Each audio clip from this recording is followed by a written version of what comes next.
and it's delicious. They just call it eggy bread because they don't want somebody to think it's French toast, so Yeah, it's been exactly. dropped 3 times. I'm good. Well, not only that, but the British and the French also have quite the wonderful history.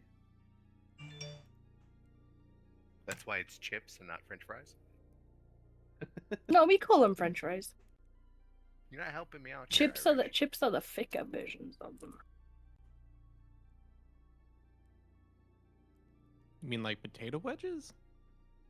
No, they're still No. sliced. Yeah, Just They're like hamburger pickle chips. thick cut fries.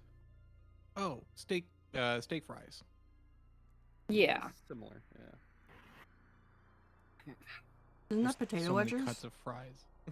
Mm-hmm. You got crinkle cut, you got curly cut.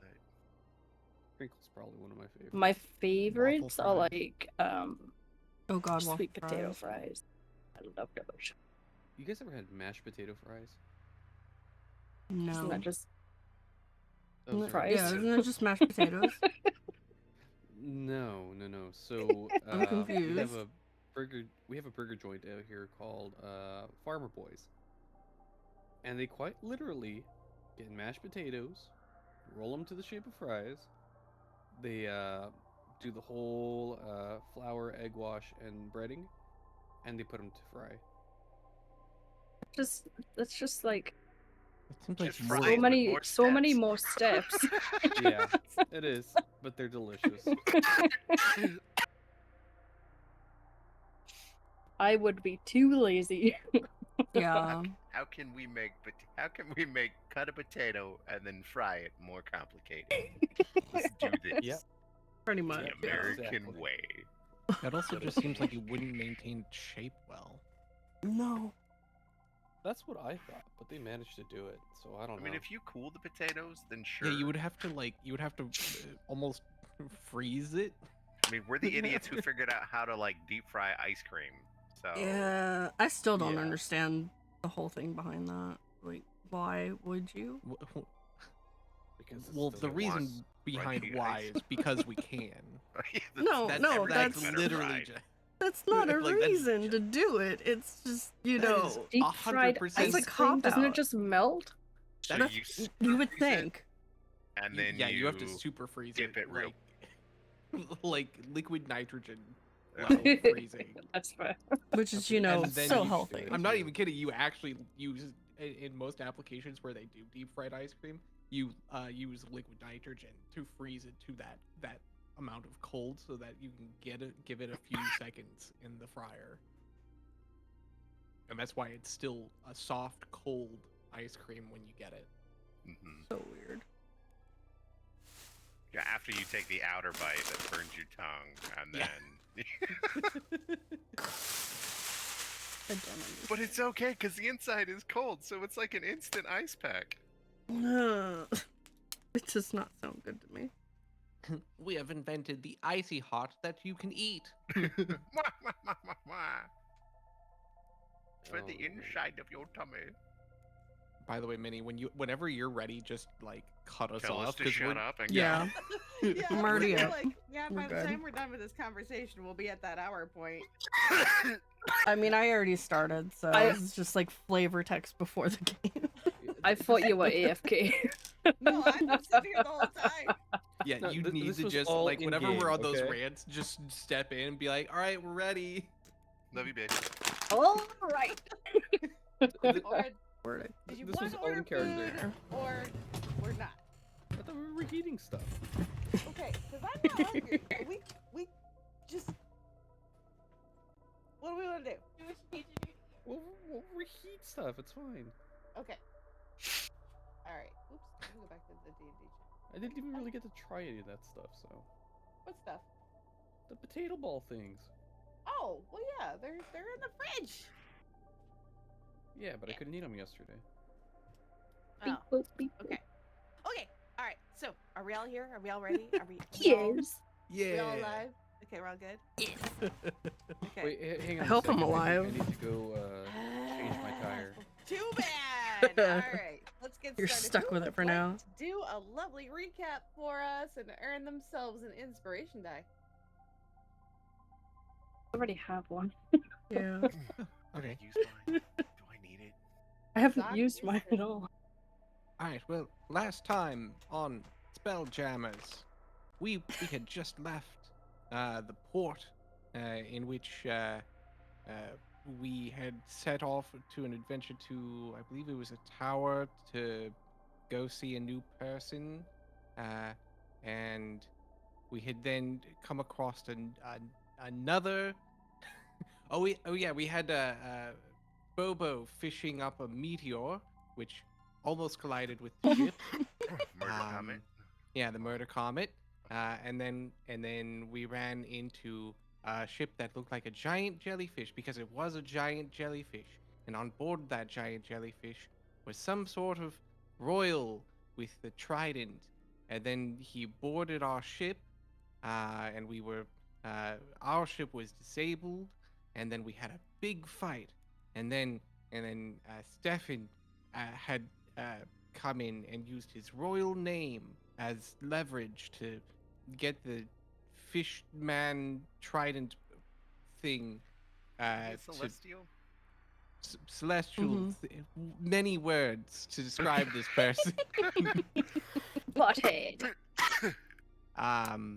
Made him nervous about the situation he was in, and then he left like a coward, like a big stupid coward, on this big stupid jellyfish that almost died because we have a giant tree ant that was throwing boulders at it and almost killed it.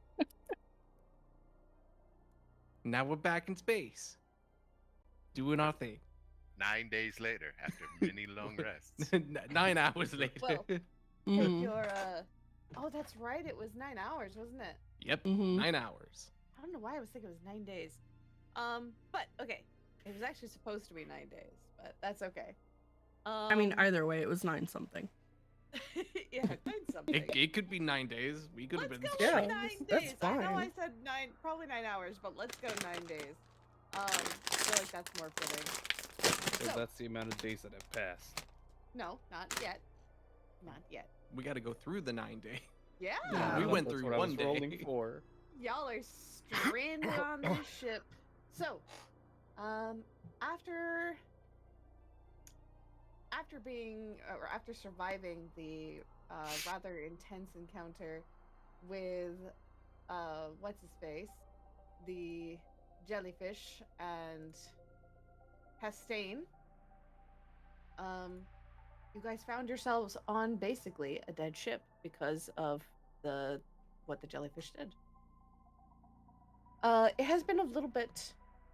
During your time of being stranded, Flinch has regaled you with epic tales of how one time they were attacked by vampires and he managed to steal some of their hoard after fighting them off, but spent all the gold that he had earned from them.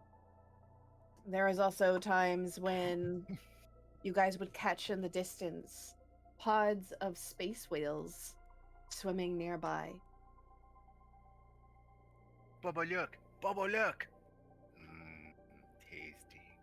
Upon calling Bobo, with seeing the space whales, Bobo, can you describe exactly what they see happens? Oh, are we doing it mid? Or We could do it here. It's been a couple Okay. days after being stranded. So, when you guys look at Bobo, you'll notice that for a while he's been kind of like jittery just throughout the day. He hasn't really said a lot. Has been kind of keeping to himself while on the ship. And then after a while, you'll notice that he's like since he hasn't been in his shape, like his normal human shape, he's been kind of in his normal slime form. That it's been slowly changing over the course of the day. And then at one point you'll notice that it's started off as one mass and has slowly kind of morphed into two masses. And Bobo has a kid! and at one point it splits. I think it's about the time that Sock mentions to Bobo in which, now it's completely separated and Bobo reforms. But he's a little bit smaller. And his humanoid shape kind of takes on a resemblance of a goblin. Bobo, I have a question. Yeah, what's up? What happened? Oh, I do this every once in a while. Should have another slime here soon. Could And have Were you another pregnant? What? Bobo kind of like pokes the other slime. It pokes you back. Is this why you were on a goblin ship? Because you made all the goblins? Oh no, they were actually goblins. Oh, is this Bobo Jr.? Don't have a name for him. We'll call him Baby Boba. We'll call him. Okay, you're Bobo. He will be Boba, because he's like a little ball of jelly. Olo's gonna like poke his finger into it. Does it still like do the whole jelly thing? Yeah, it's just the same exact sensation as if you were poking Bobo. Just be careful. Usually around this stage it still takes a while for them to figure things out. What is it though? What is it? It's another plasmoid. Were you pregnant? Did you give birth on the ship? Pregnant's a strange term. Doesn't really apply. More grew another self? You had a Bobo kind of baby! Bobo's kind of struggling to like come up with an accurate depiction. Olo 100% believes that you had a baby. I mean, that is kind of accurate. Congratulations! He's gonna Aw. pat Bobo on the back. Anyway, You're this a one papa. needs to stay safe for a bit longer. Bobo's just gonna roll him over to like the equal mass back into the chest to let rest for a bit. Yep. Sock is just gonna sit on the chest and be like, "Don't touch the chest. He'll break you. I will give you the not happy punch." It has gone into your chest. Yeah. Bobo is now a small-sized creature. Yep. Oh shit. Oh, you're my size. Yeah, that's actually accurate. Mhm. Actually, you know what? Just because I know you're small, but I'm gonna make your token a little bigger anyway. Because I mean, Sock is small, and he's also got a tiny average token. We can keep Mini Bobo the same size though. Because that was Yeah. really cute. Mini Bobo is gonna stay mini. So during this time of inactivity, what are you guys doing? Like, what are some of the things you would be doing on when you're bored? What are things your characters would do? Sock is talking to the tree, Okay. Hello, and little he's one. going around and like punching the ship, mending it. Okay. Yeah, you've been mending the ship. She loves that, by the way. I fix you. You have established a relationship with Starbow. Ria would be meditating, probably underneath the tree, and then having conversations with it in the native language. She doesn't get to do Okay. that often. So speaking to the tree in Sylvan. Mm-hmm. Okay. I would say Stefan is trying to fix the Spelljammer. What's the name of the thing? Oh, the Spelljamming helm. Helm. That's the one. Yeah. Okay. Roll me to see if you actually can fix it earlier. What would be a tools thing? Maybe intelligence check. And I would say since you've attuned to the spelljamming ship, get advantage. Okey-doke. It's rare when the car will tell you what's wrong with it. Ah, so close. Oh, there we Okay. go. That's bad. So, honestly, you're making really good progress. The ship is, with that kind of roll, I would say you could probably get it up in just another day or so, rather than 9 days. Ooh. Nice. Okay. How I think about Olo? I think Ola would spend like the downtime they have gliding around, just drinking booze in the tree, doing like a total ADHD brain going and just fucking Flinch trying to is keep gonna himself occupied. Flinch is gonna find you, Olo. By the way, hey, Yeah. you want to do a drinking contest? Fuck yeah, I do. Come with me, and he's gonna lead you down into the kitchen area, which is down in the bow. I'm gonna drag you there because you can't see it. So it's right here. I think everyone else just sees black. Yes. Sorry. Okay. So I think with drinking contests, I think it's Constitution rolls. So he pours 2 ales. He hands you one. All right. First one to go unconscious has to clean the bow all day tomorrow. You down? Okay. Okay. Yeah, And he let's hands do you the this. drink. Go ahead and roll a Constitution save for me for the first drink. Oh no. Oh no. Oh no. Oh no. Okay, you both rolled pretty well. So like obviously it's the first drink, so not much happens to you Yeah. two, drinkers. So okay, he hands you another one. Let's do it Try again. and keep up with me. No, you try and keep up with me. Oh, okay. So you feel a little bit of dizziness, and he rolled an 18, man. So he's still holding off pretty well, but you're not. It's not bad, but you can start to feel it kicking a little bit. You feel like he gave you one that was a little bit stronger than what you were anticipating. You doing all right there? Keep going. All right, he hands you another one. Roll again. You got this, Olo. Oh my god. Okay, you both. He rolled a 22. I'm gonna make these ones public. You both do pretty darn well. Like with again. Okay, he hands you Keep another one. going. Yeah. Oh. You monkeys have had oh god, how many drinks have y'all had already? 4? I think it's 4. This is Oh, 4. yeah. Yeah. Okay, at 5, we'll start after the 5th one, we'll start rolling at disadvantage. So he Alright. rolls you another one. Let's go.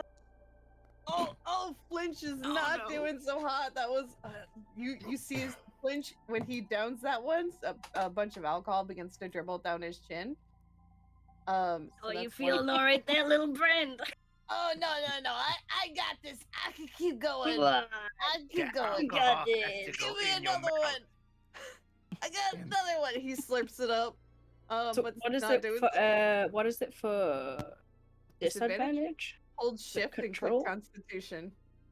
Okay. I thought shift was advantage. Well, it'll show both. Oh, you both begin to like sway a little bit.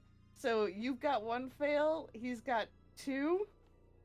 Oh, I see you're starting to lose your swig, man. He hands you another one. Come on. This is how I walk. When does the projectile bonnet start? Alright, roll again. Sock is gonna like rub your shoulders, be like, "You got this. You're totally a contender." So he hands you the final glass, and you manage to just get it down your gullet. And he's like, "Oh no, I'm fine," and like hits the ground. I'm gonna Winner! do one. Ah. So when he passes out, Ola's just gonna pat him on the shoulder and finish his drink for him. Roll one more Constitution at disadvantage. I just want to see what happens. Okay, you burp, and you're good. That was fun. That's how you do it, cousin. Yeah. You Now it's can't time. beat. Now it's Sock time to is go gonna for a like go fly. over to Flinch and be like, "You can't beat cousin at the drinking game. He is the master of what were you drinking? I don't know. It's just He liquid. is the booze master. Get owned." It's pretty good though. It's pretty good stuff. I love that you're yelling at an unconscious monkey. That's how it rolls.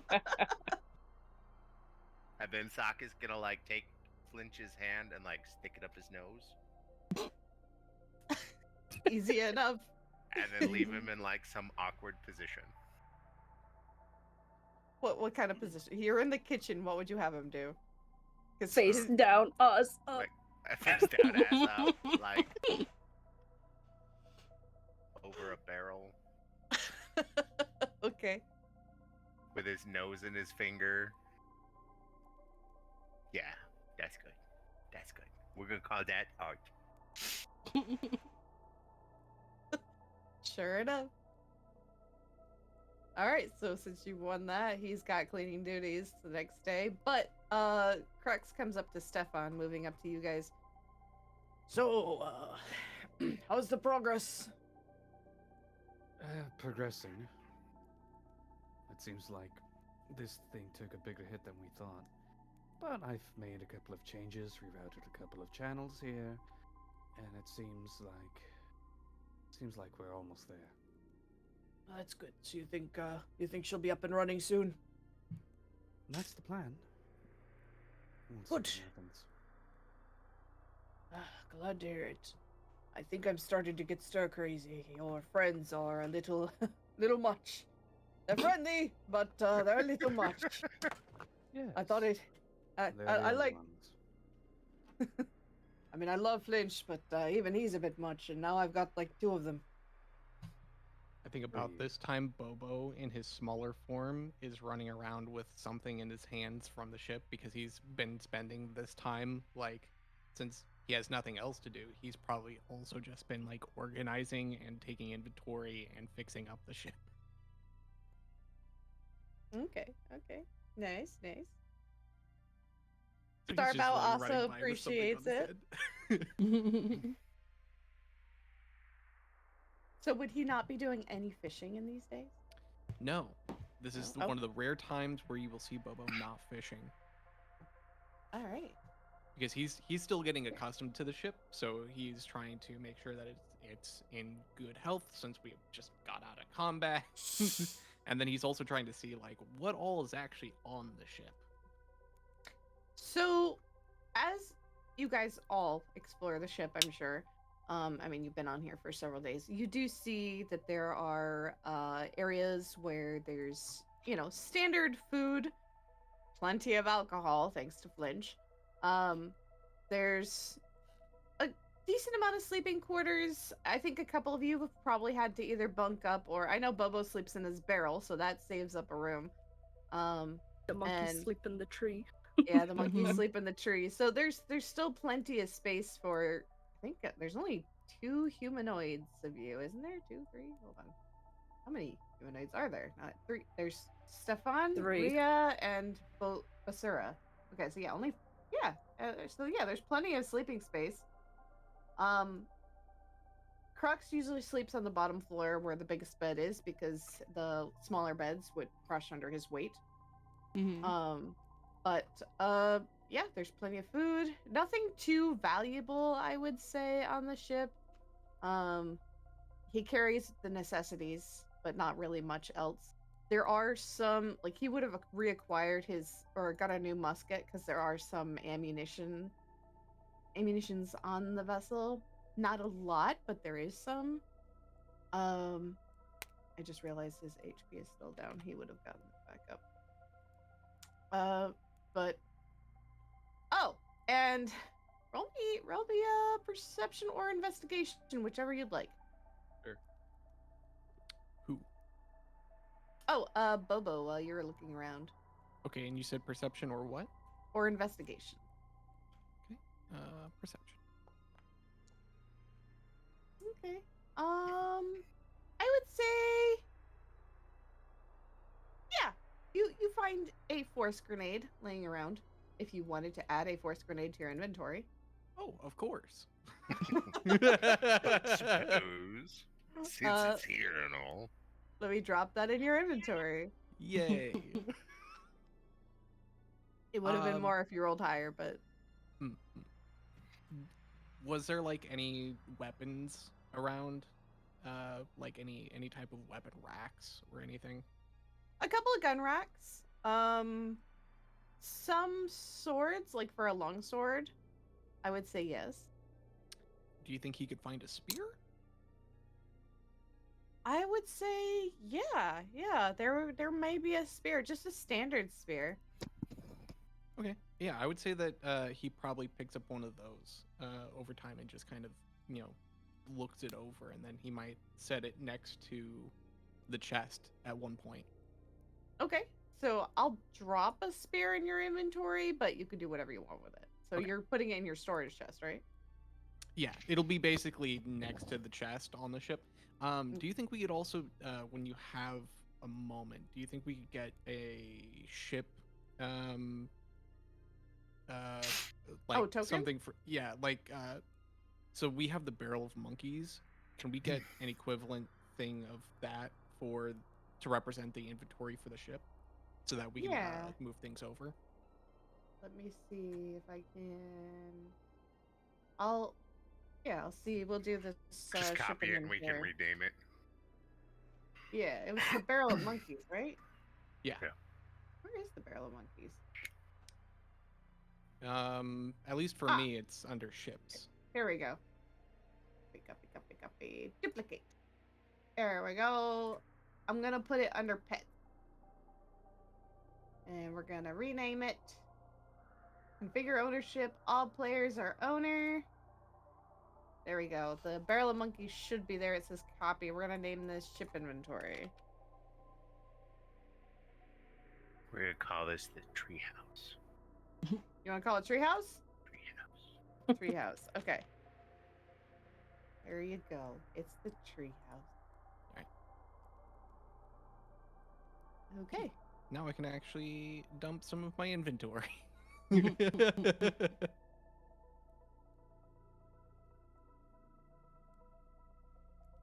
So.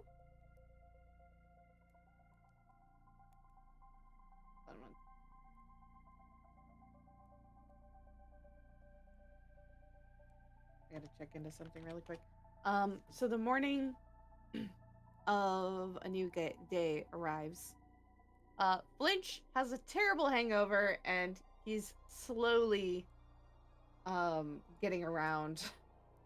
He's grumbling a little bit because he lost. But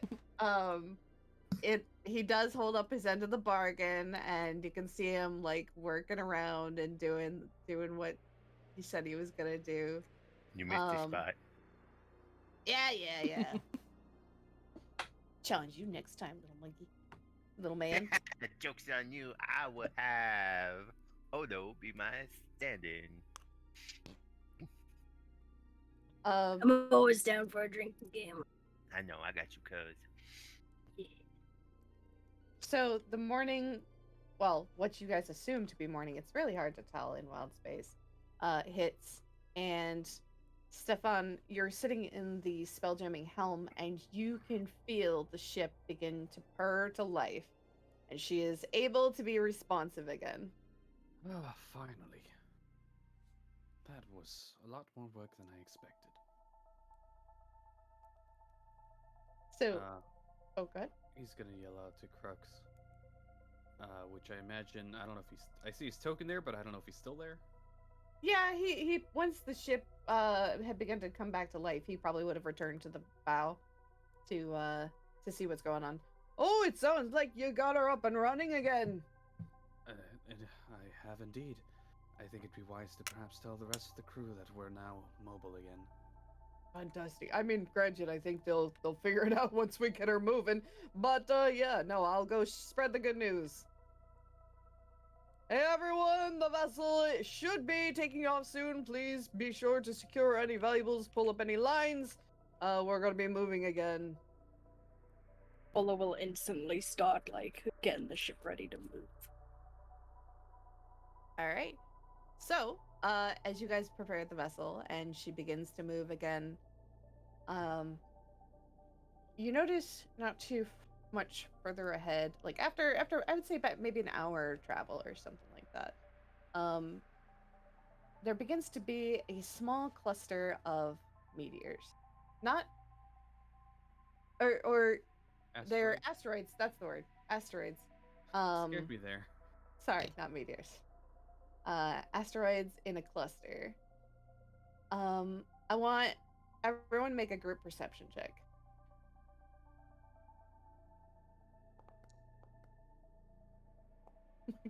You will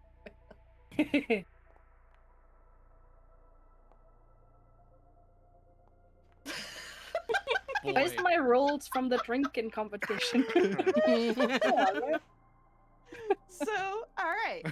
Rhea, you're the only one who has enough like everyone else is kind of still like going on about how the ship is finally moving again, even though it's been moving for about an hour. But Oh my god, we're moving again. It's been like that. No, I would have known. but you've been chilling up at one of the highest strong branches of the tree and focused more on your surroundings. Being in wild space again, moving again. It almost has like a nostalgic feeling after being stranded on the ship for like 7 days. 'Cause, you fixed the ship in a couple days. So your attention goes to the asteroid field, and something looks a little off. Peering into the asteroid field, you see a small flash of color, which is not normally in an asteroid field. What do you do? Can I tell how far away it is? I would say at this point it's maybe a couple 100 feet. Not too close. Like Stefan does a pretty good job. Actually, you know what, Stefan? See how well you steer the ship through the asteroid field as you guys are nearing it. Roll Okay. me I think it's intelligence or wisdom. It's intelligence to control the ship. Sadly. Yeah, Stefan's doing a fantastic job navigating through the asteroid field. One has not even come close to brushing the surface of the ship. Okay. Can I use primeval awareness just to see if there's anything that might attack us here? Sure, go ahead and roll your roll it so I can read it really quick.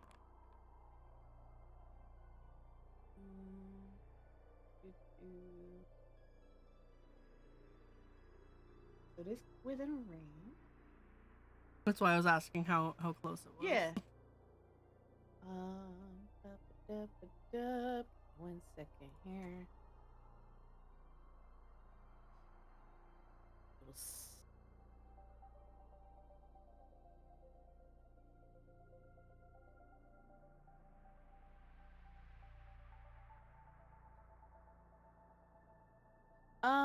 Give me 1 second. I gotta find out what this is.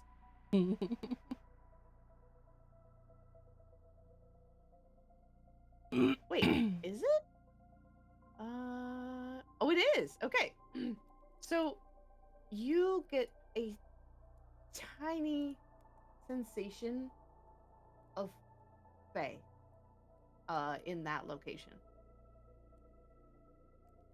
It doesn't feel strong. It's almost like a tiny pinprick of sensation.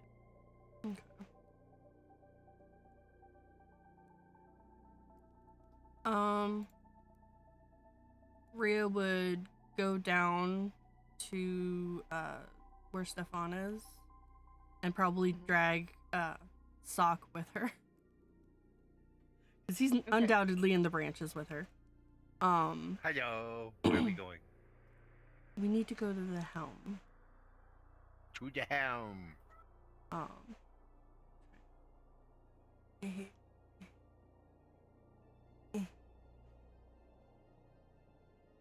Okay. There we go. Okay. I'm trying to get there. No worries. Okay, so you make it to the helm, and you drag Sock with you, right? Yeah. Okay, I'm just gonna drag Sock there. Okay, good. You're going to need him.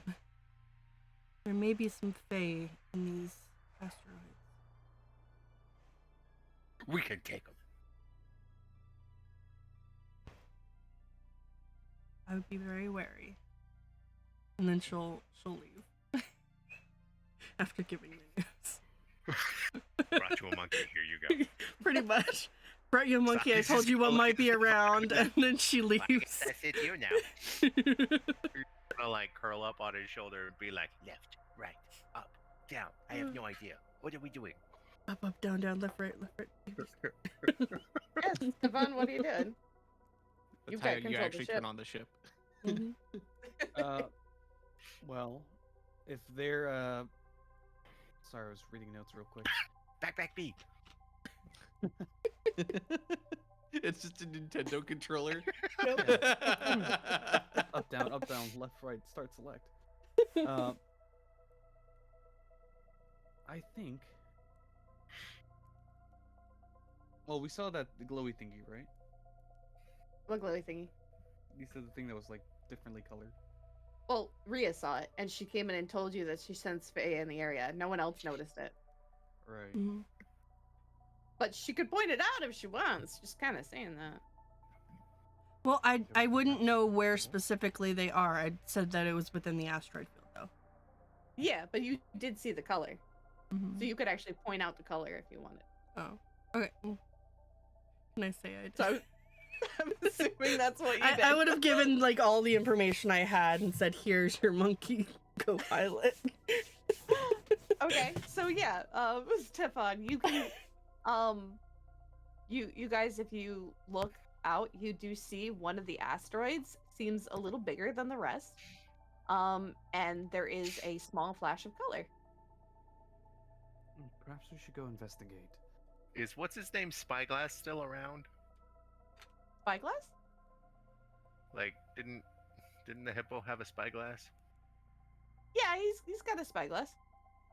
Okay, I have to be right back. I'm gonna go get the looky long. And then Zak is gonna go like try to find the hippo and steal his spyglass. You're gonna steal it, and not ask for help for it. Yeah. Roll sleight of hand.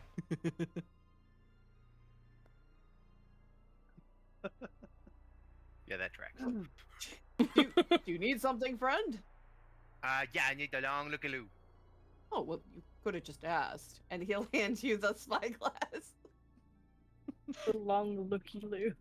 Zak is gonna like take it and then like walk over by him and like kind of put it on his belt and then like take it off his belt and be like, "Thank you," and then run. Okay. He's just confused. I stole this. Stefan is gonna cautiously start inching the ship towards the colorful spot. Okay.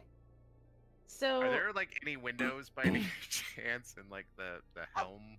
we'll say yeah, there's a window. Okay, then Sock will run back to the helm and be like, "I got the long looky-loo," and then just like, look. I Now- don't see it. Look. You don't see it because you're going towards the asteroid and you're looking out the back of the ship. Yep. that tracks too. You know, it might be more helpful to actually look towards the bow of the ship. Considering Okay. we're headed that way. He's gonna turn around, and can he actually see out, or is it just looking at the wall now? Right now, you're staring at a closed door. I don't know. It's kind of grainy. Splinters definitely could use a coat of paint. I don't see the color, nor do I see the asteroid field. So I meant actually off the bow, not towards the bow. you want me to go off the bow? Not no. off the bow. Go towards the bow of the ship and look out from the bow. Oh, okay. I'll be right back. And then Sock is gonna. Okay. When you go out, roll me a perception with advantage because you have the spyglass.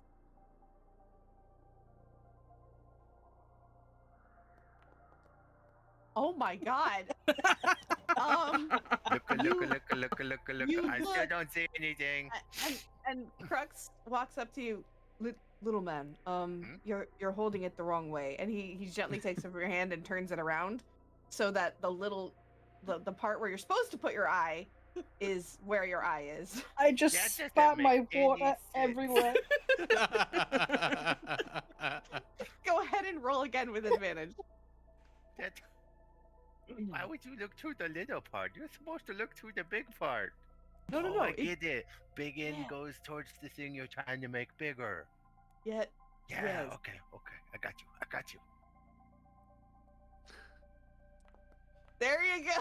There. There it is. I was gonna say, if This you is failed great. again, I swear. I would've lost it. SMRT. All right. So you look towards the color and finally holding the spyglass correctly. You at first, it almost looks like a floating cave mouth or mouth of a cave that has been built within the meteor. But at the front of the cave, your attention goes towards the flash of color, which what you see appears to be almost a skeletal figure. With a natural 20, it's not moving. As a matter of fact, it almost looks like it's been propped to look like it is doing laundry. And the flash of color that it had, or that you saw, was a garment that is being hung up to dry, which the skeleton is holding it in place so that it doesn't flow out into the wild space. You change your attention to the mouth of the cave, and with a natural 20, you can actually see near the mouth of the cave there are 3 additional figures. And they all look like triplets. From there, you can catch a flash of gray hair on, or not gray, excuse me, black hair on all of them. Or dark hair, excuse me.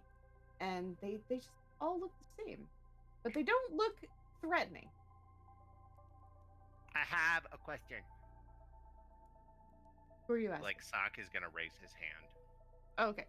and I'm assuming that like the hippo is still next to him. Oh, yeah. Yes.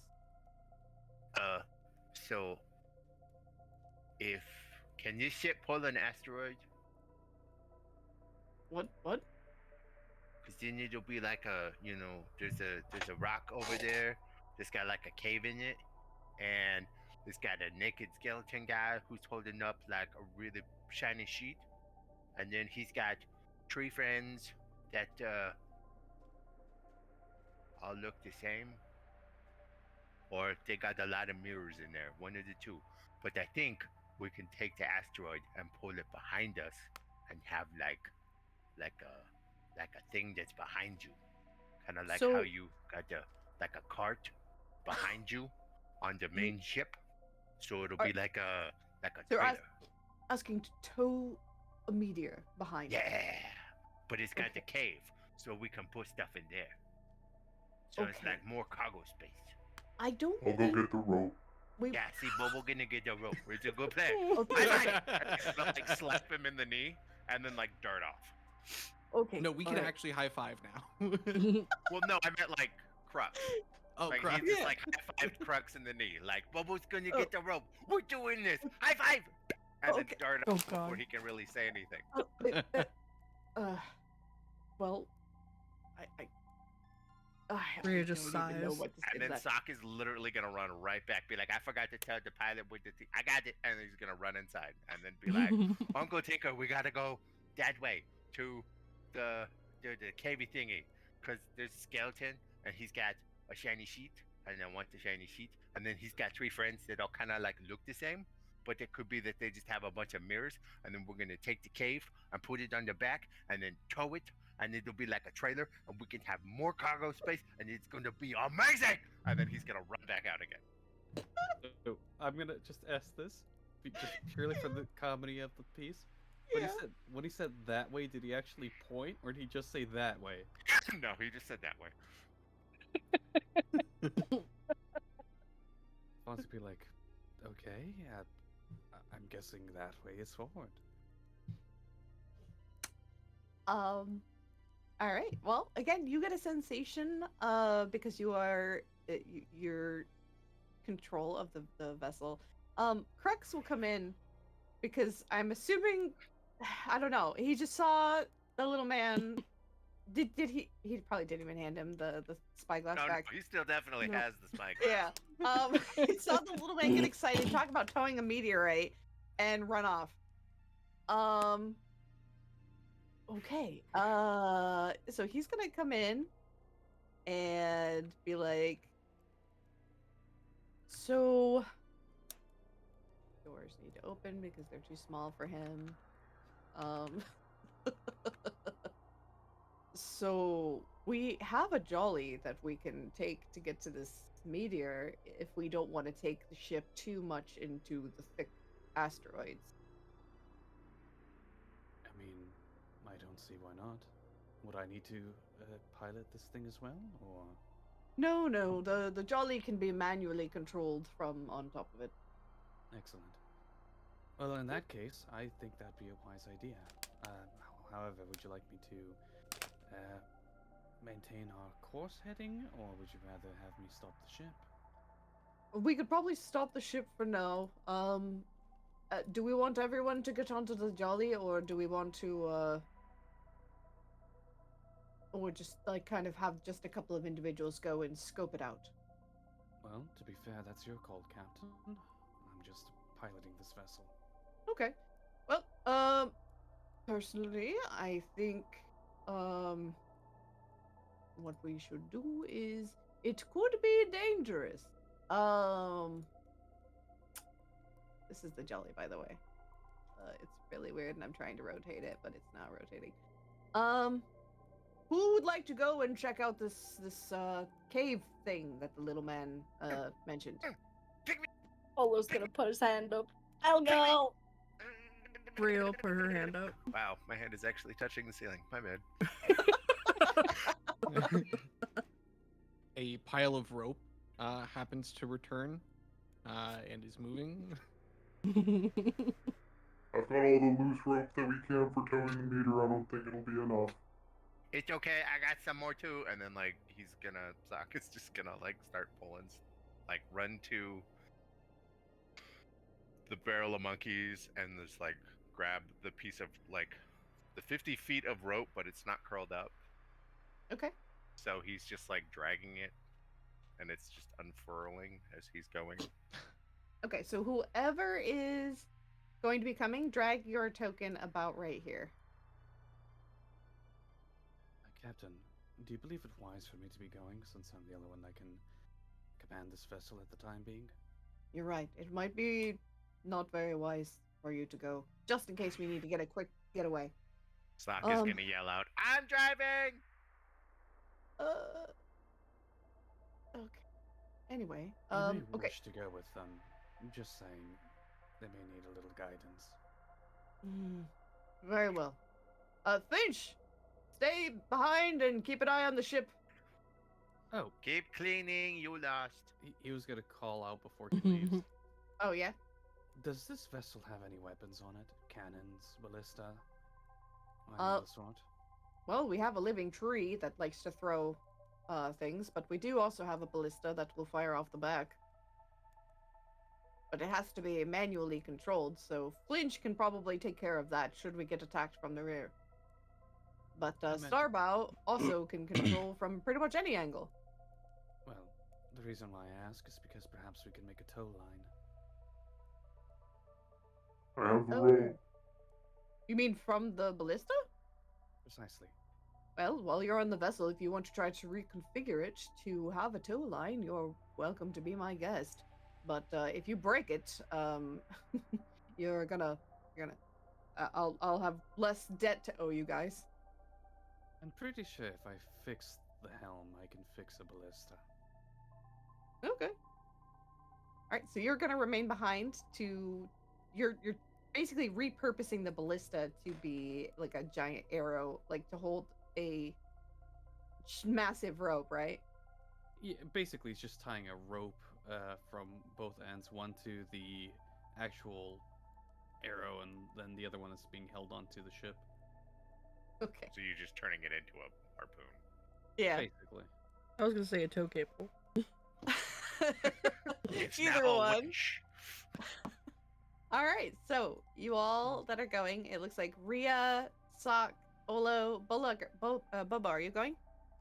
Bubbo's staying on the main ship. Okay. He's got to Um, protect Boba. All right, Gotta so protect the ship. Gotta maintain. Oh, but you will see like a pile of rope like run up to where the ballista are. okay, so yeah, Bobo is helping Stefan. So when I have you roll to make those alterations, you'll have advantage. But in the meantime, Sock, Ria, Olo, and Crux all board the Jolly, otherwise known as a dinghy, and begin to make your way over to the asteroid. As you guys carefully approach, it almost looks like a mini dock has been set up. It's actually quite interesting. I have a quick question. Yes. Is the controls to actually fly this ship? They're not a spelljammer, right? No, it's not a spelljammer. It's almost Okay. like you get a wheel and it's. Honestly, I'm not entirely sure how they work, but Okay. I just Um, want to know how tall is the wheel? taller than you. Sweet. I'm gonna have Crux come close so I can stand on him to pilot the ship. Okay, so yeah, you easily enough crawl up on his shoulders and begin to steer the vessel. Roll me an intelligence check just to kind of see how y'all do getting, and roll it with advantage because Crux is kind of guiding you. Well, I also Um, have space vehicle as a Oh, that's tool right. proficiency. Okay, so yeah, roll it with advantage. Ability check or saving throw? Ability check. right? Ability check, yeah. Hoocha! Okay, yeah. So easy enough. You guide it over there, and there's, it almost looks like you're finding a primitive campsite that's built within an asteroid, cave. And I'll carry over your perception check as the vessel gets really close. You begin to notice the three figures almost look like they're having a conversation with one another. And one of them, or excuse me, all of them react at the same time. They stop talking and look over at you. And when you get close enough for docking purposes, what you notice is a figure that's about 5'11" tall. They're very bony, and they're wearing a random assortment of gear salvaged from what appears to be a nearby dead figure. A couple of skeletons are laying down, propped in various positions. One has its bony legs propped over the other. And Saburo, if you would like to introduce your character. Sibo is here! Sibo. Hi guys, it's me. Hi, Sibo. Oh my god. Missed you, buddy. I love you all. So Vlad Blatterson. Hello.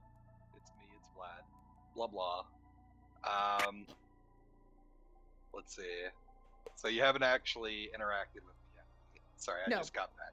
Okay. That's okay, but you see them approaching your cave. So Vlad, seeing you all approach, is going to begin arguing with the other figures around. And they're all going to begin spreading out and just kind of like hiding behind different objects, kind of in the shadows. And you're going to see from the entrance of the cave, you're not going to be able to make out much detail, but you're probably going to see something like this in the D&D chat. And he's just going to smile. And he, well, welcome everyone to my home. He's just going to yell it. I don't know how far you guys are. They're close enough where they can hear you. I could just imagine it and be like, what? That's a very friendly smile. Oh my god, it's so good to see you all. What are you doing here? What are you doing here? What are you doing here? This is my rock. This is Wait, your that a rock? ship? Yeah, this Yeah, is do you my like our little ship? It's so cool, right? I like your ship.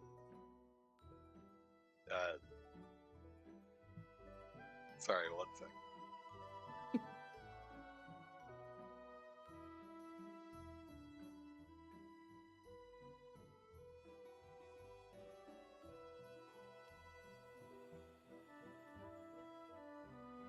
I was trying to find a picture. Okay, anyways. Do you live here? For now, till my associates are able to properly master the spell to get us out of here. Are you trapped? I'm not trapped. I could leave whenever I want. You want to leave now? Maybe. Can I have the shiny sheet? No. No? Oh. That is a science project that me and my associates are working on. That was to be our makeshift ship. Makeshift ship. That is the sail. That's the sail of my vessel. You can't have a very beautiful sail. that. I know, thank you. What's your name? I am Vlad Vladerson. What is your name? I'm Olo. Nice to meet you. Okay. This is Rhea and little sock bunch guy.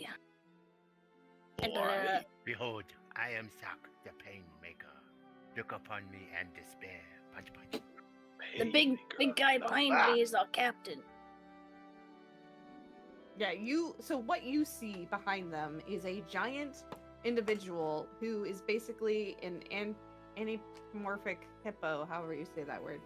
Anthropomorphic hippo. Yeah. Mm-hmm. That is he's got a at this point you actually notice like he's got his hand on a flintlock pistol, just kind of eyeing you warily because you do not look very friendly. Right. Well, so again I'll ask, what brings you all to my home? Was it just to steal my sheet? I think we've seen the sheet and we wanted to come check it out. Oh, that's fortunate.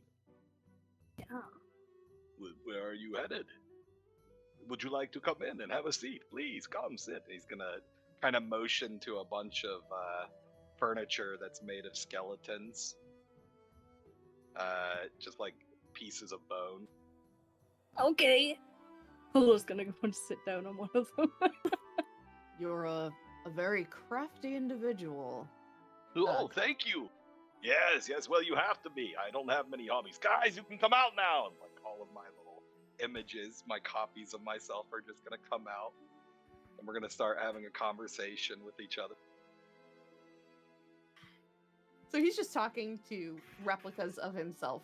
Well, so, these people are here to visit us, all of us. What do you think of them? He's just going to like motion to another one. I don't know if we should trust them. They don't seem trustworthy. How do we know we can trust them? What if they try to steal from us? Oh, I'm sure it'll be fine. They're not going to take anything. What do you think? He's just kind of like out in the open, just having a full-blown conversation, like not even trying to be secretive about it. And then every once in a while he'll like look over his shoulder and give a smile, but it's gonna look like that grin, like just evil. Sak is gonna run up and hug him. Like he has seen this before with his own like being captured and stuff. Sorry. Daddy. Oh my god, I don't have children! Please, no, don't touch me! Don't unhand me! Put me down! Like in his own like being captured and stuck in a zoo, like he's seen this happen for like other people of it's like being alone and everything else, and he's just gonna hug him and be like, "It's okay.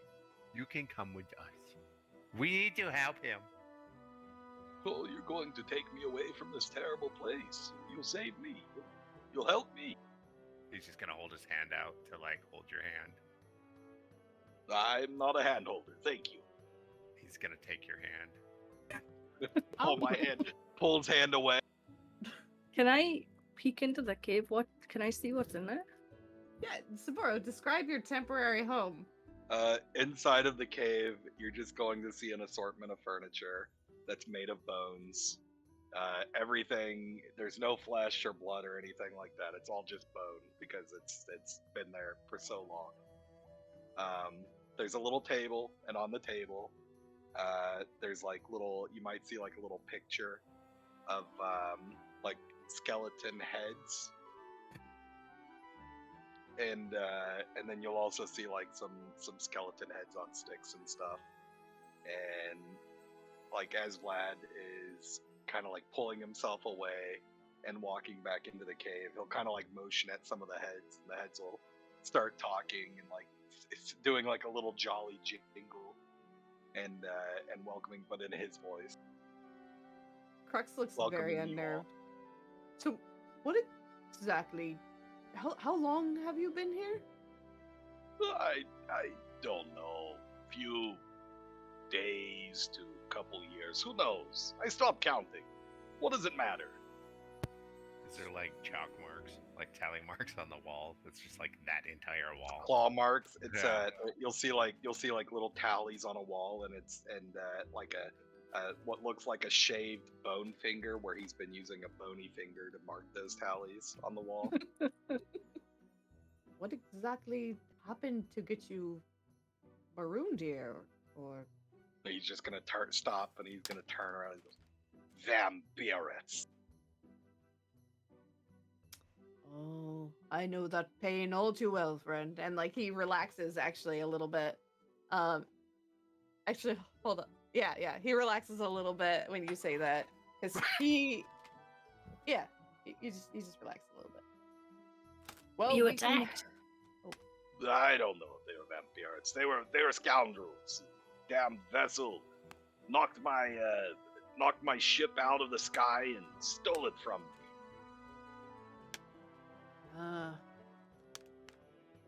Are you It was a very small ship. It was stolen. I don't know who they were. They had a kraken on their flag. Kraken. Yeah, kraken. Like a giant fish face hugger. We'll call it a And- face hugger. You'll see that Olo's face kind of goes pale.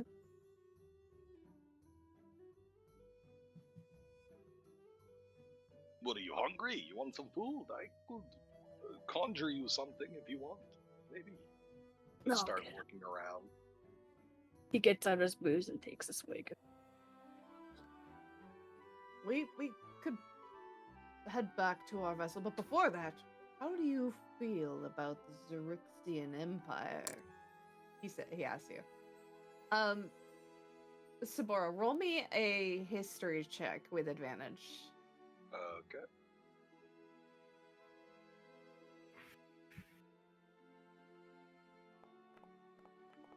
Okay. So you do recall the Xerixian Empire. They're not good. They've actually been causing you issues, and you believe that the vessel that marooned you here may have been working for the Xerixian Empire. Well, how do you feel about the Xerxian Empire? I asked you first. He's gonna narrow his eyes on.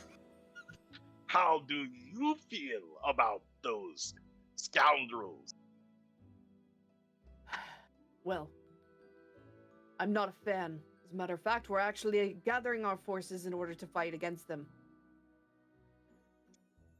And Vlad's gonna kind of look at him up and down and look around at the others. Could be worse. And he'll walk over to his shelf made of bone and grab his books. All right, ready to go. Hold on 1 second. Someone did a sleight of hand. I know exactly what that's for too. Sock is just gonna try to put his hand in Vlad's hand. Oh fuck! Without even realizing, Vlad's Yeah. walking out of the cave holding the hand. What he thinks is his book. Yeah. He's got He's an just holding armful your of hand. books. He's got an armful of books, and what he thinks is another book in the other hand. He's just holding his hand. Are you a capable fighter, friend? He could be. I guess we'll have to find out. That's true. We could always use more hands on deck. Especially when one of them likes to sleep a lot. Oh, yeah, no, don't worry. I don't sleep almost at all, really. At all. Oh, okay. Anyway, He's got- everyone aboard. Let's head back to vessel. All right, guys, come on. And he's going to look around, and all the images are going to kind of congregate together, and then they're just going to poof out of it. Yeah. All right, ready to go. Wonderful. Before I leave the cave, Mhm. can I look around and see if there's anything that resembles anything from the Kraken pirates? Roll me a perception check. Oh, No. fuck! It all just looks like a lot of it's just bones and broken wood and scraps of fabric. You just see, yeah, it just skeletons propped up or bones creating furniture. That's all you see. And I'll again, get the as picture. you're looking around my house, you look at Vlad, and Vlad just makes eye contact with you, and he looks like, Just like that. Can Rhea "Oh, see it's so if, good to be around people again." can Rhea see if there's anything that he might have left behind that she would find interesting? Roll me perception. And then that'll be it. You guys are bored after Would that. it be an advantage since it's Underdark? Yeah, I guess. Because it's not a very big cave. It's literally just like a single room. Okay, so you're looking for anything interesting? Yeah, that she would find interesting, like scrolls, books, anything that she could read or like digest for extra knowledge about this person. Roll me a D100. Oh god.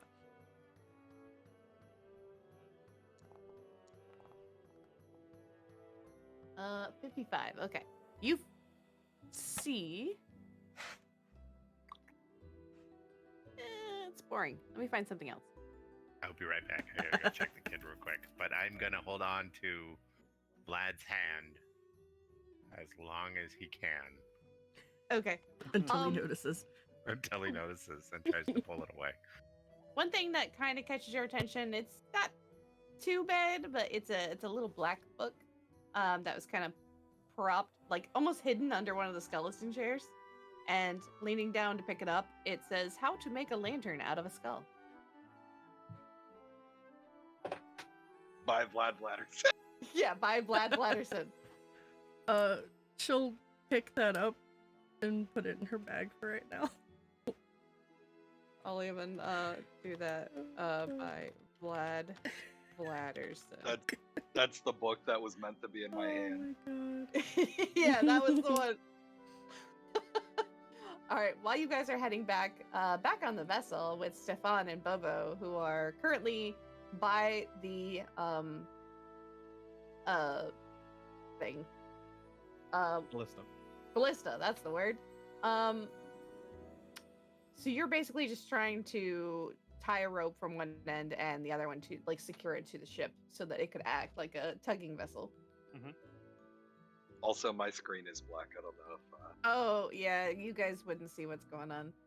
Okay. Let's see here, because they're all technically up here.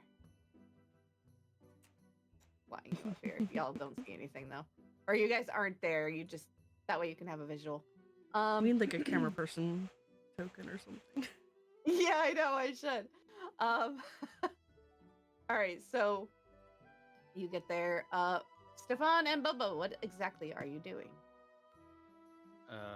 We are reconfiguring the ballista to now house a very long line behind it. Stefan is probably going to be making the modification to the ballista itself first, and then add it onto the arrow. Yeah, I Okay. think Bobo's mostly just taking instruction and then handling a lot of the maybe less safe actions. Roll me Tinker Stools with advantage. Okay.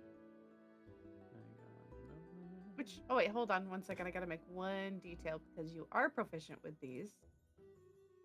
Says you're not. There we go. Okay, so yeah, easy enough. You definitely accomplished that without any issues. Like, this is child's play compared to everything you've done before. Perfect. Well, I think we have it. Perhaps we should test it.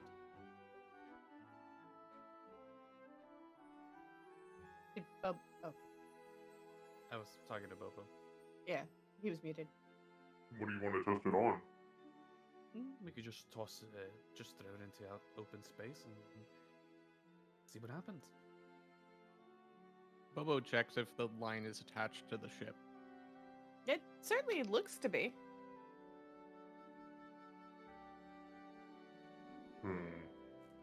Okay. He's gonna hop on to the I guess. Would this be a seated ballista, or would this be a manually, like, pushed ballista? Ooh, let's say it's seated. Okay. He's gonna hop into the seat and kind of start rolling the, like, the gear shifts on the side and fire it out into the open space. Okay. So I would say with a high check and the fact that you are attuned to this vessel, it's easy enough. The ship or the thing fires out for several hundred feet, actually, like about 200 feet. Like, it's got good power behind it. And then it begins to the vessel is like stationary right now, right? Yeah. Yeah. So once it reaches its maximum length, it pulls taut for a second and then drifts downward. Did you say 200 feet? Yeah, it pretty far. Oh wait, how much rope did you put? I can't remember. I think we put, like, the majority of the line. So wouldn't Whatever that be, we could find on the ship that was loose. I would imagine that would be at least a yard. Like not a yard, I was like, A 3 feet? yard All is- right. no, no. A yard is not several far. yards, that's what I meant to say. Several We yards. break the ship. Well, I mean, it would go through the maximum length of rope, which, yeah, about 1 to 200 feet, So, as long as the ship. essentially. Yeah, you've got. There's a lot of rope on this vessel, Okay. and it's about as tight as this, unless, like, I mean, you guys are looking to tow an asteroid. Mm-hmm. It's got to be thick, and it's got to be long. I thought it'd be longer, to be honest. That's fine. Yeah. Well, it's successful. Now let's just reel it back in. At least we know it's working. Did we actually go through the effort of making a crank for this, or is it literally just I With gotta his- pull the line? Yeah, Yeah, with no, his that was a tinker's modification. tools, that, yeah, I would say with his roll, he rolled really well, and it's basically built specifically for, like, Okay, with that. then yeah, Bobo will like start pulling on the crank, I guess, that we have the line attached to.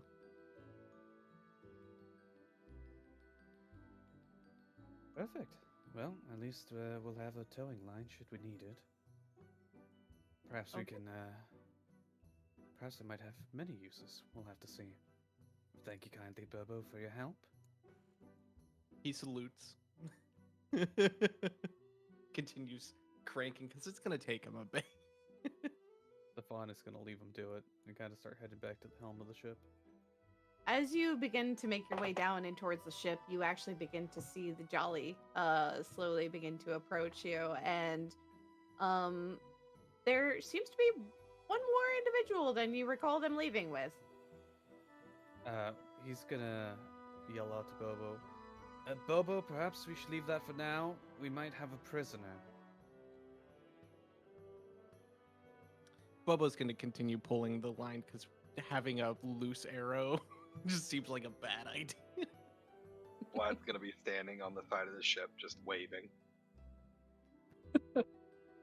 Fawn's gonna give him kind of Gonna- like a gonna be really like weak Atlas. wave. Smile and wave, boys. Can we start screaming "fuck you" to people? Yeah. Fuck you. Wow. Man, I miss Atlas. May it rest in peace. Yeah. Sock, give me one more roll to see how well you dock the ship, the Jolly. With advantage, just like you did before. Oh, is he still AFK? He might be.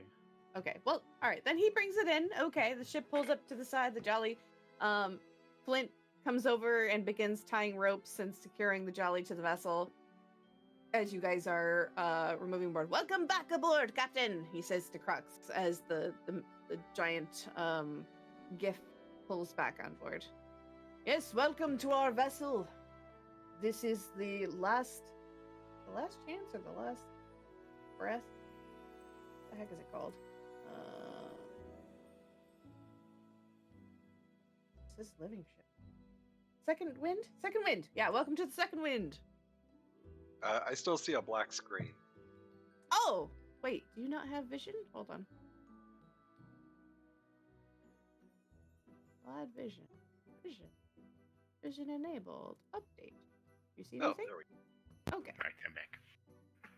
Oh, so what you see, Vlad, by the way, when the ship was making dock, you see a kind of like it looks like the ship was kind of patched together, like a patchwork of various woods and things like that, in better condition, thanks to a lot of people going around and fixing it throughout your guys' venture.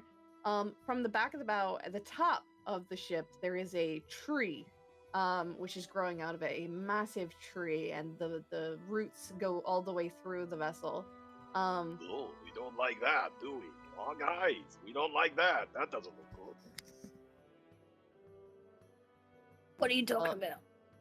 Well, it's just the condition of your vessel. It's not a very good. It's a bit like my armor.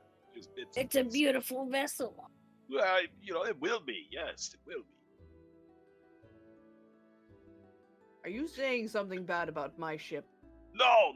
I apologize. I'm new here. I'm looking for my place. And where's the brig? Do you have a brig on this vessel?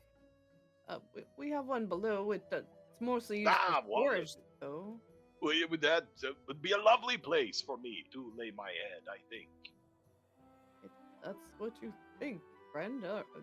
You're welcome to it. Nope, we don't keep anyone or anything there. I haven't had. Are there use metal for it. bars? Yes. Ah, wonderful.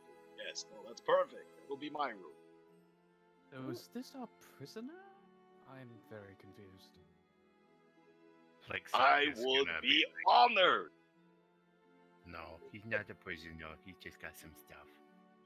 Oh, right. It's okay. Okay. Sokka's gonna like lead him by the hand down to the cell. Which way? This way. Oh, okay, all right. He's gonna keep following. He still has his hand. Okay. Yeah. Bubba, you do finish reloading the bolt. And then you two, the vessel or the prison is this way. I will unlock it because he wouldn't have kept it locked. Oh, yes, look at this. Now, this is nice. Much nicer than that cave I lived in. Metal bars. I like this. Wonderful. He's gonna start setting up the stools. Oh, and there's a skeleton in here. He's gonna like I like this. This is just like home. Thank you so much. Thank you. Why do you have my hand? I told you I don't hold hands. he's gonna We've pull been his hand holding away. hands the entire time. So No, you we don't haven't. hold hands. It's okay. I'm your friend. You betcha. Well, all right, friend, huh? Well, Would be Mhm. useful. Would be useful to have around here. Are there any windows in here? No. Okay, all right. So It he's is just gonna dark. he's gonna set up the stools and the tables, and he's gonna put his books down. He's gonna walk over and inspect the skeleton. What was your name, friend? I wonder. It- What was this one's name? Sock The is only- gonna look at it and be like, Bojangles. Bojangles! Oh, it's nice Yeah. to meet you, Mr. Bojangles. And he's gonna. He was a great bard. He had a lot of lovely tunes. Oh, perfect, perfect. Yes. Gonna find like a loose board and stick it up, kind of break it in half, make it into a stick, Hey, jam hey, it hey, into the hey, hey. floor, and put the skull on it. Sock is What? just gonna What? walk Is it- over and be like, men. Okay, so there's one thing. We don't break the What? stuff on What? the ship. You know why? You saw that big tree? Oh yes, terrible, Yeah. terrible. She gets protection. angry. I'm sorry, the tree gets angry. Yeah, and then squishes stuff. Squishes stuff, you say? Yeah, like she throws boulders and she will slap the shit out of you. Well, that sounds terrible. Have you thought about doing something about that? Yeah, we give her hugs and give her some water and then fix her ship and she gets very happy. And then there is no squishing except for the bad guys. Well, I'm fairly good with cultivation and the plants and things of that nature. If you want, I could give you a hand. I think I have a book on it here somewhere, and he's gonna walk over to his book pile and he's gonna start sifting through his books, and he's gonna see a book, how to blight, how to blight the tree. It's one that like was labeled at. Hold on, roll me a D100 really quick. Okay. Hold on. I know what I'm doing. I definitely know.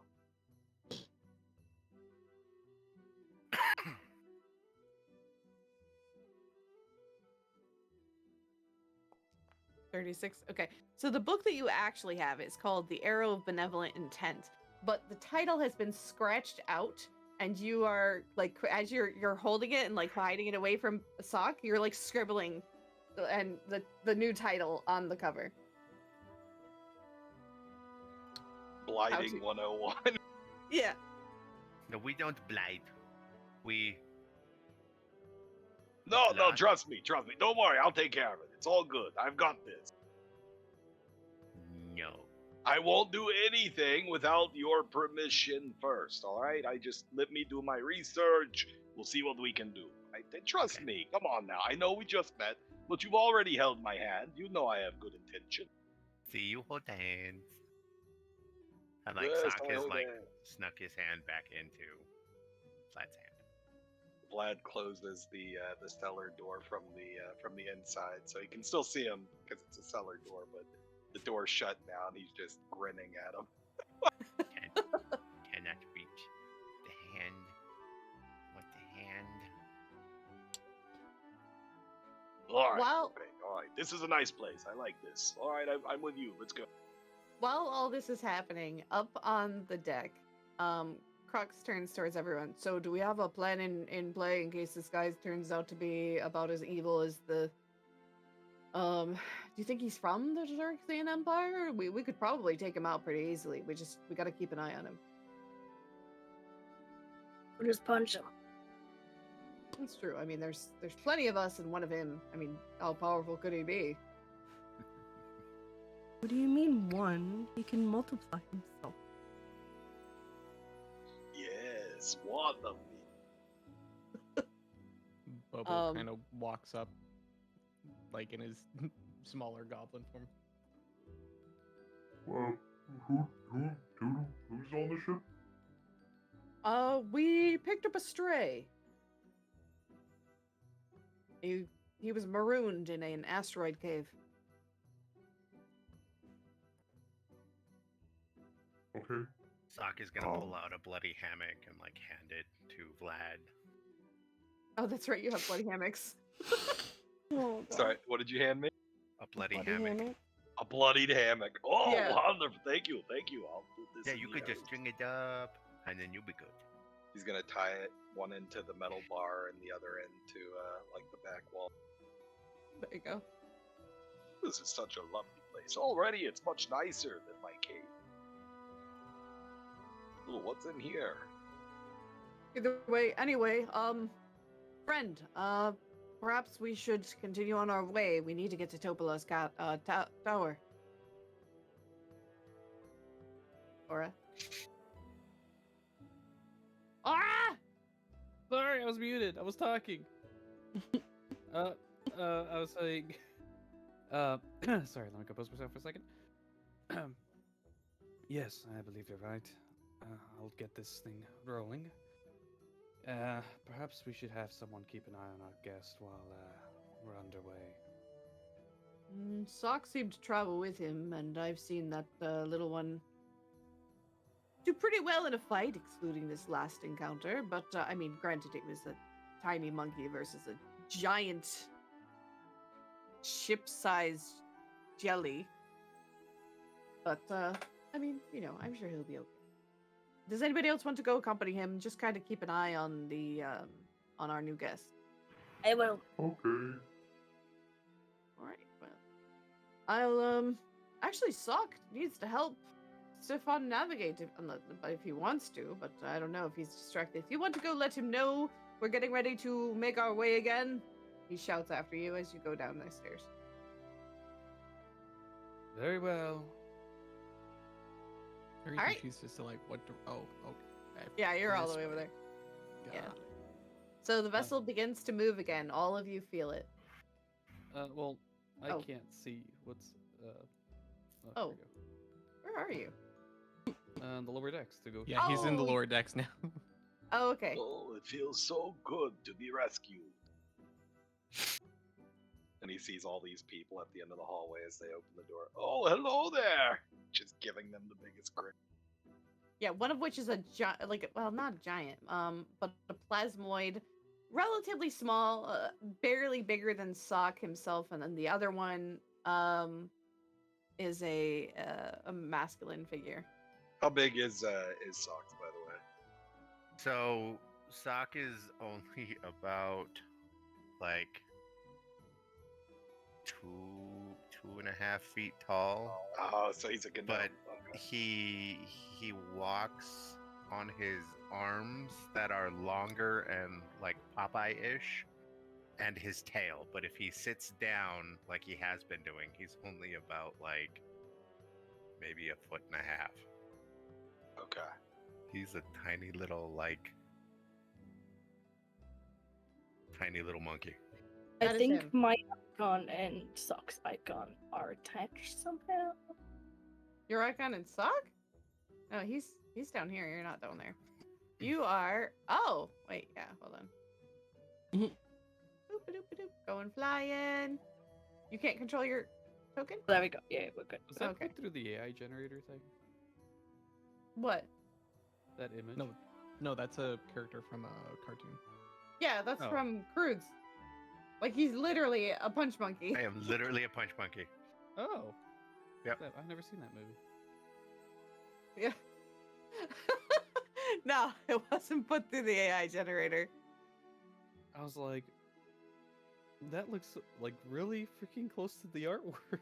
I was like, holy smokes. No, he's literally a punch monkey. So Olo's gonna like sit down on the floor and like hug his knees a little bit, drinking a bottle of booze, just watching Vlad. Vlad's just standing at the metal bars reading his book, and every once in a while he'll look up and wave and say, Thank you so much for welcoming me into your home. It's so kind of you. So what race is Vlad again? Roll an insight check. He looks Okay. humanoid. Or history check, whichever. Let's see here. Which I'll one help is him he out. better at? Okay, roll it with advantage. Oh, okay.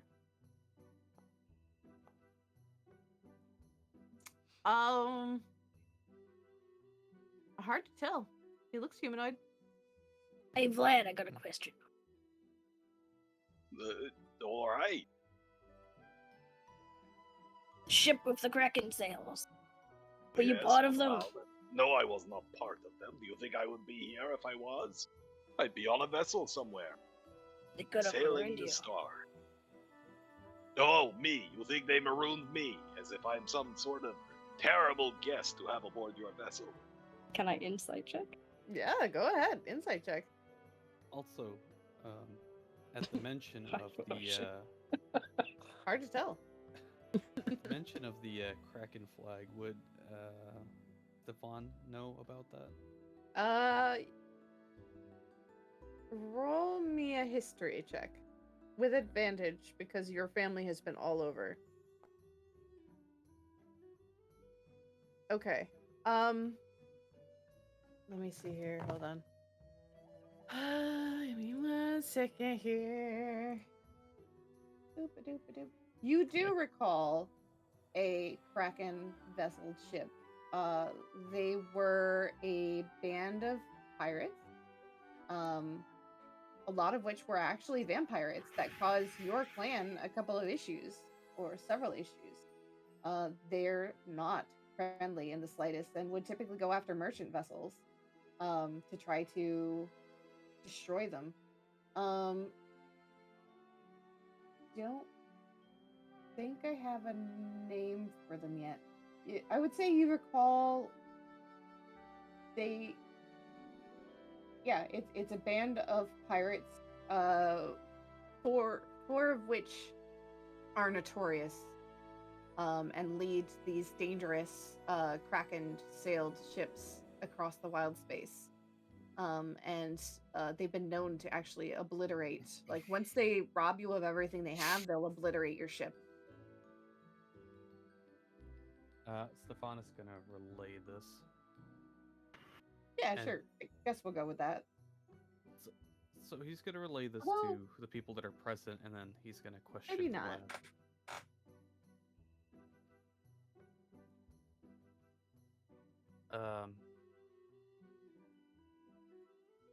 Let me see.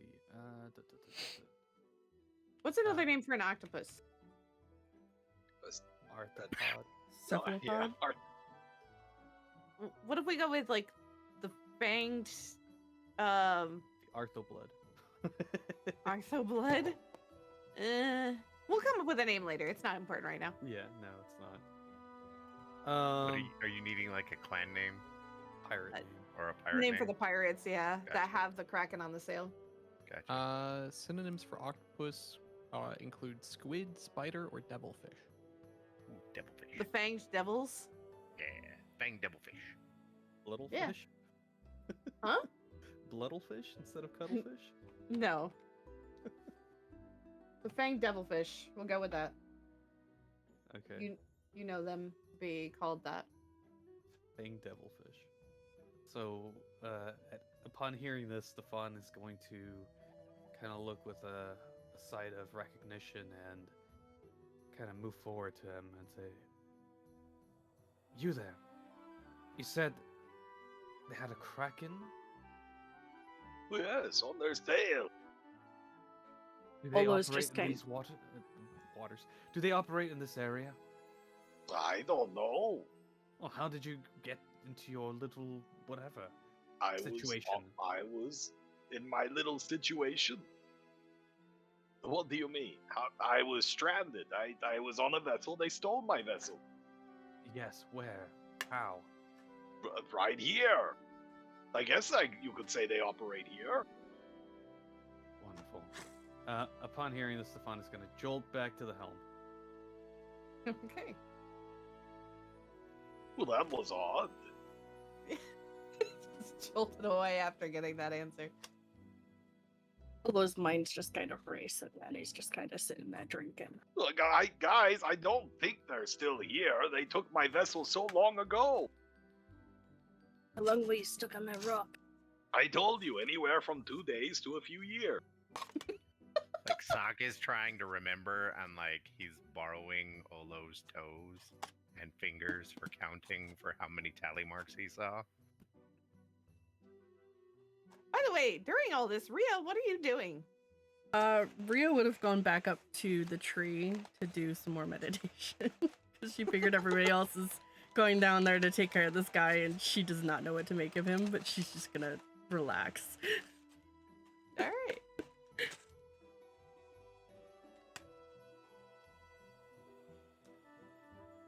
There Okay. was a lot of tally marks. This is such an interesting vessel. Whose rooms are these? Who's my neighbors? Hello? Going into the rooms, most of which are empty. but one of which, this door here, as you approach it, you begin to hear snoring. Hello, anyone in here? No. Excuse me. Oh my. Made of liquid. That's interesting. Hello. Oh. Oops, sorry. Didn't mean to interrupt.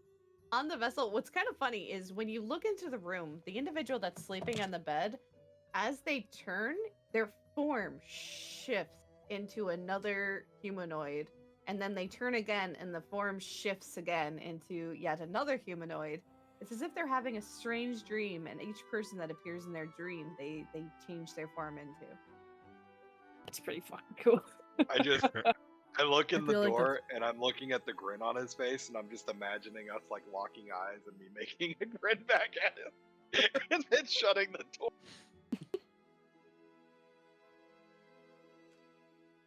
Yeah, so how many people are on this vessel? So? Few. A few, alright. A few more than were with me down at the cave, I suppose. Yeah. Alright. It's a good crew. Yes, of course. I didn't say otherwise. It seems like a lovely crew. Nice. Minnie. Yeah.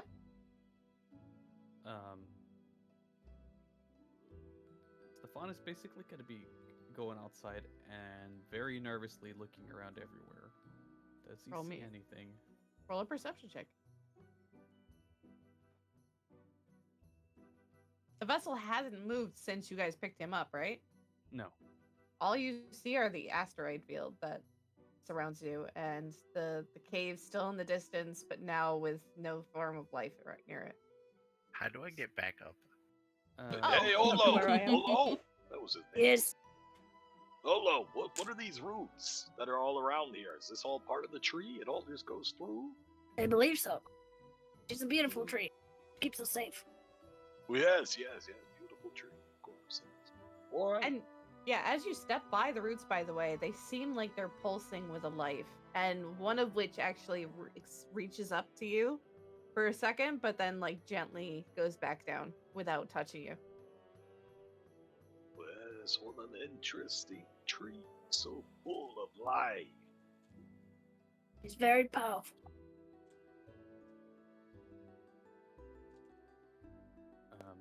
Stefan is going Alright. to tell the captain. Are we ready to set sail, friend? Yes, and I've learned some very worrying news. What's that? I believe the crew of the Fanged Devilfish operate in this area.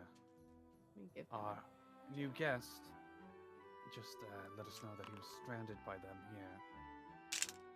Devilfish. I knew a friend that was taken down by that sail. Yes, We need to get out of here. We need to get to Topola's Tower now. indeed. Perhaps we should have everyone be on high alert. I'm gonna go look for Stark and tell him we need to get going. Sock is up at like the tree, and he's talking to the tree and letting it know that they have a new guest and that he's okay, but he's a little Weird. weird. Stefan is gonna start walking up the walls to get to the top instead of using the stairs. And he's gonna yell for Sock. Sock, we need to get going now. I get to drive the ship. No, that's still my job. Sock, you're gonna hear in your head. If he's good with you, he's good with me. Okay, but he still doesn't quite know how like trees work. So just make sure like he doesn't do anything. If he does anything untoward, I will crush him beneath my roots. Okay, but I want his stuff though, okay? I will make sure I save it just for you. Aww. Like, Sock is gonna run back up to the thing and then hug the tree. The tree Out will of- remember that. And then run back down. Yes, Out of Bubba. curiosity, what size humanoid is Vlad? He was 5'11". 5'11", yeah. 5'11"? Okay. Does he have any like bags or anything on him? He's got a book under his arm. All he brought with him were books. Okay. I don't think I actually put like a backpack in your thingy. Yeah, you Uh, don't really I've got a have much. A pouch. lot of your stuff Oh, I had do have a actually been. backpack. Yeah, but a lot of your items had actually been stolen from you. As Yeah, a matter yeah, of fact, yeah, you. I'm gonna reduce your weapons a little bit because Go of ahead. how much was stolen from you. Yep. No, you were kept with a light crossbow and a club. And yeah, you have some rations. But yeah, well, for the most part, as far as weapons go, you don't have much. Okay. Yeah, then I think what Bobo would do, since people seem to be a bit more cautious around him, he's gonna put away some things around his chest, and he's gonna try and specifically sneak from Vlad. Like, he'll still be around on the ship, but his goal is to essentially tail him, but not be be like the least noticeable thing. Okay, roll me stealth, and Vlad, you roll me perception. We'll see who has the better end of this deal. Alrighty. Perception. Okay, so yeah, Bobo, you can sneak around him without being detected, like for the majority of this ride. Yeah, I But think there for was the a most couple part, he's times just where he almost catches you, but you managed to like pull on the whole like, oh, I'm actually doing something else kind of thing. Takes the form of a lamp. Yeah. It's a blue lamp. Weird. What an interesting lamp! You know, I wrote an autobiography about lamps once. Is he talking to the lamp? Yes, I was as I Okay, walked just by. checking. I'm investigating the ship. yeah. I think then for the most part, Bolok's just gonna be watching him instead of paying attention to anything outside of the ship. So he's Okay. just gonna be focused on that. All right. All right. The vessel continues its cruise. Is there any last minute things people want to do for preparing while you guys are on your way now to Topola's tower? Safan is gonna summon the Bat Ballista. Just in case. Oh, Sock okay. is gonna ride on it. Yeah, that's so what you see, by the way, Vlad, is it looks like a little, almost like a cannon, which is sculpted in the shape of a bat. And Sock Oh, is that's cool. riding on it like a little like toy car as it floats around. Oh, that's really cool. I like that. Bolo's gonna sit at the front of the ship and just sit there drinking. But I by the thinking way, about stuff. if anyone sees a jolly that has a sail with a giant skeletal middle finger, that's my vessel. Just be on the lookout. All right. So, Is it called the bird? The You bony guys- bird? the bloody bird. Oh my god. All right, you guys continue on, and after I would say a couple hours of traveling, you begin to see another asteroid field. Oh, there it is. Yeah, that's it right there. And in the asteroid field is a larger asteroid, at least 4 times bigger than the cave that Vlad was found in, and a crooked tower perches atop the asteroid, surrounded by a cloud of twinkling cosmic dust. Through his spyglass, Crux examines the rock. Wait, I didn't he give doesn't it have back. the spyglass. Yeah, sorry, I was reading the thing and I was like, wait, he doesn't have it. He just kind of examines the rock. Hey, little man, can I have my spyglass back? You what? My spyglass. What's that? The stick that you took off my belt. What stick? You know what I mean. You can I please have it back?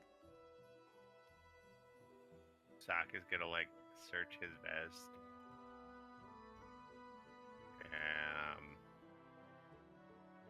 The one with the big end and the little end. Remember, I showed you how to use it. Looky Loo. Okay, hold on. Yeah, Looky Loo. That. He'll give it back to him. Okay. Thank you. If you ever need to use it, just ask. I'm happy to lend it to you. Right, steal it. Got it. Sure, whatever. Like he's gonna give him like a red dwarf salute. So what you see, it examines the rock upon which the tower stands and the decrepit wooden pier. There's a wooden pier which juts out from one side of it. Mr. Flinch, ready the jolly! And what you guys can see, but I'm going to have to pull it up because I thought I had it, but apparently I don't. Here? Living on the edge.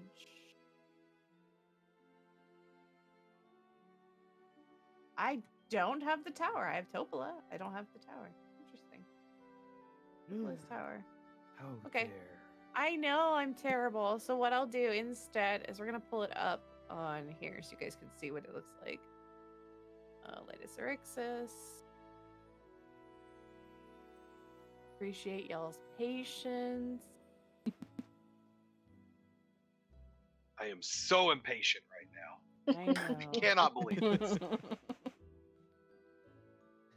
Bullock notes the frustration in Vlad. Fervorously writing it down in a notepad. That he doesn't have because he doesn't have anything to write with. Bobo will remember this. Bobo. When they yelled out, "There it is," Vlad immediately turns to see if it's a ship. Apparently there's no picture of it. But what we'll do is I'll take you to the map. Yay. Activate. Theater of the mind. Yeah. Let me see. You guys see black. Okay. I just looked at your screen. Give me a second. We're gonna configure this so that you do not need vision. Save. I have night I'm a vision. I should great be able to see magician. everything. Okay. There we go. So you guys are are up around here. So you see a crooked tower on the asteroid. And I'm worried if we take the ship too close to the dock, we could end up destroying your dock, and I don't want to do that. So we probably should all board the small vessel again. I call driver. Should we perhaps anchor it? Oh, we could flinch. And he motions to Flinch, and Flinch goes towards part of the vessel and spins this crank, and from the vessel a chain similar to an anchor comes out, but it expands and it's like a solid mass of ball which does not move. It just as soon as it reaches a certain depth, it expands and just stops. And so that's how it acts like an anchor. Totally made that up. But the ship is not going anywhere, and after he drops the anchor, he begins to ready the jolly for everyone to board. Oh, are we all going? What is this place? We're going to see my good friend Topola. She's a wizard, and she may be able to get us in. She's been known to charter all of wild space from her tower, so she should get us a map which can get us to the Xorixian Empire. As soon as you said wizard, Vlad was already on the boat. All right, so everyone, I'm assuming, gets on the board on the vessel. Yeah. Okay, so it pulls up. Flinch is going to stay behind in order to just keep an eye on things. Where is...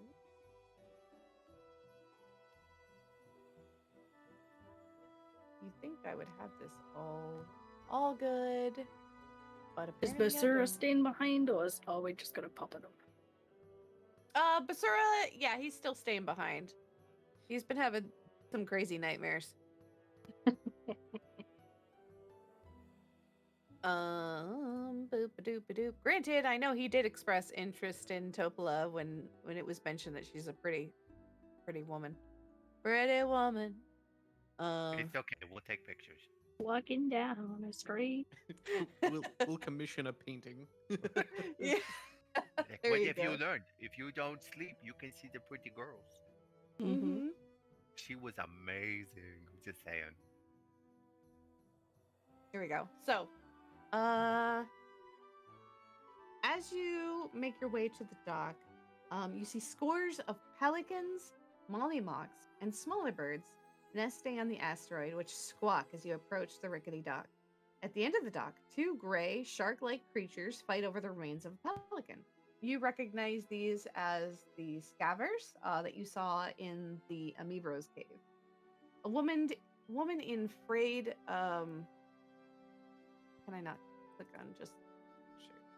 Ah no, my game froze. Of course it would freeze. No. Oh no. Oh, here we go. There we go. It didn't freeze. Okay. A woman in frayed robes and bare feet sits in a rocking chair at the base of the tower washing the fracas. Her face half hidden by a wide-brimmed hat that has a blue jay perched on it. The woman leaps to her feet, brandishes a staff, and snarls, "Get on! Get!" A fiery ray springs from her fingertip, frightening away the shark-like creatures.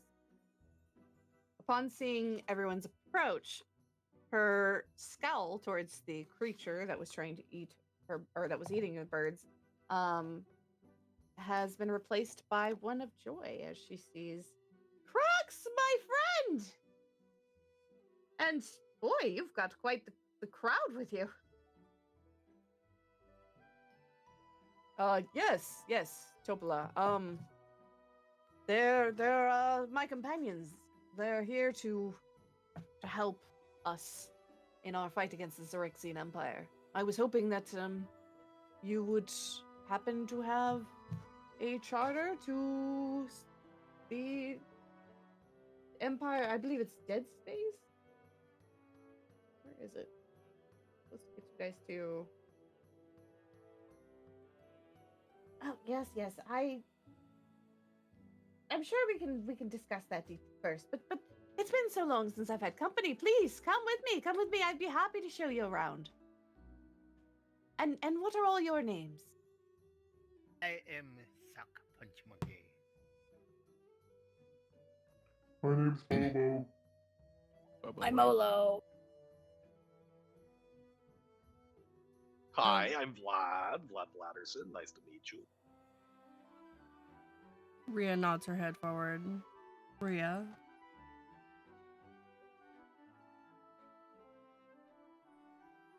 Fantastic. It's very nice to meet you. Stefan, did you introduce yourself? You're muted. That's Uncle Tinker. Whoops, sorry. I need to stop doing that. Yes, you do. It's Stefan Bonadello at your service. Very nice to meet you. Please, come on inside. And she gestures towards the first room. Is the pelican still there that they were fighting over? Yeah, the dead pelican. Yeah. Sock is gonna go loot it.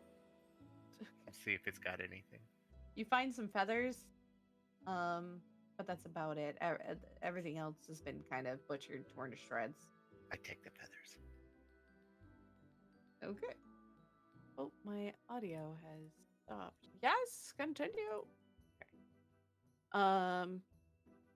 Okay. Before we go inside, Olo's gonna like scan the area around them, looking for any other kind of shape. Roll another perception.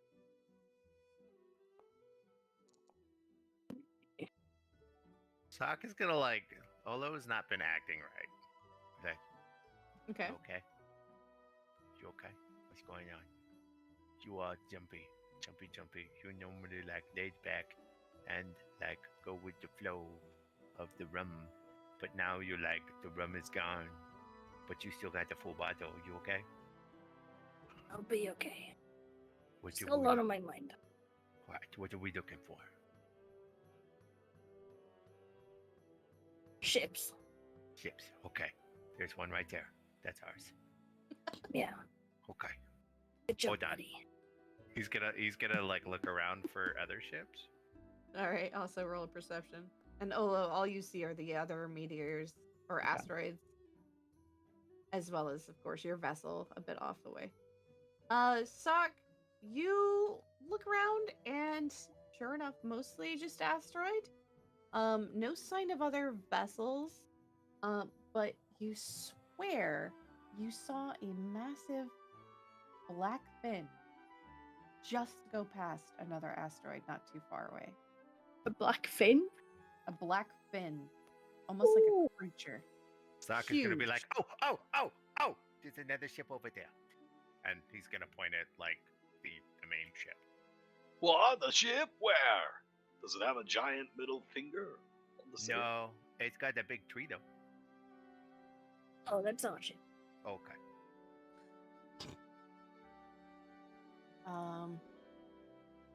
Wait, what is this thing?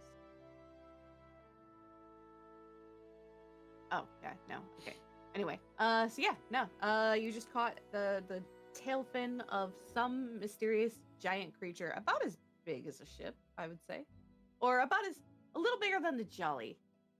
Okay. It's pretty big.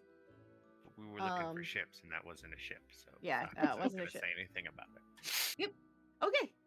So as you go inside, you see 4 ring-shaped garden terraces which line the walls of the cylindrical chamber. The gardens are vertically spaced every 10 feet and brimming with luscious fruits, vegetables, and golden wheat. 4 mechanical gnomes wearing harnesses tend to the plants. The harnesses are attached to... Oh, God. Does she have bananas? Yes, you actually do see some bananas.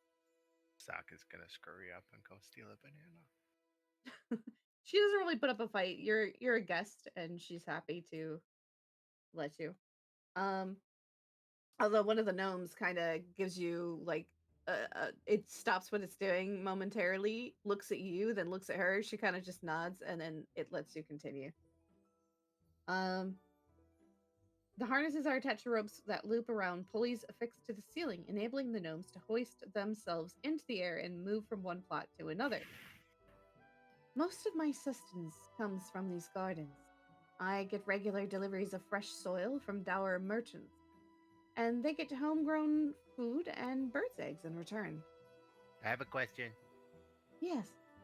Do you have a compost bin, and where can I put the 2 seeds that I was not able to eat? Oh, yes, we have some compost right over there. And she motions towards a small compost bin, actually, that a few Sock is birds gonna have go settled on. Put the banana peel in there, and then he's gonna stick the little bit left of the banana that he didn't eat, like mush it up and like try to replant it. Okay. Well, if you guys would like anything to eat, please help yourselves. Help yourselves. You are my guests. If not, we can continue on our way. Can I get a turn in the pulley thing? There happens to be an extra one. It looks like there is enough for maybe 8 of these little guys. Roll me an acrobatics. Oh, yeah. No, so she slides the harness on you, and you're a monkey. You easily make your way around using it. And it almost like, yes, you're extremely mobile. Yes, you are very dexterous, and like you're used to that. But with this, it almost feels like you can fly as well. Well, I can fly anyway, but Wait, literally fly?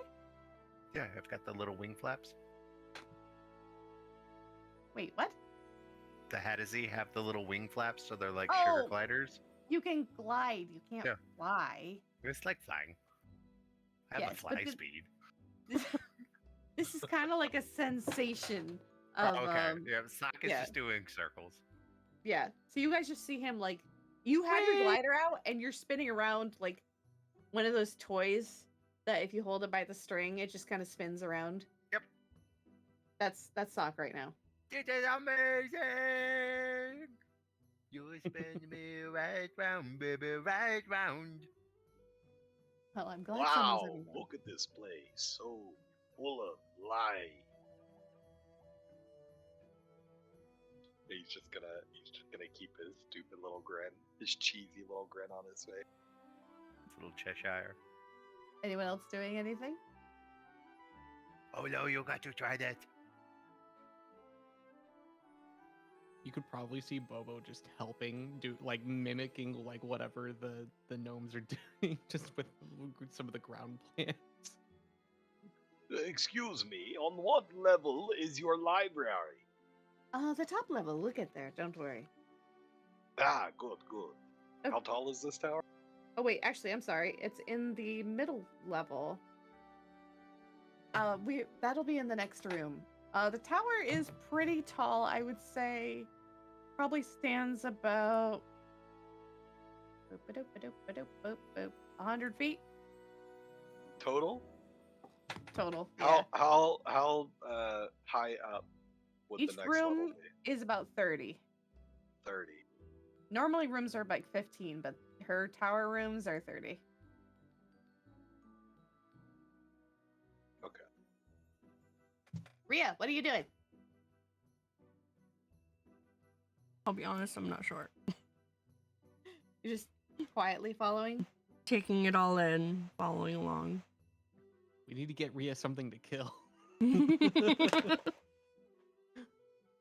Alright, so Rhea's generally a pretty quiet character, so that's true.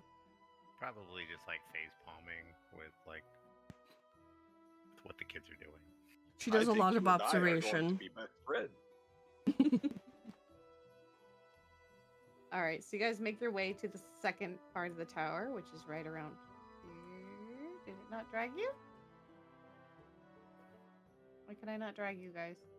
I just love that we're basically This like one? a large family going to Whee! Toys R Us no matter where we're going. See, we got Woo! I Is can't. it this one that I'm in? Yeah, it is that one. I can't ping for some reason. Come to me. Wee, I'm in space. Are you still got? Are you on the feet?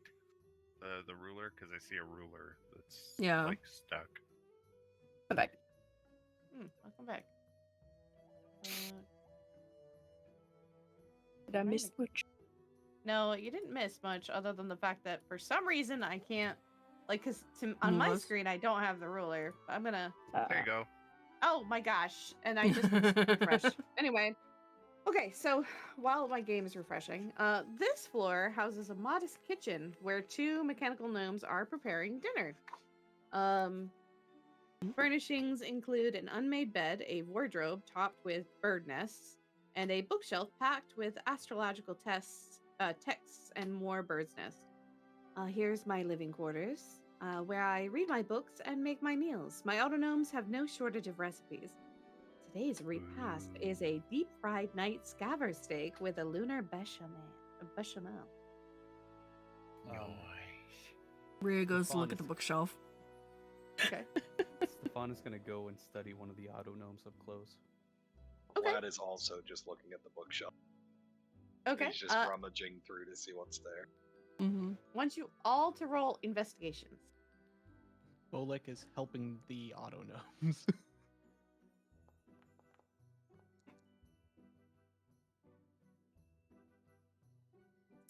Okay.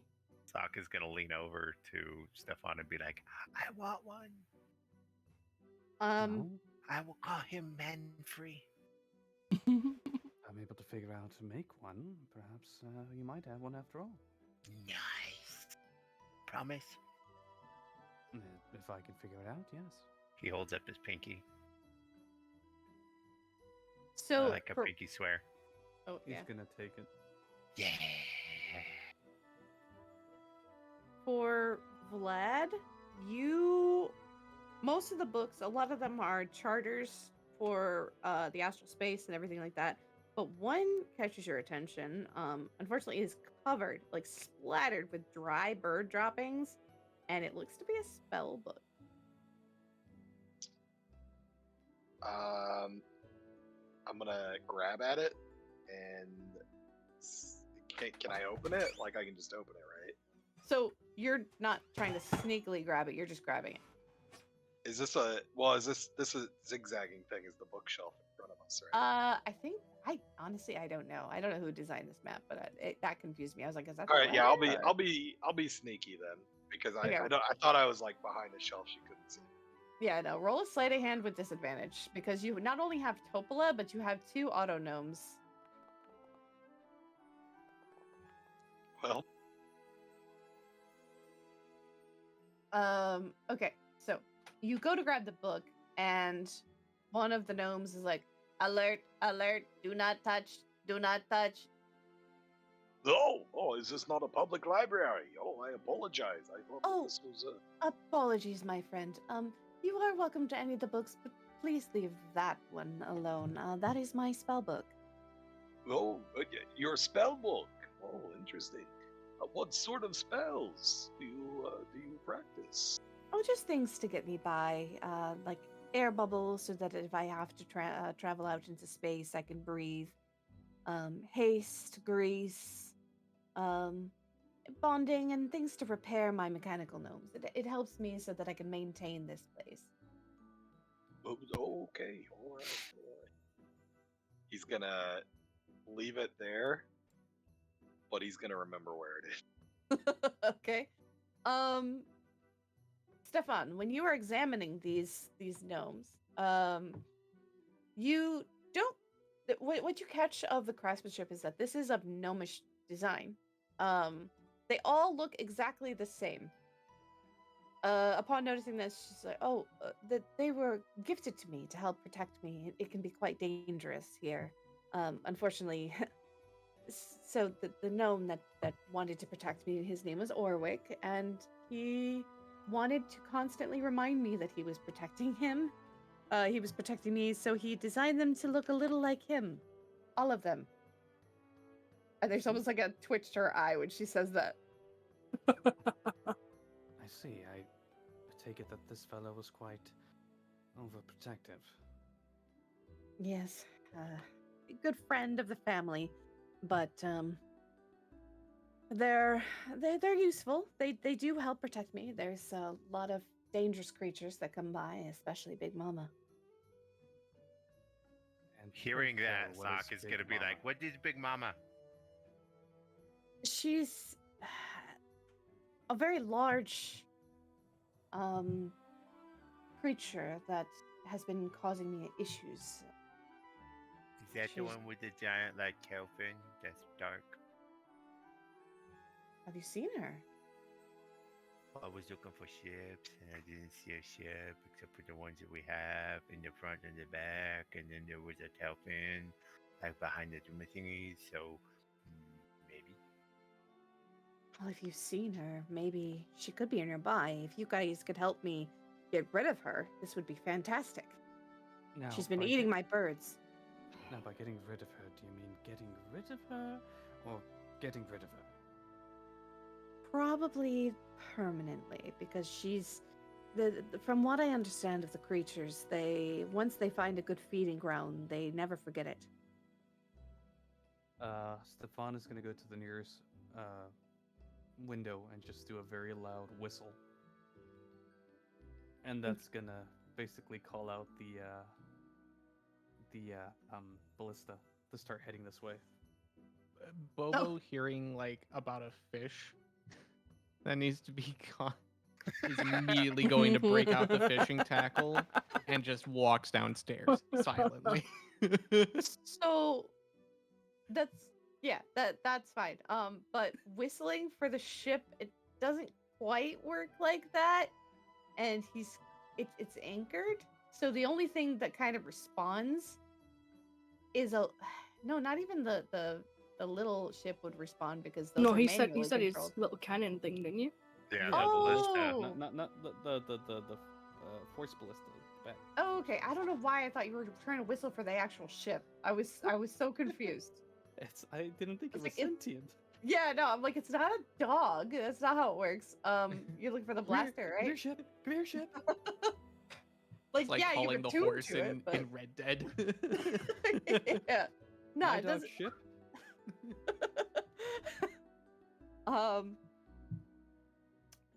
But yeah, other than that, but please, we can talk about that in a minute. Bobo's already outside setting up. Don't Okay. worry, we So- got our best man on it. So there's a window. So this isn't in space. This is just the floors. Yeah, no, you guys are in. An We're on the upper second portion. floor, and there's a window. All right, cool. Yeah, there's a window on the second floor, so you can see a pretty decent distance. You guys again sitting in an asteroid field. That's pretty. much Oh, all you that's the can whole see. thing on the left side. Okay, I Yeah. see it now. Okay, I get it. This is a profile Exactly. view of the vessel or the tower. Which I know it looks tilted, but each room is level. Okay. So, Magic. please follow me this way. And perhaps we can discuss business over dinner. Let's go to the third floor, and she'll lead you guys over here. Or whoops, I missed Sock and Olo. So at the very top, you see two mechanical gnomes, which are using rags to polish a 10-foot-long copper telescope. So it's a giant looky-loo. That's a giant. He's gonna like pull on the hippo's like clothes and be like, "Yo, that's a looky-loo." Oh yes, that she could basically scope out the entire wild space with that. Oh, I take it. It's like 4 times Rhea your smacks size. his paws. He's just like trying to like look at it. Dozens of star maps lie atop tables that are also skittered with sketches of planets and otherworldly landscapes. And here is my observatory, remarks Topola proudly, having not really heard you. I acquired my autognomes. Oh wait, hold on. We already mentioned that. She walks across the room and touches a wall, whereupon a tall opening appears in front of the telescope. Would you like to have a look? Rhea nods enthusiastically. Okay, so Rhea and Sock, roll me an opposing dexterity check to see who gets to it first. Sock, knowing what Auntie Giggles is into, he will totally let her go first. Okay. Is this thing aimed like straight up into the straight up, or is it just aimed forward because they're already in space? It's aimed out into space. The map that's drawn is not exactly reflective on it. What I imagine is like an open top, like lighthouse at the top where it's like open or like windowed, and there's like the thing on the like a spinny thing so it can spin around and look in like a 360. Like an astronomy tower at the top. Imagining. Yeah. Because I look at because I was looking at the picture and it's all like boxed in and stuff. Yeah. Like I'll an explain observation in a sec. tower. I'll explain in a second. Give me just a second. I gotta AFK for just a second. Catching a shark, yeah, catching a shark. You fucking shark. You jerks. Said it was Big Bertha, right? I think it was Big Mama. Big Mama. Yeah, Big Mama. Big Bertha. I mean, either way, honestly. Ha, that's hot. We're gonna have sushi for days. Oh I yeah, love Big sushi. Mama. My husband brought me hot chocolate. Nice. Good job, hubby. Good job. Mm-hmm. Trying to clean off the mug because he made a bit of a mess. It is hot. So it's a hot mess. Your, Yeah. your It is husband one hot making a mess. mess is hot. Rhea. This whole I group's mean- a hot mess. Anytime he Yeah, cooks, it's a mess. When you look through the telescope, you find that it is currently pointed at the planet in which you guys originally came from. Surprisingly, you can see it. And it is still being engulfed by those crystalline vines. I've been observing what the Xerexian Empire has been doing to various stars. Fortunately, I haven't really had the ability to do much about it. but maybe I figured if I could learn about what is happening, maybe I could find a way to prevent it. Although it might be too late for that planet.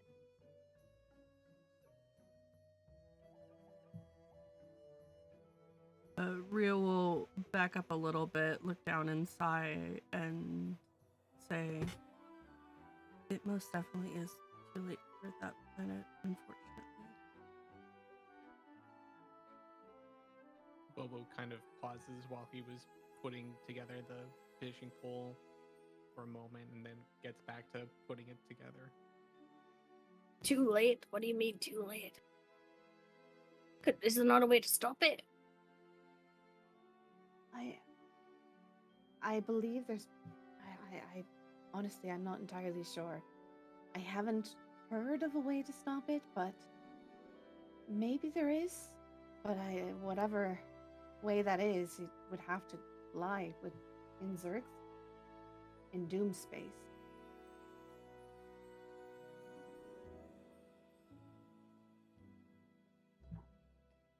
So, Crux actually looks at her. That's exactly why we're here, Topola. I need to get a map that will take us to Doom space. She looks at him and she looks a little downcast. I don't actually have that particular map, but I have something that might still help you. It's an orrery. Wait, what is it called? An astral? A wild space orrery. Of course, I would appreciate if you could take care of that fish for me, and I can give it to you, and then, at least on your way out, maybe you could blast it with your ship or something. I don't... It shows you where you are in relation to the planets, moons, and sun in the wild space system. Of course, you have to be in wild space to use it. To get to another system, you must first enter the astral sea, which will take you wherever you want to go. Once you reach your destination, you can use the orrery to get your bearings. Well? Rio's eyes light up at the mention of the orrery. So about this big fish. Ah, yes. Big Mama. She's a void scaver that started to prowl around my tower. But, Would Bobo know anything about a void scaver? roll me a history check with advantage because of your history with fish. Yeah, you've heard of void scavers. So the thing with scavers is they come in a variety of shapes and sizes. The void scaver is been known to be enormous. Let me see here. How big exactly are they? Let me type in void scaver.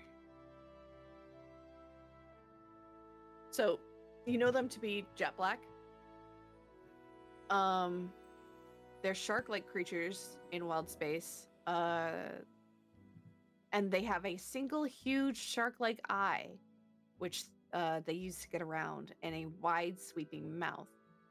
They're one of the most dangerous of the scaver breeds, and they are definitely known as man-eaters. But they typically are solitary hunters. Would Bobo happen to know what the best bait would be for it?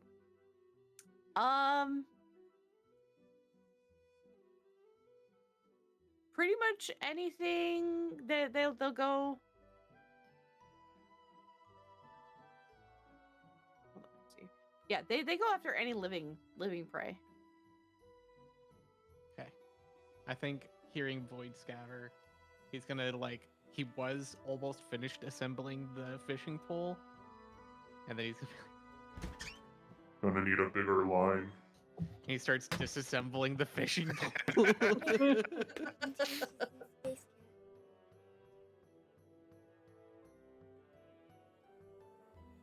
I mean, we could see if we can take it out for you. No promises, though. Oh, that's okay. I'll still give you the orrery? Because I know it'll help you and it'll help our movement against the Xerexian Empire. But if you could take out Big Mama, it would be greatly appreciated. I'm tired of losing birds. Not only are they my friends, but I am losing business as well, because they are a source of income for me.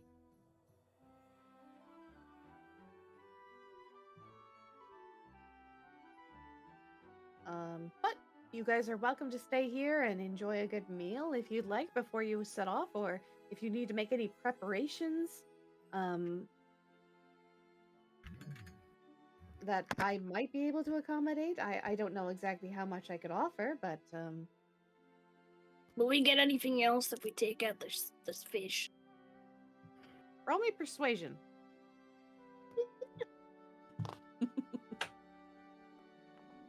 Okay, not bad, not bad.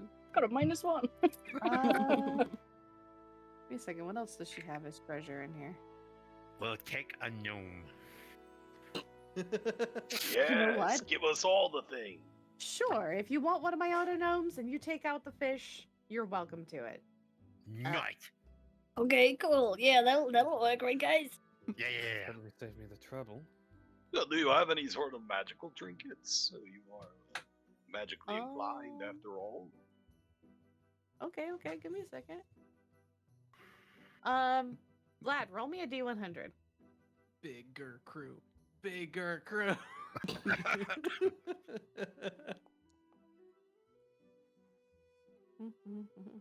Okay, give me a second. Wait a minute. Oh, hold on. Instead of pulling from that table. Oh no. I know what you're gonna do. Oh, you guys are no. We'll take it. We'll take No, it. We'll totally no. take it. We'll take whatever it is. We'll take it. Where is We it? love it. No. Whatever it is, we love it. We love I know what it. this is. I won't say, but I know what this is. Where is it? Table of magical atrocities. No, not there. Table of cursed object. Who Where- would make a spatula that flips every object possible? Not that one. Flips whatever comes in Where contact. is I it? want it. Is it this one? No, why is that so small? Why can't I find it all of a sudden?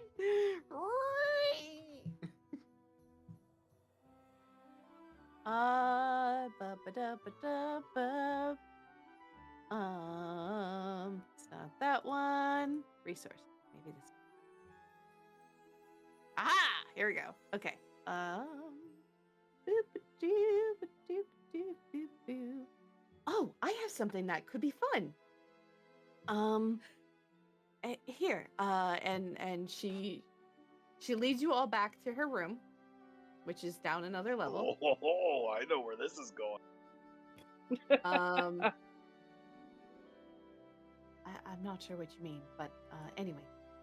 She goes over Well, to the shelf, right? We're going to the shelf. Not so much, but she goes over to her bed, and by her bed there is a large chest, and she opens it up, and she pulls out what looks like a briefcase. It's a red triangular briefcase inscribed with various eldritch symbols. And she holds it up, and it's really nice looking, really interesting. So I don't want to do it right now because it could have some interesting effects. But if you open this bag, there is a chance that an interesting creature might come out of it. Of course, it can only work about once a day, but and whatever creature comes out of it does only last for about an hour. But and there's also the chance that it might be hostile towards you. But I mean, you know. Open it. Okay. Well, let's find out. Let's open it. Let's see what it does. Would like to Oh. open it. Okay. Stop. Roll me a d8. Oh boy. Okay, a 2. Okay. Oh no. And now roll me a 1d2. bad. It's gonna be bad. It's a space whale. and it's aggressive. Inside the tower. Okay. Okay, 2? Okay, give me a second. You said a 1d2, right? Yeah. Yeah, 2. So it's basically a coin flip. Okay. So give me 1 second. I actually have to get the thing really quick. I know I've made these before.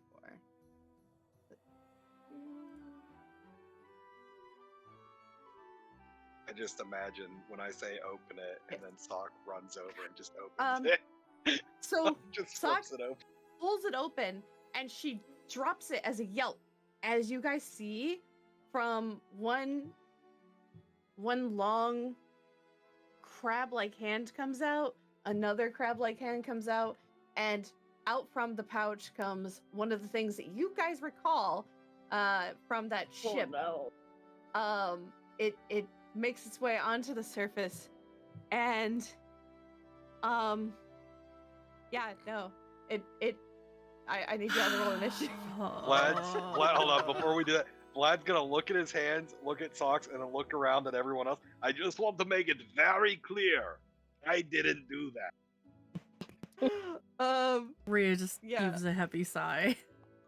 Because she Okay. knows. It's just one. But it rolled kind of high on its initiative track. Not as high as me. Oh, man. Yeah. I'm fine with that. Topol is gonna roll Commander Crux, the 2 autonomes, because they are here to protect. This crab walked into the worst situation. Yeah, imaginable. it was not a good situation for it. I almost feel bad for it.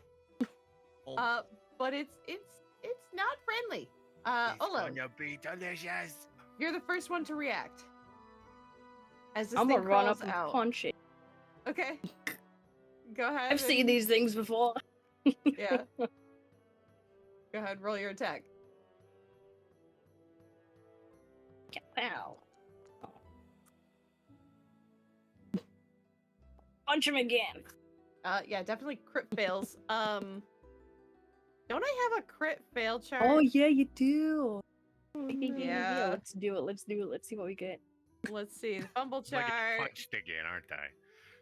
for melee weapons. Roll me a d20. Drops weapon, your hand falls off. 17. Loss of diving path. nerve. Man, your opponent looks tough. Make a wisdom saving throw with a base DC of 10 modified by +2 for every hit dice higher than your opponent has. On a fail, you what? are frightened. Okay, so just roll me a wisdom saving throw. If you beat a 10, you're not frightened. Yeah. So it looks a little scary at first, but you fought this like because you remember what these things were capable of. Oh yeah. But you remember that you also killed it, so you don't actually become frightened. Shake it off and punch him again. Tonight. All right. Punched again. That definitely hits. I'm going to hit it for 6. Okay. You got 1 more as a bonus action. Oh yeah. Or 2 more if you do Fury of Blows. I'll just do 1. Keep my Save gonna them keep key my points key for points. the, Yeah. for the big mama. Yeah. Yeah, that hits. Takes 7 points. Crack, crack. You crack it right in the jaw. And I will stand there. Okay.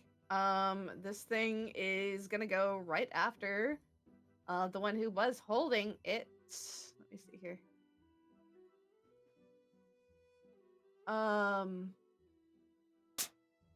It will it doesn't have any eyes. You guys almost feel a weird sensation. Topola has to make a Oh my gosh, really? I didn't make any. Oh my gosh, I was not prepared. I am not prepared. Hold on. A Look, I'm terrible helping. DM. Look, I'm is, helping. +1, so a d20 +1. Yuki says I he mean, to believes be in fair, you. it's very hard to predict what we're going to do. That's true. It's hard to predict what Sock is going to do. myself. With the exception of I loot everything. I take it. What is it? I take it. You said this is a crab-like creature, right? It's not a human. Yeah, it's like a strange. Okay, I can't roll. I don't know Here. why. Want me to roll for you? Yeah, roll me a d20 plus 1. Yeah. It's not letting me roll anything. Really weird. Refresh again. Yeah, I'm gonna try that. Refresh. What, you want more? Boom, baby. What'd you Helping get? or hurting? Or Natural Oh. what the 20. fuck? That's what's funny? Okay. What does it say if One more? you succeed? Okay, so I still need to roll it. That was very lucky / unlucky. 1, 2, 3. Oh, Okay. about a cough. So, she takes 13 points of. Okay, she's got a decent health pool. Thank God it's not what I left it at, because I basically did nothing to her character sheet, so she was sitting at 10. Okay, so yeah, you watch as Tupola reels in pain. That's its turn. Who is next? Wait, why did my Sterling ringer get? Oh, that's because oh my gosh! Commodore Crux, not my friend. I don't think so. He's gonna try to fire his musket, He throws and he a misses grenade. again. He misses again. He's really bad. He's really bad, and he finally does hit it. Like he's like, "Oh, hold on, give me a second," and manages to hit it. Gonna It take is- away his weapons. Oh, It is now the auto gnome's turn. Oh, 5, Just don't give him 10, any bombs. 15. Danger, danger. And you're gonna watch as one of the gnomes goes for a shock attack, which I didn't set these guys up either. I didn't think there would be a fight within the tower, but okay. I all right, apologize. that's okay. No. Okay. So the thing goes forward. You watch its hands grab onto like the tail of this creature. It electrocutes and it's dead. Sorry. That was shortest battle ever. Y'all didn't even get through one round. Okay, we're gonna fight some Well, I big figured it guys. wouldn't. Yeah, It's nah, alright, we're this- just saving our hit points for something else. yeah. Vlad smiles. We'll take it.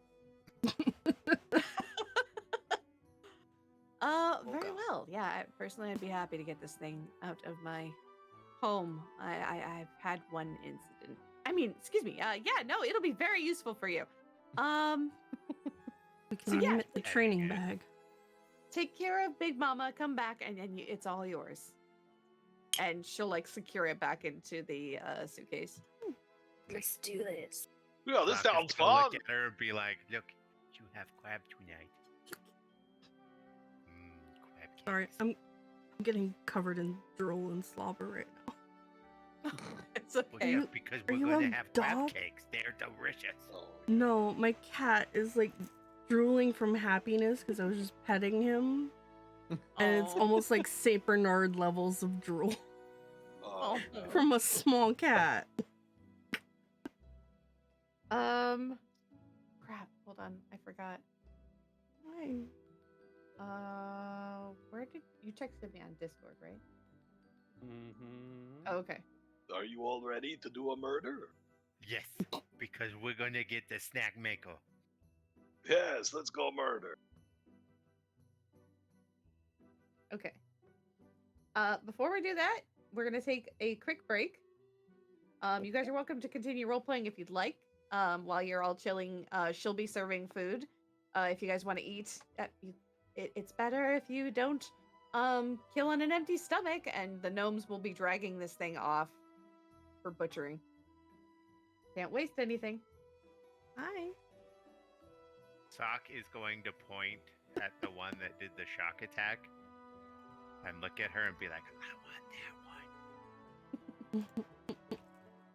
Wait, I think these actually have names. That's oh, that's just Orwick number 2. But yeah, you can have Orwick too. We're going to call him Man-Free. And Saki's gonna run over, pull out a piece of chalk, and like write the name on it. Okay, but yeah. RP break, stretch break, go get water, get up, walk around, and I'll be back. Vlad's gonna Hey. pull a skeletal finger, a nub of a skeletal finger out of his pocket, and kind of point at Socks and like, it's more permanent. Saki's gonna like reach around in his bag and give Vlad like a piece of chalk. No, no, Here I you don't go. want. I'm saying here, you can write your name on it. Oh, okay. Bonus gonna click a little button on his vest, and a little tiny blowtorch is gonna come out. They want permanent. Also, this might be a good time to talk strategy if y'all want, but I mean, that's up. Saki's gonna look at the blowtorch and be like, How are we gonna fight this thing? Are we gonna go on like the little dinghy? Now, I think we'll probably need to take the ship since, you know, she does massive amounts of damage. We'll need the big ship, and we'll probably have to use that harpoon that we just finished working on. Oh, We're yeah. gonna harpoon it and then just basically let the let the tree kill it. Keep it in place. Or we can harpoon it and lead it into the asteroid fields and just let it hit as many asteroids as possible. Yeah, we're more crunchy than it is, so I'm afraid of like damaging the ship if we do that. I mean, to be fair, if once we harpoon it, I'm pretty sure we're gonna go for a ride whether we want to or not.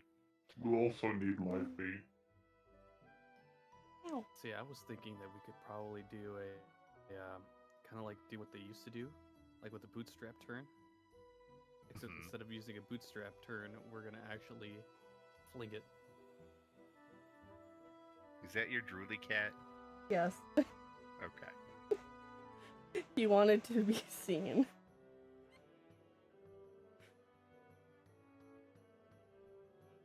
The attention of just one human is not enough to Enough, I satisfy. need No. all I humans. must, Mm-hmm.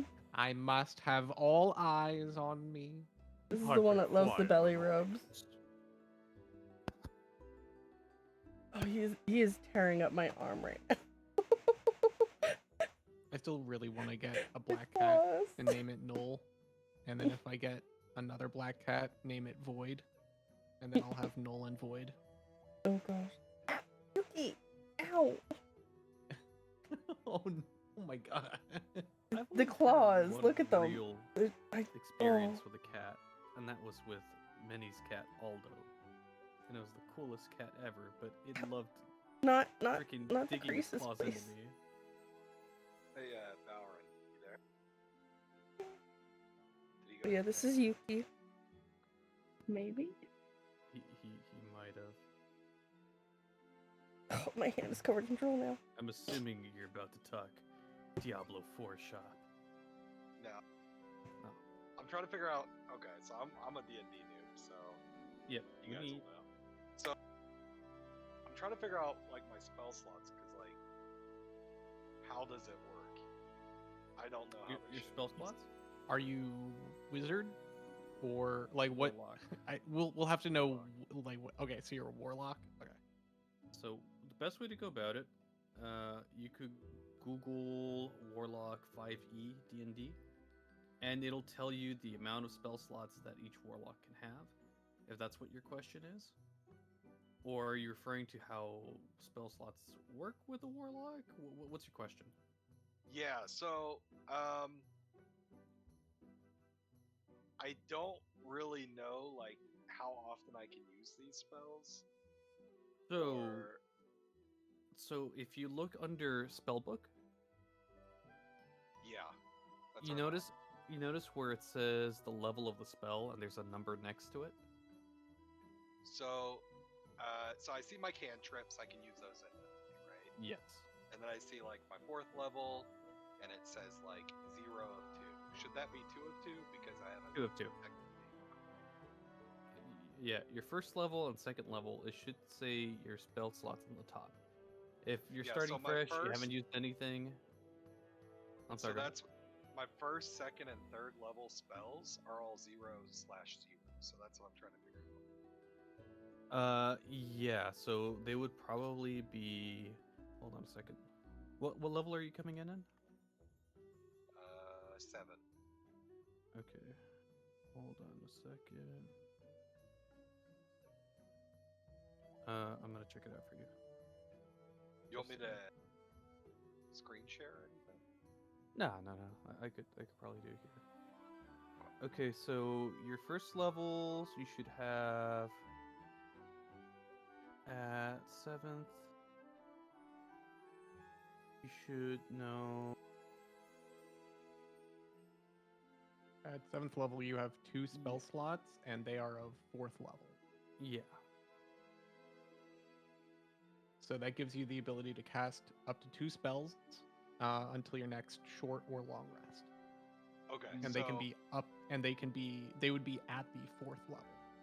So even like my first level spells would be at the 4th level, but I can only Yes. cast 2 spells. Okay. All right. Perfect. So now I understand how. And Okay.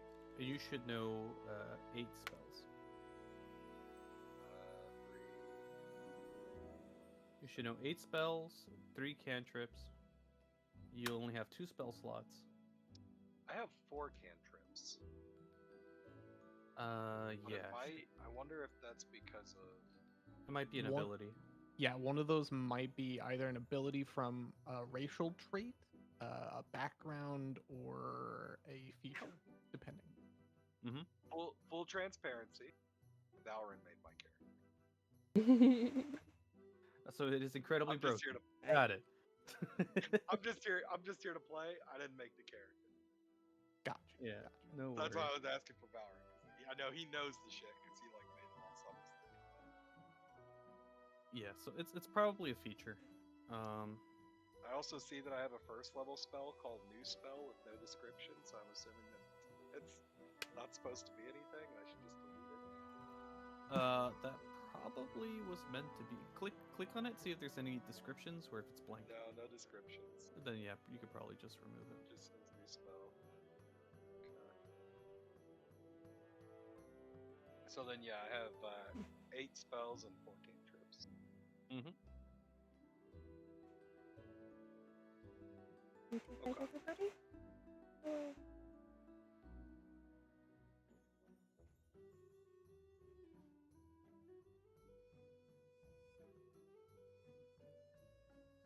Oh, okay, we're done.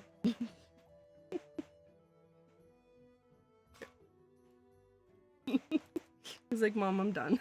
Did he bite you? No, he just walked off. My arm is covered in like little soft scratch marks though. Where you just like pulled back my skin. Yep. Alright. Oh, more drool. Right in the face. Thank you. What? You want more? Now that my laptop is covered in fur and drool. And I'm covered in fur and drool. Now he's just licking himself like, I don't know what you're talking about, Mommy. I'm a perfect little gentleman. Why has my pet stopped petting me? Look at this. You scratched up my arm. Look at this. What do you mean no? Corner. You did. Look at this. I got the marks to prove it. Irish that kid.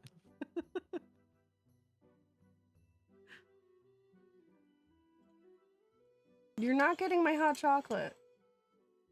What?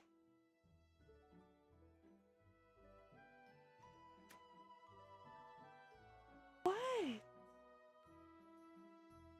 You can come sit with me. We're gonna pull off the half-pulled skin now. Oh. My poor arm. It was fine before he started sitting on me, and now it's just like a mass of little red lines from his claw.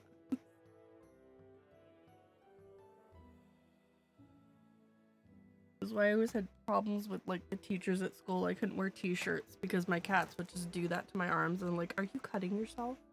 I'm like, no, I have cats. Got a kid that rides my bus that comes to school every day, like looking like that. Okay, Yuki, no more. You're pulling your claws out more now. No. Why don't you go to your heating pad?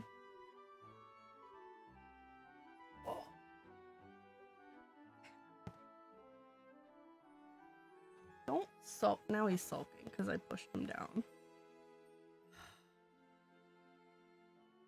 Do you want to go out? Go play with the others? You want to go play? Yeah?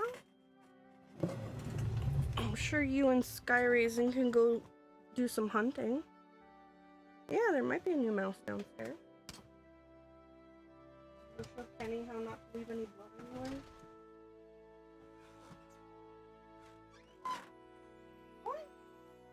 Oh, by the way, while you guys are eating, Topla would have told Stefan that if you guys get the gnome, you'll need to reprogram it because it's been programmed to specifically protect her.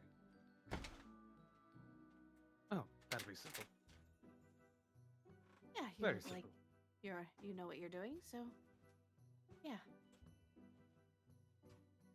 He's gonna go ahead and just kind of clank on its head.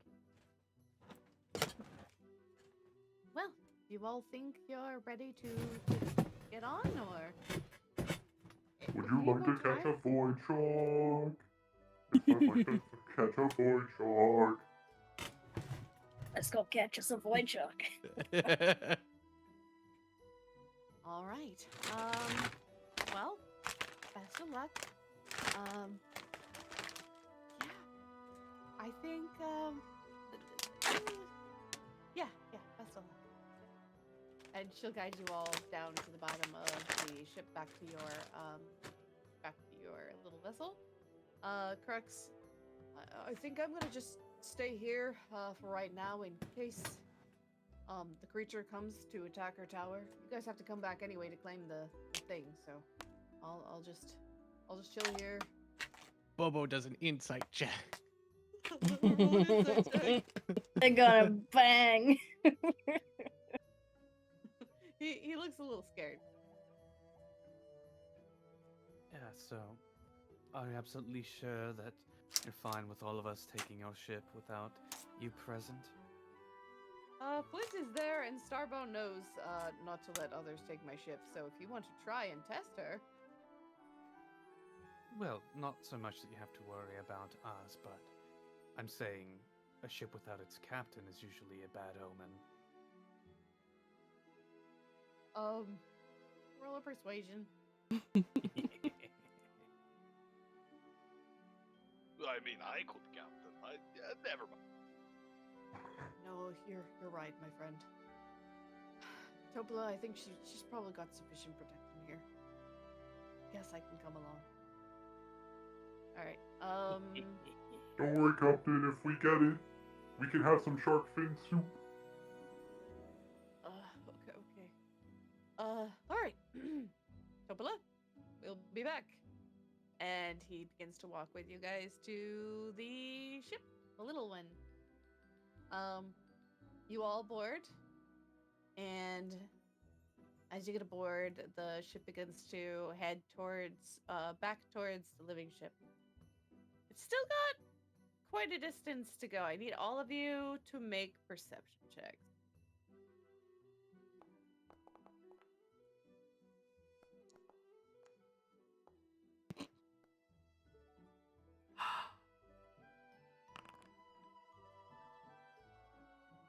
Okay.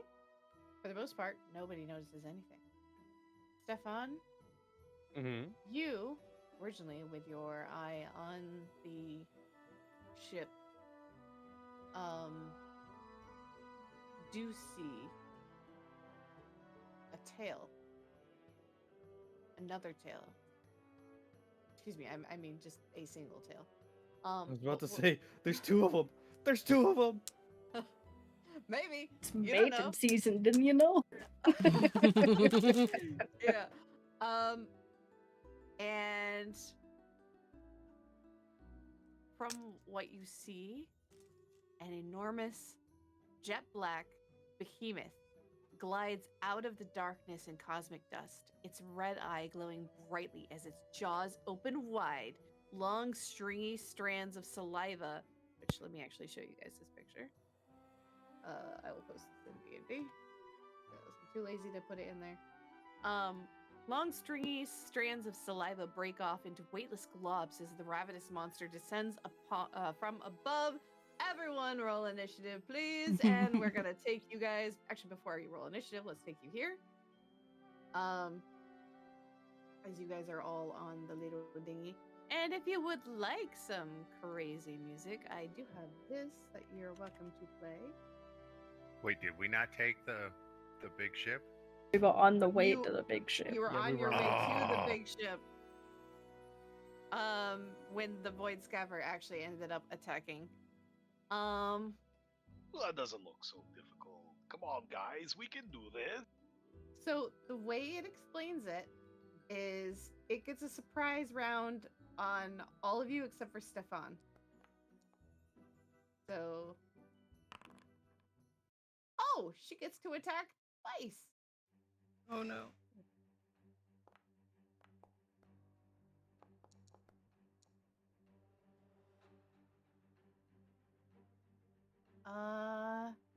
Did everybody roll? There's oh, Crux isn't rolled. Second. Wait, did I roll initiative yet? No. No, I don't see you in the counter. There we go. Of course, Crux rolled low. He's terrified. Ah! He's seen what these things do. I gotta turn this down just a little bit. It's a little loud. Oh, Okay. the turret should also be here. Oh yeah, that's right. Give me 1 second. We'll say it acts on your turn, by the way. Okay. Blast cannon, right? Yes. Okay, not flamethrower. Okay. So the thing comes up, and its gaping jaws go towards whoever is closest and smallest. It's gonna try to make a swallowing bite toward. Oh. Okay. Oh no. Sounded like I'm- it was a natural 20. I'm gonna need someone to let's see here. We'll say Olo, you're at the front of the deck. Roll me a dexterity saving throw. Okay. Alright. You're very lucky. So I think it does half damage though. Oh my god, does it really? I've got evasion. Okay. Roll or yeah, your evasion does half. Oh wait, if you have evasion, it's an automatic success for dexterity checks, isn't it? No, it's not Uh, an automatic success, but if Olo would have taken half damage, he takes no damage. You For lucky anything that requires Yeah, Son of a I monkey. take 0 damage. You lucky son. You want to know how much damage this thing? So first of all, it would have swallowed you. It bites down onto the ship. The ship rocks from the pure impact of this massive creature biting down to try to eat you.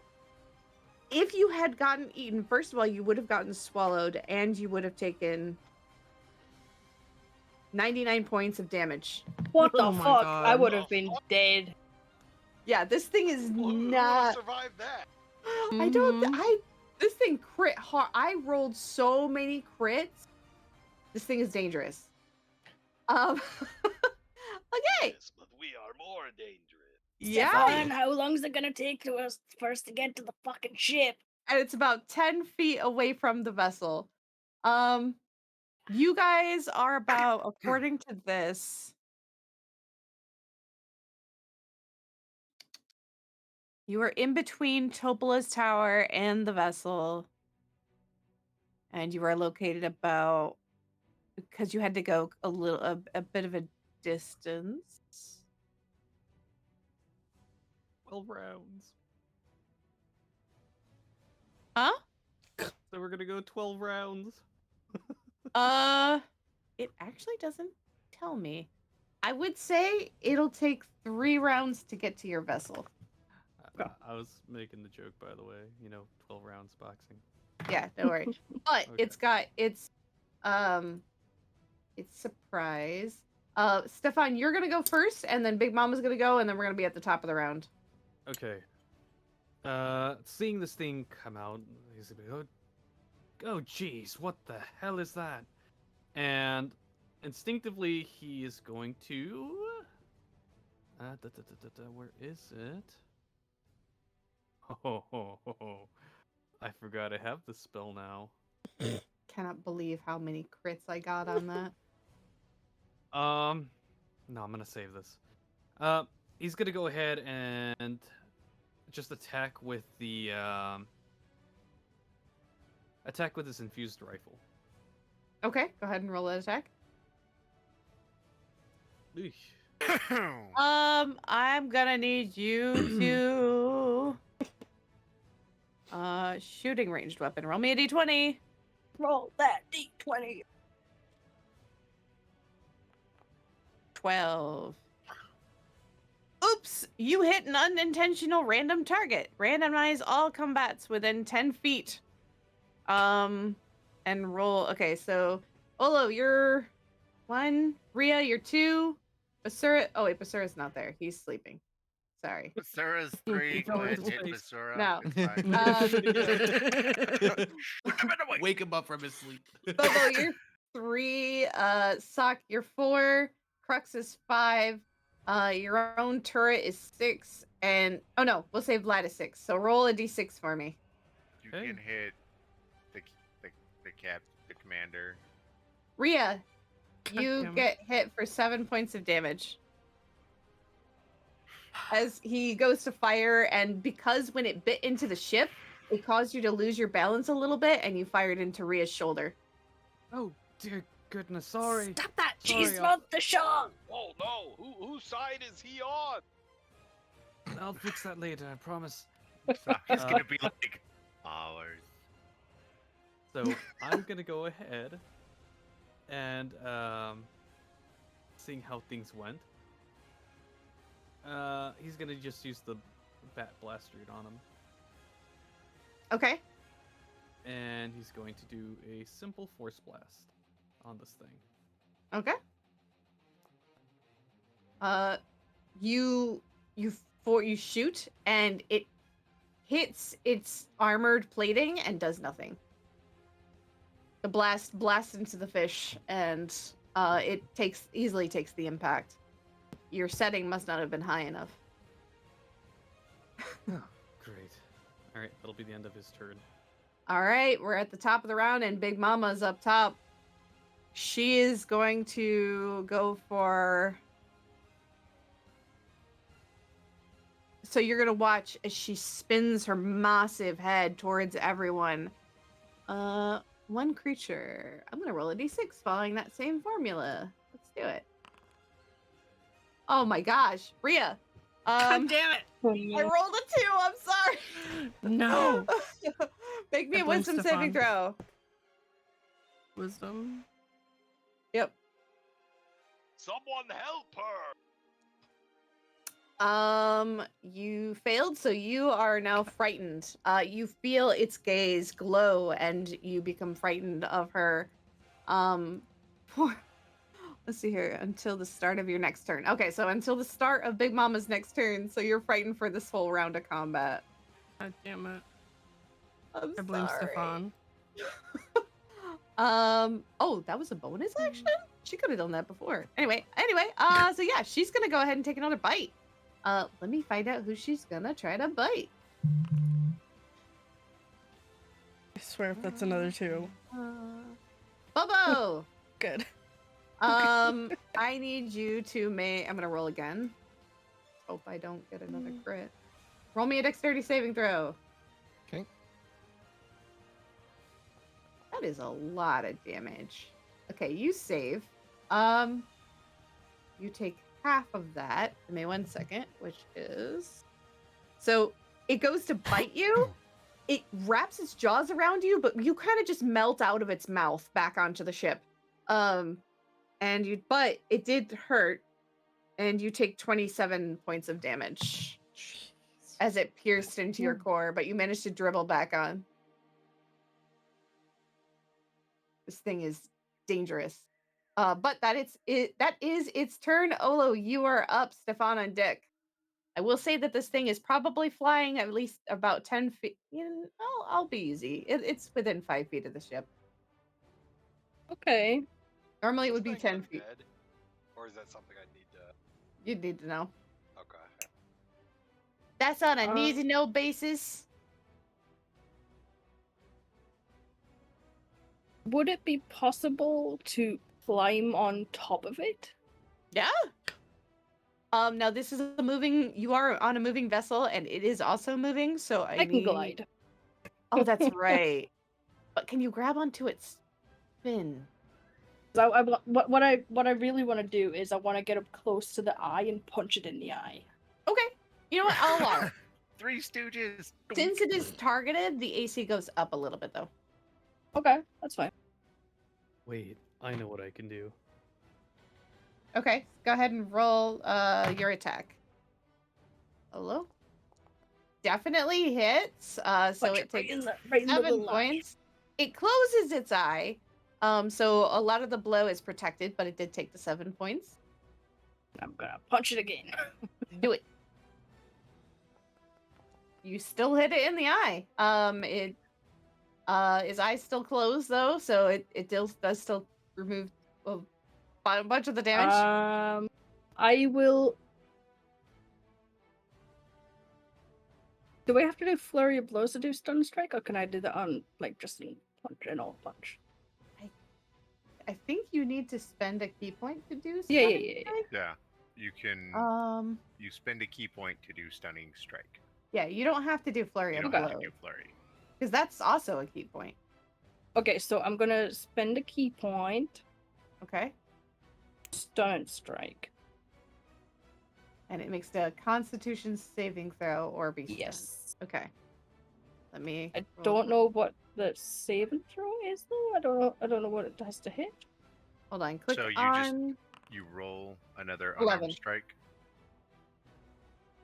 Constitution saving throw of 11. Okay. Saving throw. Oh my god! It rolled a 12. Fuck. So Okay. you go and it shudders a little bit under your impact, but no effect. I can still do flurry of blows, right? If you want to spend another key point. Wait, hold on. Stunning strike was special. Oh yeah, you can. Because that's a bonus I action. will do that. Okay. I'm gonna go ahead and just roll that just so I have it on the. Wait, did it not go on there? There we go. I've got 2 punches in the face. So this time it kind of shakes its head and your punch kind of whiffs over its head. That one, you're still aiming at the eye, right? No, I'm just punching it in the face this time. Okay, this time it does hit. So you managed to strike its head for 10 points. Okay. And I have drunken technique, so whenever I use flurry of blows, I gain the benefit of disengage. So I'm gonna disengage. Okay. And I'm gonna glide back to the ship. Okay. I feel like you guys are fighting sin in Final Fantasy X. Yeah. All right. So is that your turn? Yes. Okay. Stefan's up. Vlad is on deck. He's gonna look at Suck. I said, I hope this works. And he go ahead and cast Vortex Warp on Okay. Suck. Okay. And I'm gonna send him right on top of the fish. Okay. So Sock, you are right on top of the fish. Wait, are you allowing this? Because if you are, you'll be teleported. If not, you can make a Constitution saving throw. Oh no, he'll totally do this. Okay. You're I hope teleported. this works. Yeah. Okay. What are we doing? Junk. Oh. Hit it as hard as you can. And with that, Okey-dokey. he's also gonna have the cannon fire. Okay. What is fire. your spell attack bonus? Because you need to be adding that to your cannon. I don't know. Your Let me figure. intelligence, which Yes, it's a is plus 3. Yeah.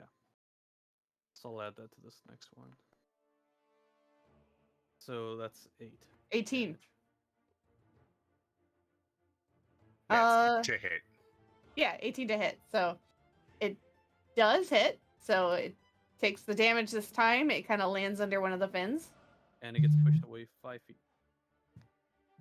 Okay. So now it's 10 feet away from the vessel in wild space. Oh, wait, doesn't it have to And- make a con save in order to not be pushed? Nah, it's pushed. No, it's fine. Too late. Wait a minute. Move. Next. Says if the target is a creature, the creature gets pushed 5 feet away on a hit. Okay. Mhm. Yeah, it's pushed. So it's 10 feet away from the vessel. Okay, hold on. Let me see if I got anything else. Surprisingly, the impact blows it and its body kind of curls into the blast. Can I do anything else? I think that's all I could do. Okay, Vlad, you are up. Bobo on deck.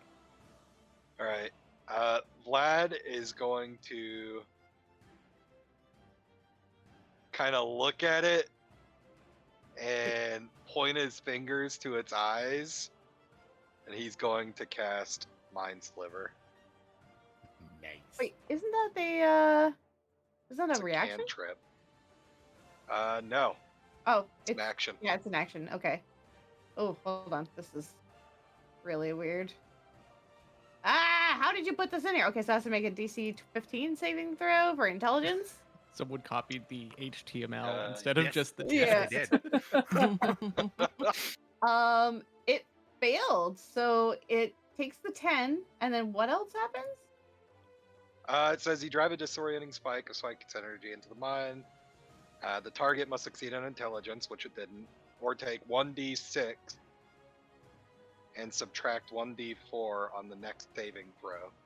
So you Is- need to roll a d4 for the next saving throw, I guess. Or What? Okay. So is this a cantrip or is this a it's spell? a cantrip. So at level 5, it's more than 1d6. It's 2d6. Okay, gotcha. All right, it did the thing. Did it? I Oh yeah, put it it did in roll right. 2d6. I put okay. it in right. We're good. Give me 1 second. Okay, y'all need to remind me when it does a saving throw to roll a d4. And it's let's see. From the next saving throw it makes before the end of my next turn. Okay, so in this round of combat, if it needs to make a saving throw, I need someone to remind me. Okay. Because I will forget. Is that your turn? You still have a bonus action and movement if you want. Yeah, I'm just gonna take kind of a step back, and that's gonna be my turn. Okay. Bobo, you're up. Rhea on deck. Okay. I've got some questions.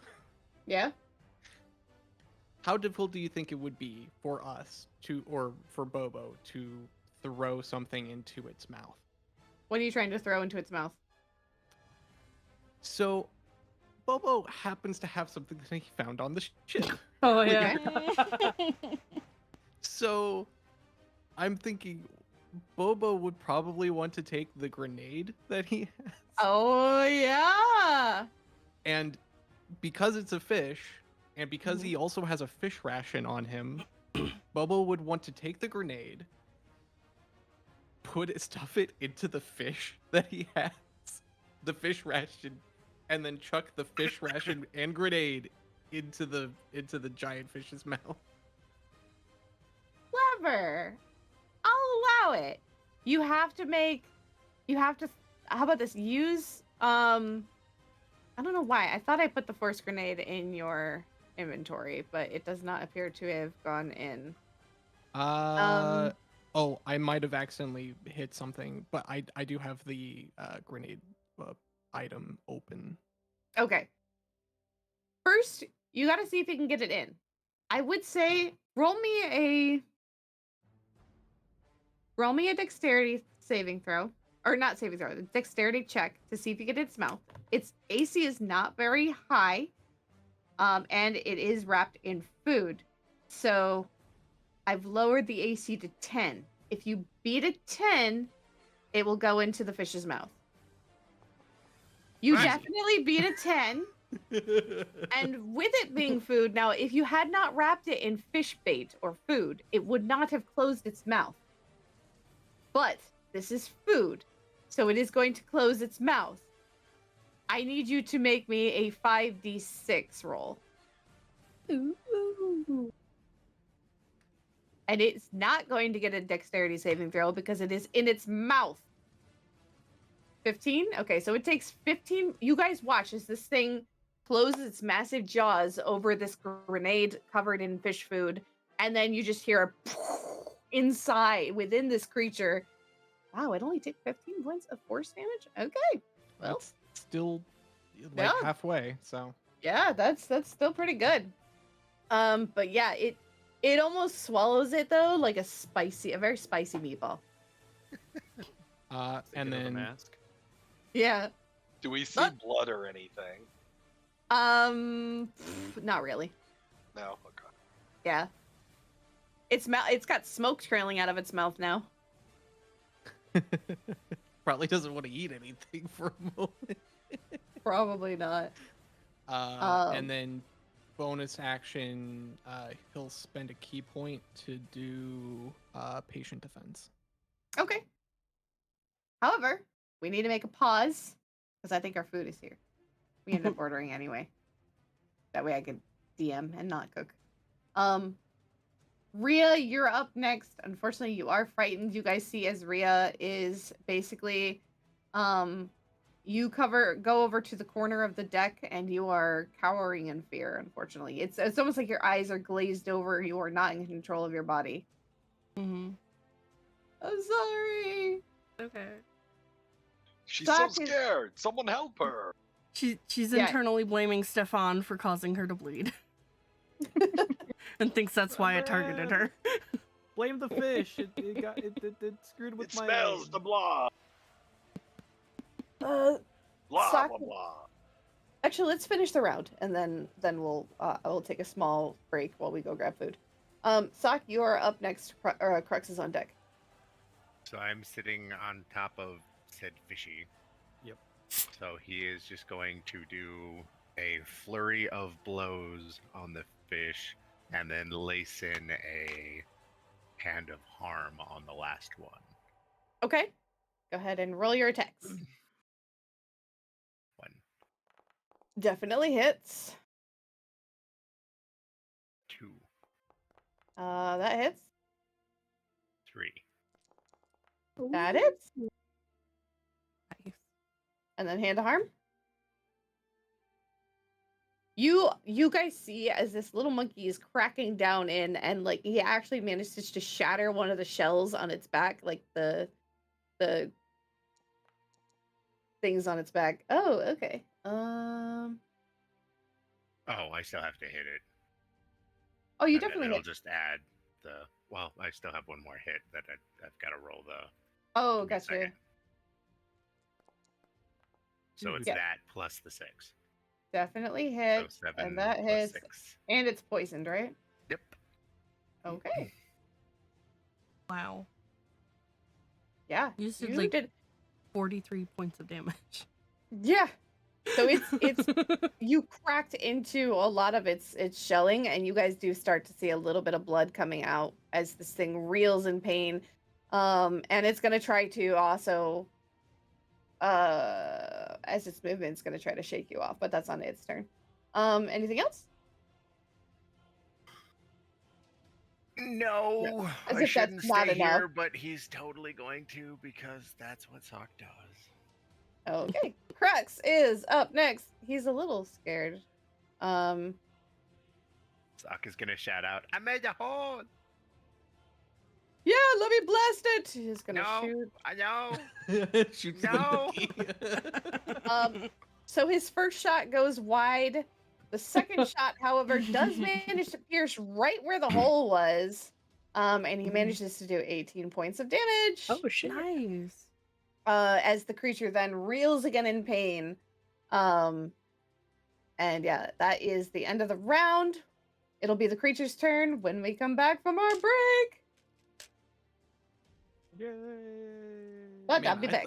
I thought the force grenade was gonna do a lot more. Yeah, I was thinking too. After the last time one of those showed up. All right, but I'll be right back. Yeah, I was expecting it to be like Boba Fett's death charge. He fires from the ship. Down the Sarlacc. I know not what you speak. But alright, I'm gonna go get grubs. I'll be back.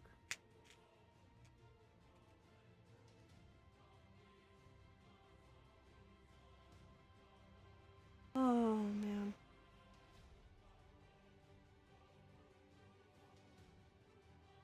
No, does the frightened end on my turn or its next turn? Should be the start or end of its next turn. So Okay. unless it does it to you again, you should be good.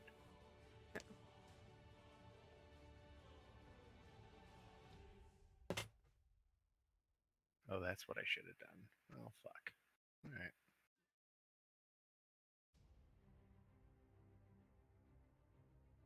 I'll bring the picture in a bit. There we go. Yeah, we need like a camera token. A camera token? Mm-hmm. Just something so that we can see in scenes when our character is away. Oh. Oh.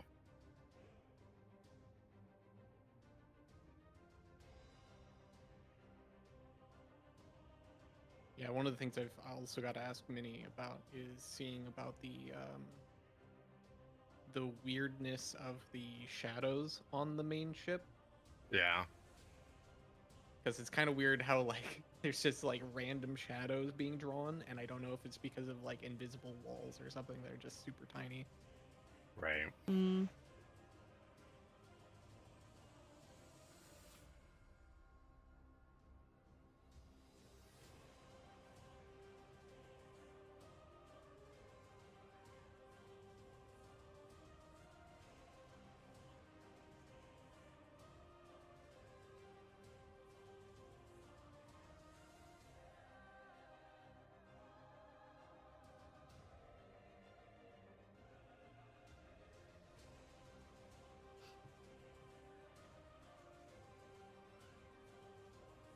So how's everybody doing? Doing all right. So far, so good. Until we get kicked off the whale. I'm missing Atlas. I miss role playing, man. I haven't role played in so long. I mean, this is technically kind of roleplay. Yeah, no, I mean I've done. Yeah, yeah. You know what I'm saying, though. Mm-hmm. No, unfortunately, I did. don't I know mean, how even to- then, I didn't get the D&D last week, so Mm. it's been like a month.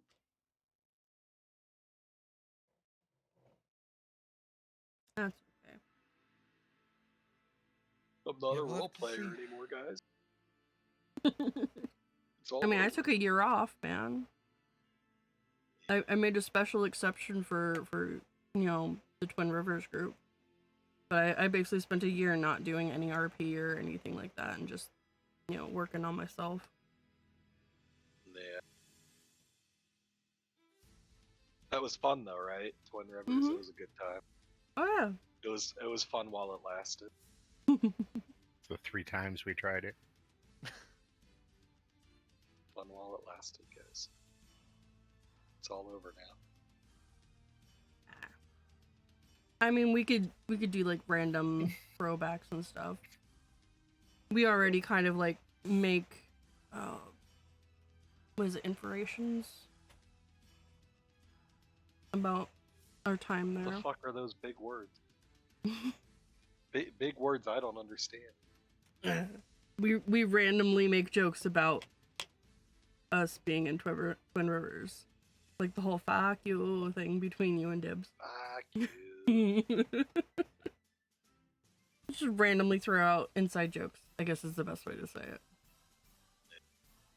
Memes, if you will. The spoken meme. Alright, I'm trying to get better at talking to people. I'm still not great at it.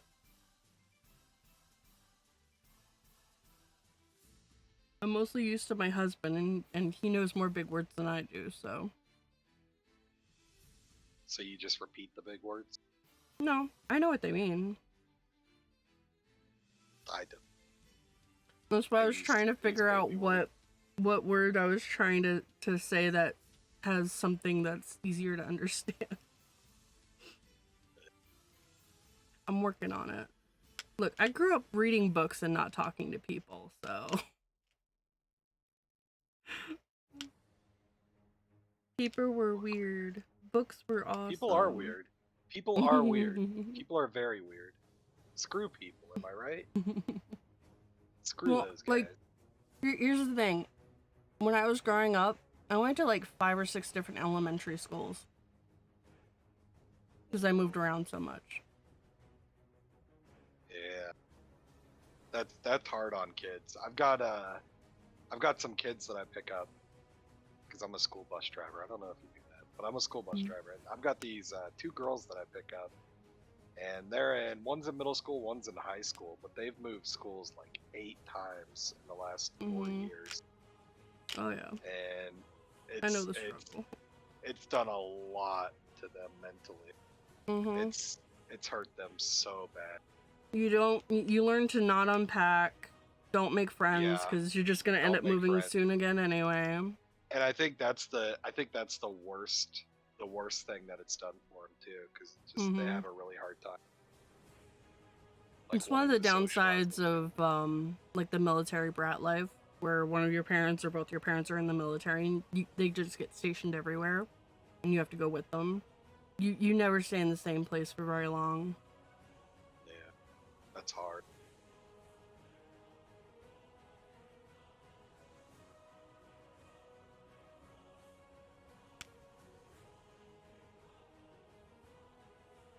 Yeah, I'm trying to make sure my daughter doesn't go through that.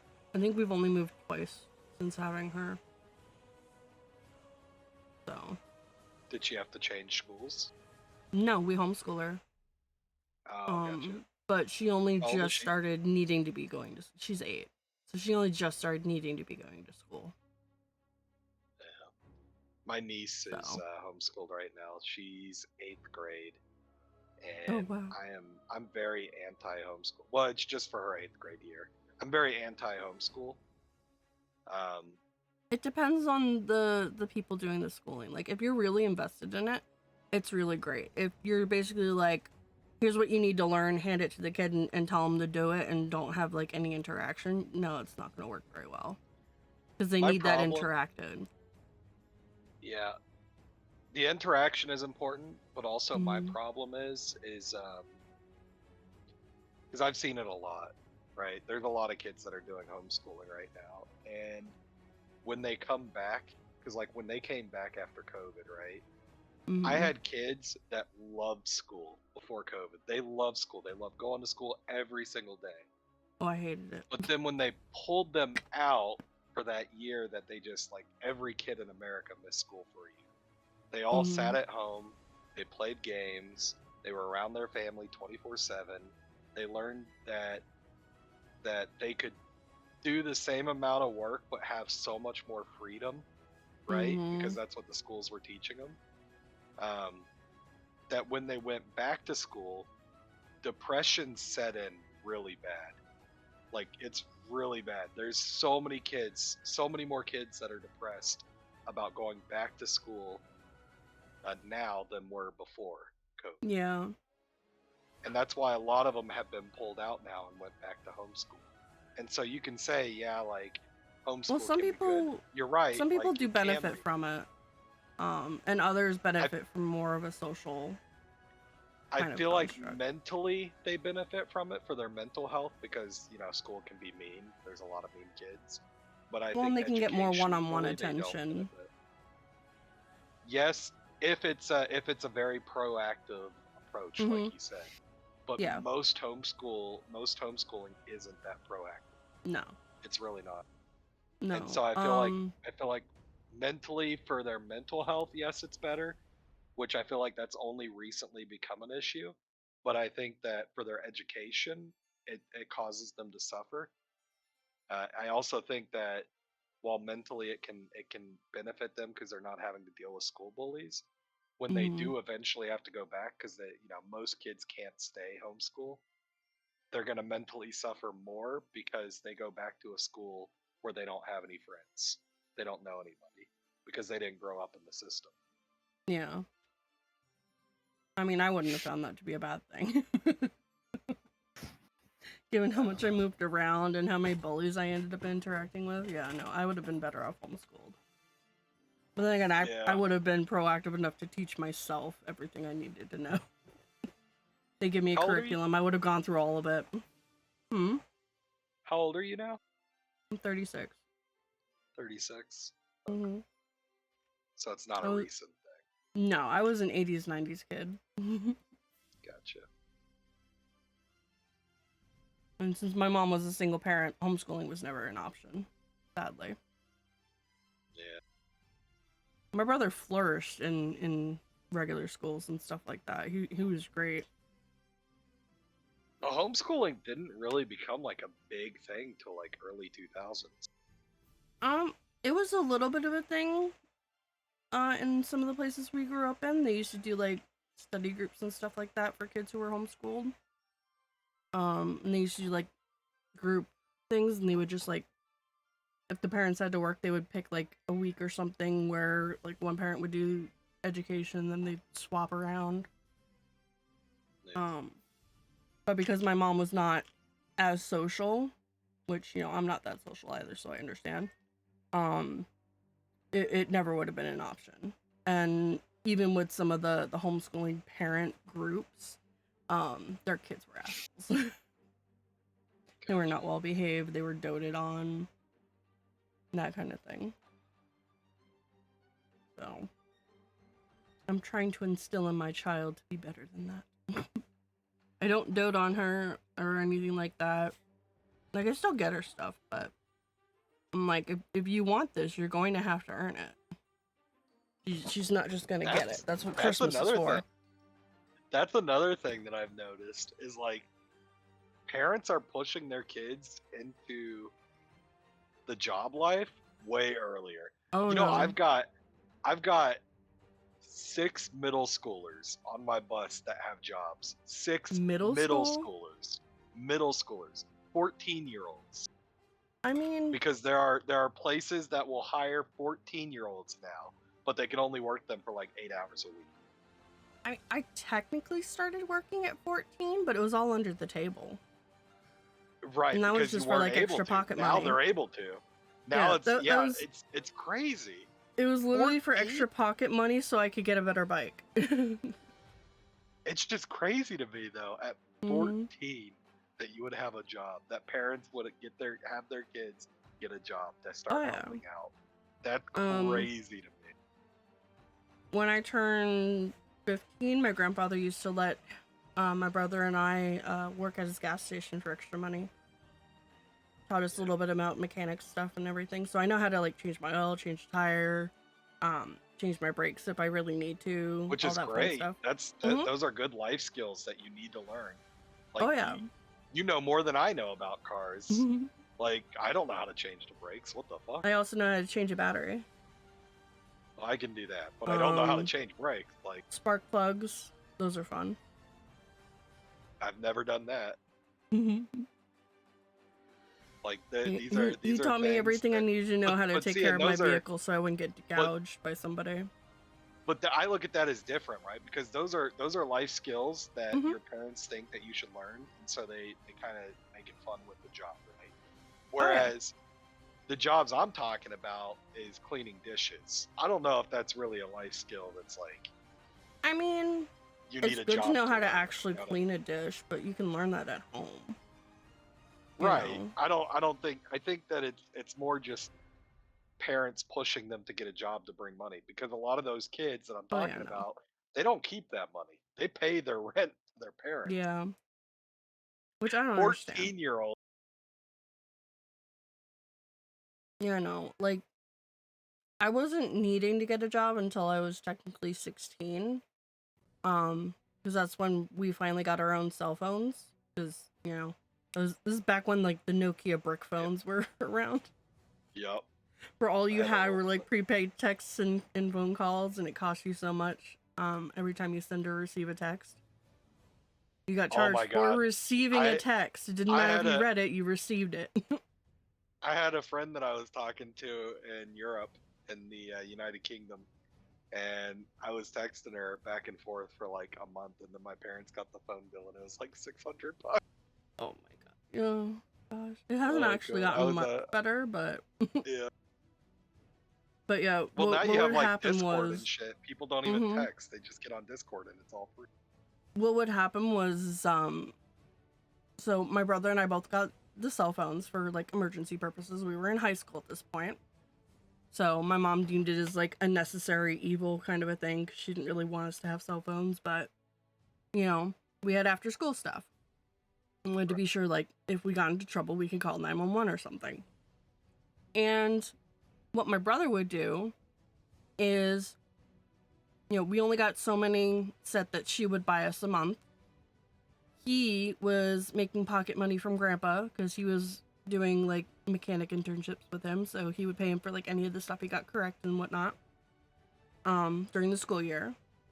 And I had to get a job because my brother would constantly text me single letter texts and run out my minutes. So I had to get a job just to pay extra minutes. Yeah. It sucked. It's like literally all I could do was dial 911 or play one of the 3 games that were on there. It was ridiculous. Yeah, He'd end up like laughing his head off. It was horrible. One of the things I find both interesting and disturbing about the whole like children going to work thing is it's basically just reverting child labor laws from the industrial age. It's just taking all the lessons we learned from that and then reverting them like we do with so many other things in the country. Because like we're making it okay now because Well, they're getting paid-ish. Well, see, what's funny is like I'm reading like an encyclopedia article about like child labor from the industrial age in Britain, and it even describes things that are it describes things in a way that is very similar to how it like the discussions happen now. For instance, a lot of the people that were not opposed to child labor, at least from this age, argued the employment of children in these factories was beneficial to the child, family, and country, and that the conditions were no worse than they had been on farms, in cottages, or up chimneys. Or and up Clapham, chimneys.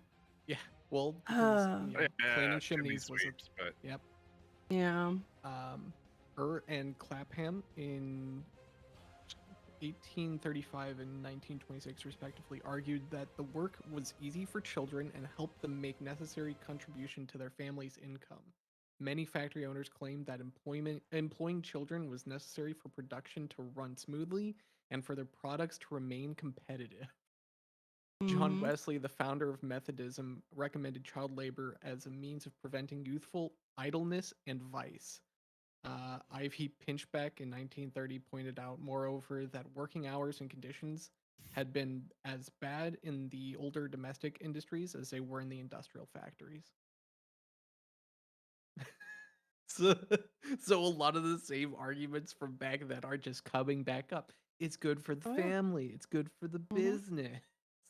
We can't remain competitive if we don't have the children in the mine. There's one phrase I always loved. There's one phrase I always loved whenever I was learning like historical stuff and laws and whatnot. If you do not learn from history, you are doomed to repeat it. Guess what's going on? People either haven't learned or they have just outright forgotten or don't care. That's why we're So about we're to just have a third repeating it. world war. We're just repeating it.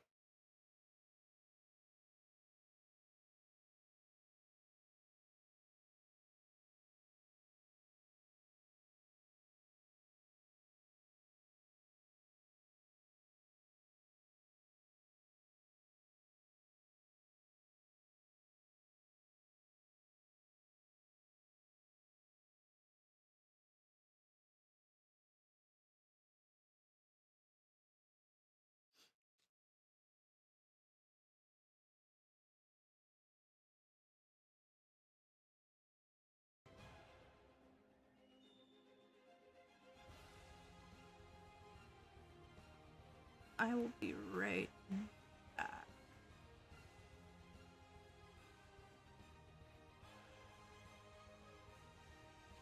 Alright, back to watching this video about making ramen.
have it right there. And... Where? So anybody have an idea of how to get rid of this goddamn thing? We're gonna keep hitting it. Yeah, Fine, but I need to fine. know if it's undead or not. Yeah, I was wondering what kind of creature it was. I was Yeah, kind of hoping we that's- were going to be able to Is- make it back to the ship so I could have had my spear. I Looks mean, like you're a welcome to undead borrow one of creature, Rhea's but I don't think weapons. it is.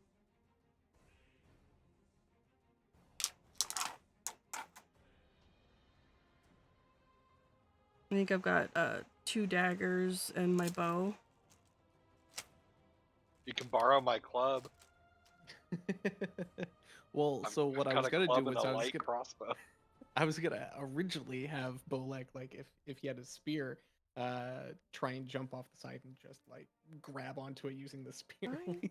like go full go full fish diving. I mean, I got 2 daggers. You want one of them? Go for it. I think really right now, the safest route would be all the Why? darts. I think in a minute we're gonna be going through her dead body anyways to get the daggers, right? I'd hope not.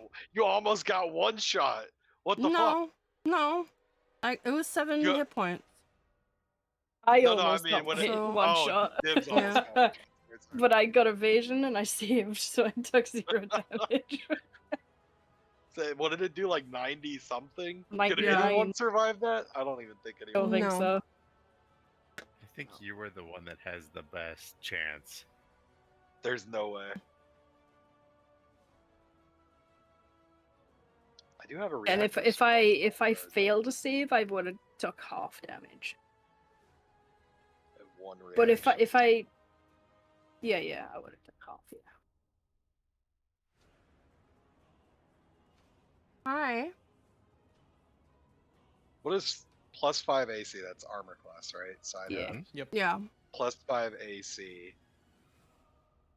What does that do in terms of if something attacks me? It For has what? For to- shield? Meter beat that AC. For shield, yeah. Yeah, it makes your AC +5, so they have to meet or beat your AC. So you can use shield as a reaction, I believe. So if my armor class is 17, they have to roll a 17 to hit me? Yeah. Mhm. Right. And then if you use shield, it adds 5, so it'd be 22. So, but then for spell it's 5, so it would be 20. So,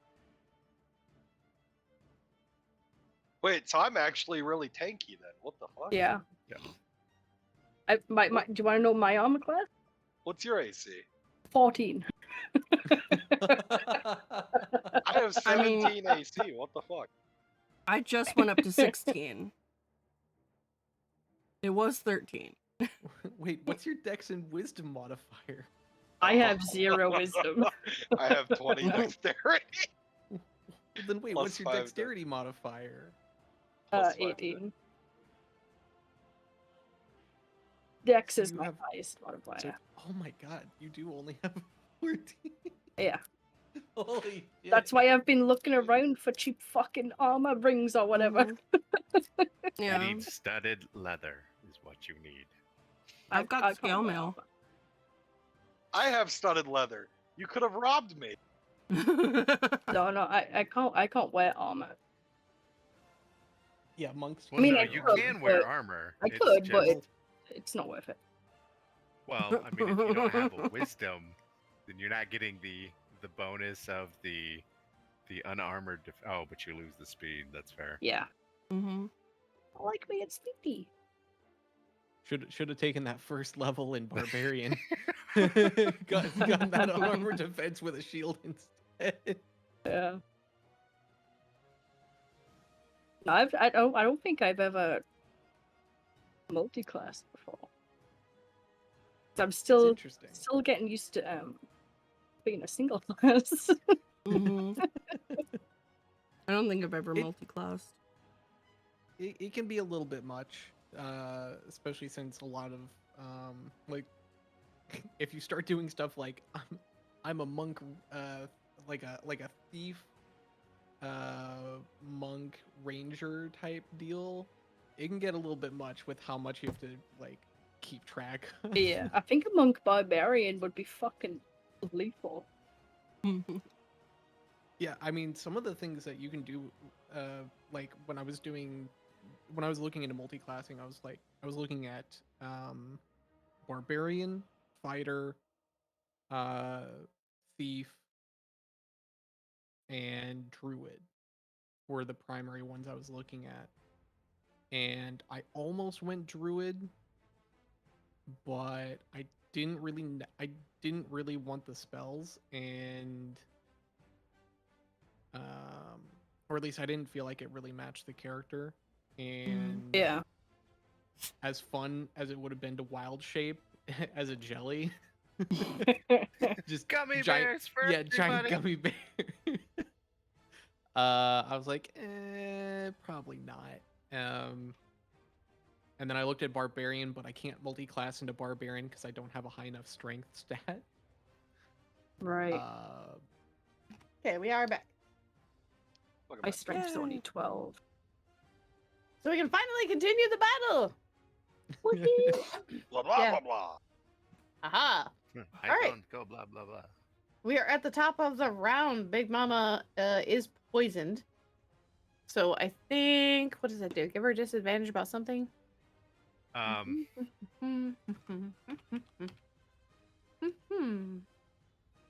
Disadvantage on attack rolls and ability checks. Ooh. Okay. Plus, if she makes an ability check or saving throw, if I remember correctly, she has to subtract a d4. That's correct. Okay. So she is, the first thing I have to roll is a, I'm gonna pull up her character sheet really quick. Because she just used the fear. I need to roll something really quick. Nope. Okay. First thing she's gonna do, she's gonna try to use her movement to shake off, the little monkey that's on her head. So I need you to make a dexterity saving throw. Okay.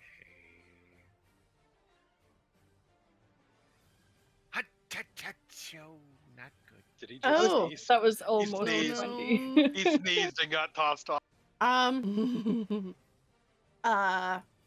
So you guys watch as this thing is shaking and Sock. You know what you guys didn't do is tether yourselves to the ship. Sock? Or the fish. Yeah, or the fish. Sock, you are currently in the air, floating out towards wild space. And in like 1 or 2 rounds, if you do not make your way back to the ship, you will leave the bubble of oxygen that is around the boat. Oh shit. Okay. Someone It's help cool. him! I got it. I got the grapple hook. It's alright. This is All not my right. first time that I Well, have been but on top of a ship. you can also glide. Well, After it knocks you off, it's going to try to chomp down on you. Oh shit. okay, now I need the help. It rolls at disadvantage because of the poison. Thank baby Jesus. You are so lucky because it rolled a 19 and a 15. So it goes to bite at you, and its massive jaws, like it's a little too nearsighted. Or you're a little, it's It's only vision got is- one eye. Its depth perception's not great. yeah, its depth perception is not great, and it tries to bite down on you, but does miss. You just see as these massive jaws slam down in the empty space beside you, and that is its turn. Olo, you are up. Stefan is on deck. Okay, so I will do the same as before, glide over to climb onto it and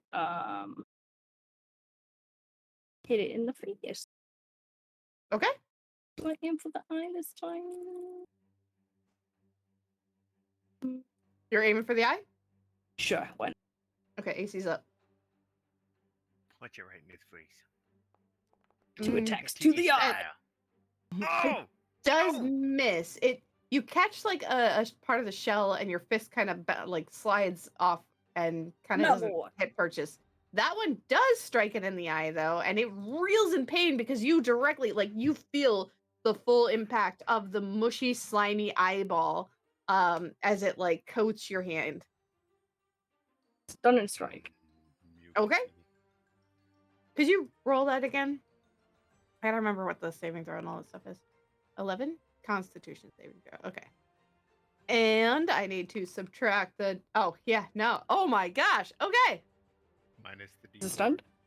So you slam your fist down into the eye, and it is in so much pain that it is stunned. So all melee attacks have advantage to it right now. Mm-hmm. Can I continue with flurry of blows? Yep. Yep. You punch Punchy it. punch. Advantage. Punchy punch. Did that not do that? Oh, Yeah, no, it's just yeah. Sorry. How many key points do you have left, by the way? I You've been have. spending your key points, right? Yeah, I got 3 left. Okay.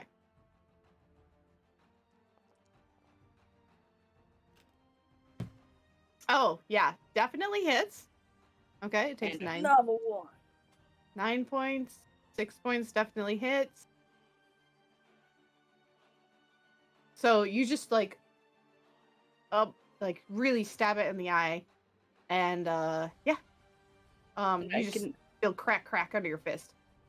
since I this flurry of blows, I can also disengage, and it's stunned, so I can get a reaction anyway. So I'm gonna Oh, go yeah. back onto the ship. Okay. Can you get to it? Your token? Okay, good. Yeah. All right, I'm taking it. That's your turn. Yes. Stefan, you are up. Vlad is on deck. I'll shout out. Use melee attacks. Hit it hard. This thing's eye is slammed shut and it is writhing in pain. Its face is really bloody.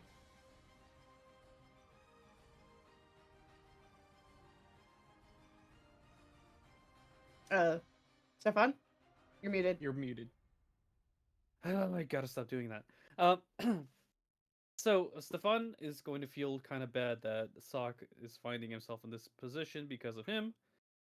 So Put me he's gonna back on the fish. Put me back on the fish. he's gonna go ahead and cast Vortex Warp again. Oh, that's right. All And right. that's the last of my spells. So if something bad happens, I can't do anything. Where are you and- teleporting him to?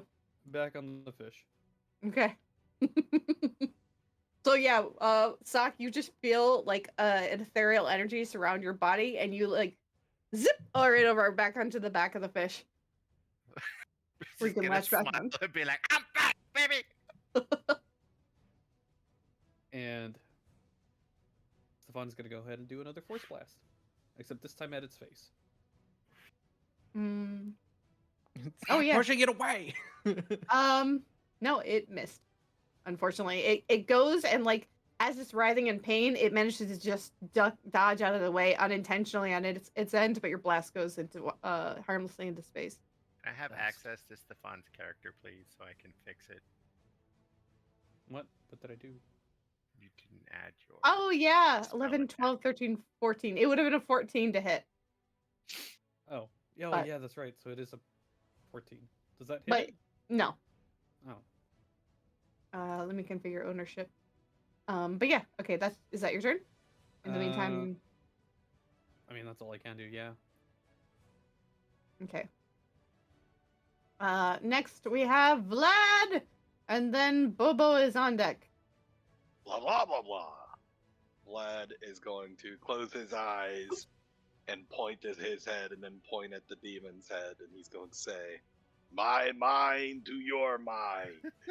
And he's going to cast. Oh God, I Oh, forgot about that Jesus. one. Psychic. Okay. So it's an intelligence save. Does it if it's paralyzed, it can still make the save, right? It's not like a So dexterity. I think it has to make the save, and then it's not. Oh, I don't know if it's paralyzed. I assume. So. Oh yeah, no, it doesn't save. So he would be incapacitated. Oh And my then- gosh. Okay. He takes full Oh, damage gosh. and he is incapacitated. I'll just use unconscious for right now. You just watch as this fish essentially is turning over belly up Sock, you are gripping onto your life. I'm not gonna make a check, but you are now upside down as this thing is like belly up, incapacitated. As Vlad is repeating, "My mind to your mind," he kind of opens one eye, sees that it's belly up, and says, "Look, guys, I did it!" And then that's it. He ends his. Okay. Bobo, you're up. Roxy, you're on deck, and you're no longer frightened. By the way, All right, but so is it alive? it's alive. It's just No, unconscious. it's dead. It's It's dead. like a We killed stunned it. It's shark, belly like- up. You know when you move a shark upside down, it's like it doesn't move. Like It's not goes to dead, sleep. but Guys, it's dead. I'm telling you, I've seen a dead fish before. I'm kind of an expert at death. All right. Okay, how far off is it from the ship? it's still about 10 feet roughly. Okay, so Bobo's gonna step up. He's gonna spend a key point, and activate. Where is it? Arms of the Astral Self, so that he can get his 10 feet range. Okay. He's then going to action surge, so he'll get two actions, Mm-hmm. and it's gonna be all punches. Nice. All at advantage. Okay. Roll those attacks. All right. Let's see here. Holy Oh, crap! Holy crap! You're freaking going JoJo on this thing's butt. All right, hold on. Oh god, sorry. Nope. You're just punching a corpse. He's dead. We should Nope. just get our man back and go get our prize. Come on, guy. You just It's like beating a dead horse, but in this case, it's a fish. If anybody's seen JoJo, you just see this astral monk go a bunch of fists. I think right here, yeah, like that to this dead fish, or not dead fish. This It's belly up dead. fish. I'm telling you. Even the DM says it's dead. It's dead now, fish. Yeah, this fish is not looking good. Like it is very bloody.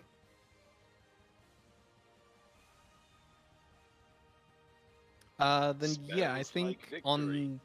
on the last hit he'll expend one last key point, Mm-hmm. and let's go with. Let's see here. Wait, can I even do anything else that isn't already done to this poor thing? Nope, never mind. Not gonna expend a key point. Just gonna punch the shit out of it. That'll be his turn. All right, Rhea, you find yourself coming back to your senses, and you can see the fish getting obliterated by your jelly friend. What do you do? Rhea is going to grab one of her rope arrows Mm-hmm. and tie it off on like one of the little things underneath her right here. And then shoot the arrow a little like right towards where Sock is, not intending to hit him. Mhm. So she can pull him back onto the boat. Not intending to. Yes. I understand I'm going to need to roll for that, but that Roll for your is deck. that is my intention. So you're is to trying not to hit him. like essentially tethering this giant fish onto your ship. No. I'm intending to shoot the arrow with the rope attached to it close enough to Sock that he could grab it and pull himself towards the ship. So it's got to anchor onto something. You're Yeah, anchoring. I said I was going to tie it to the. No, it doesn't have to anchor. The arrow itself doesn't have to anchor. He can grab it as long as it's close enough. But I'm tying the other end of the want him rope to catch onto it. the ship. Yeah. Okay, so he's got to catch the arrow then. Yeah, so basically I'm trying to shoot it close enough towards him without hitting him.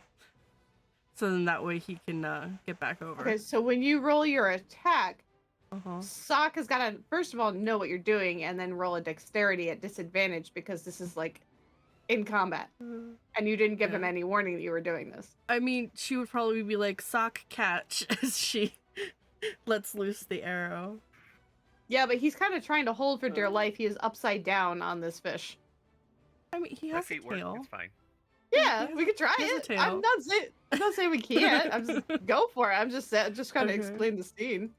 Okay. So we can ignore the Okay. piercing, the damage. Oh. Yeah. It goes into the air. Sock, give me a dexterity to try to catch it. Disadvantage.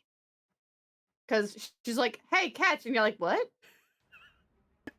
Hold on. There's a thing that I have that is deflect missiles. Yeah. Oh yeah, that's right. Oh, that's just to reduce the damage. I think if it reduces it enough, it If can you actually yeah, catch if it. you Wow. reduce the damage to 0, you can catch the missile if it's small enough. So he's going to use his feet since those are free and he has dexterous feet. So it should not be at a disadvantage, but I will leave it up to the DM. Straight. We'll say straight. Why did it roll 2? A damage? What did it do? Oh, I don't that's a know. damage. Interesting. Okay, but yeah, Because you if managed to catch it. If you spend the key point, you can send it back towards the person that died. Yeah. Oh, Which I'm not going gotcha. to send it back to her. But yeah, I'm just going to hang on to it. That would have been funny. Okay, yeah, you've got this thing on a rope. Wow, I wouldn't have caught that. Yeah, he's like, "What? Grab."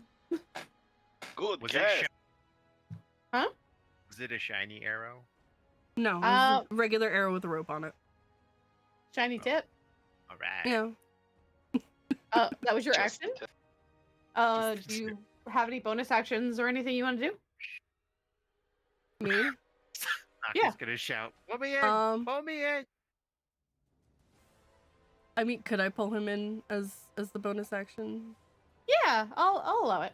And he's so Okay. small, I'm not even gonna have you roll a strength check. No, he's gonna keep holding on to the thingy. He's gonna see if we can like pull the whole darn thing on. Why? Why would she do that to me? She's not strong. Well, okay. If you're not letting go of the fish, then yes, she has to make a strength saving damn or it. strength check. No. Yeah, she Little pulls, and goddamn it's monkey. just taut. It's just taut. I am not a strong elf. Okay, that was your bonus action. Is that your turn? Yeah.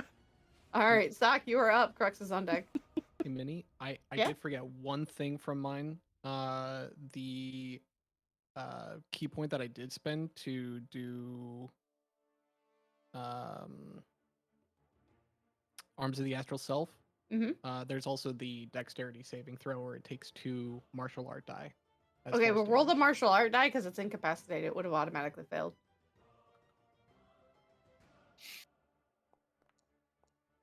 So there was an additional 6. Okay. My bad.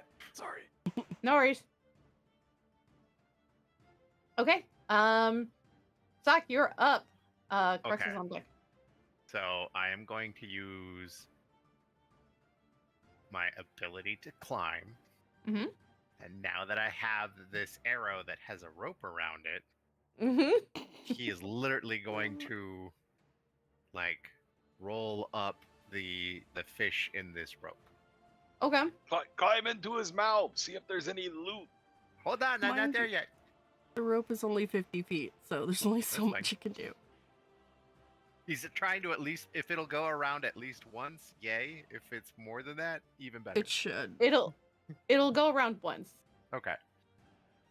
So it's gonna go around. He's gonna make it go around once. So it's like lassoed, for lack of a better term. Mm-hmm.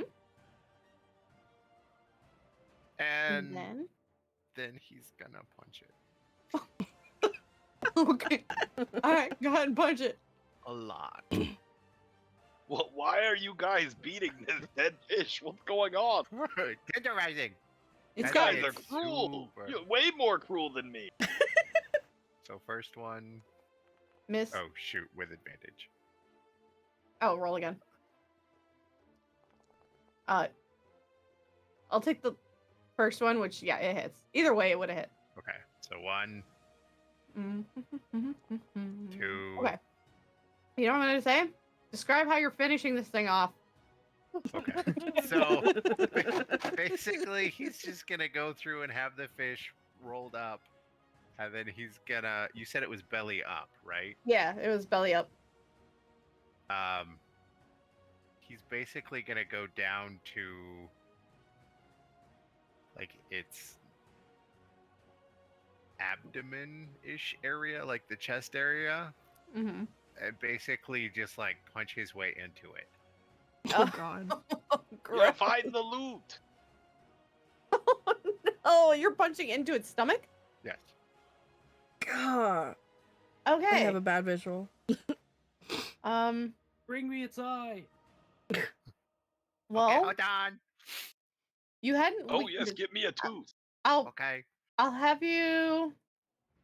Let me see here. How much damage have you done? 6. That's 10. So yeah, your I would say your last punch, because the first 2 punches finish it off. Okay. The last My punch. other 2 punches. Yeah, go ahead and roll your other 2 punches to try to get into the stomach. Because you hadn't been doing any damage to the stomach. Everyone's been focusing their attacks to its face.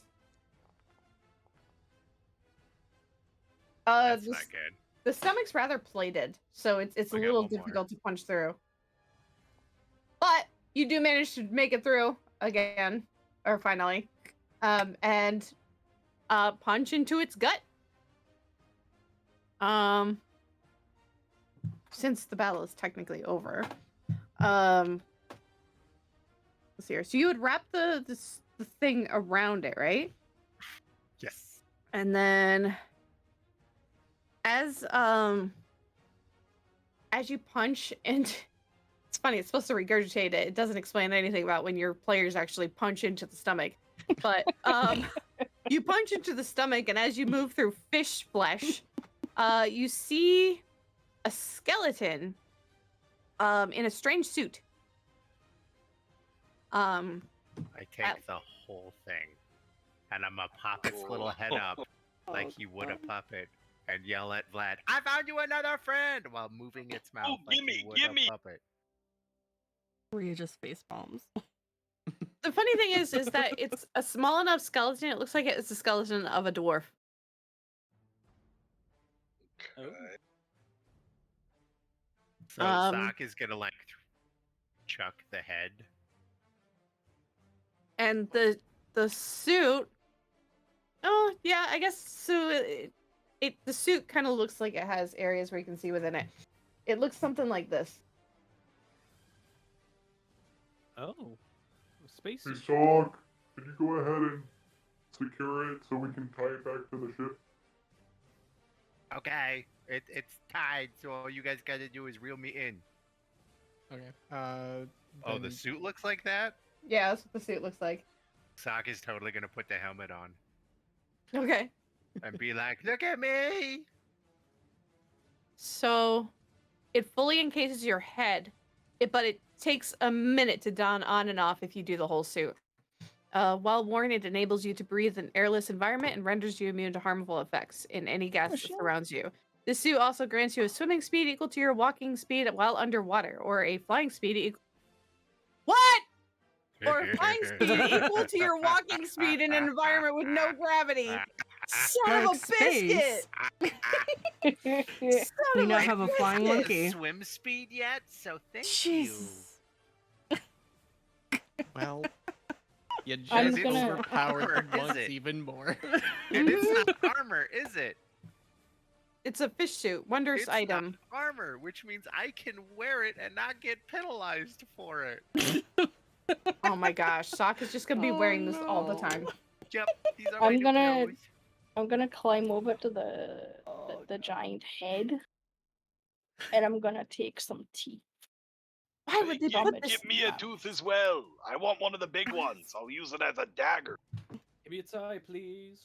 I get Vlad a small one. If you guys wait, we could just take it apart at the ship. No, we're not going back to the ship. We're going back to the tower. Oh god. And then we'll go back to the ship with the fish still.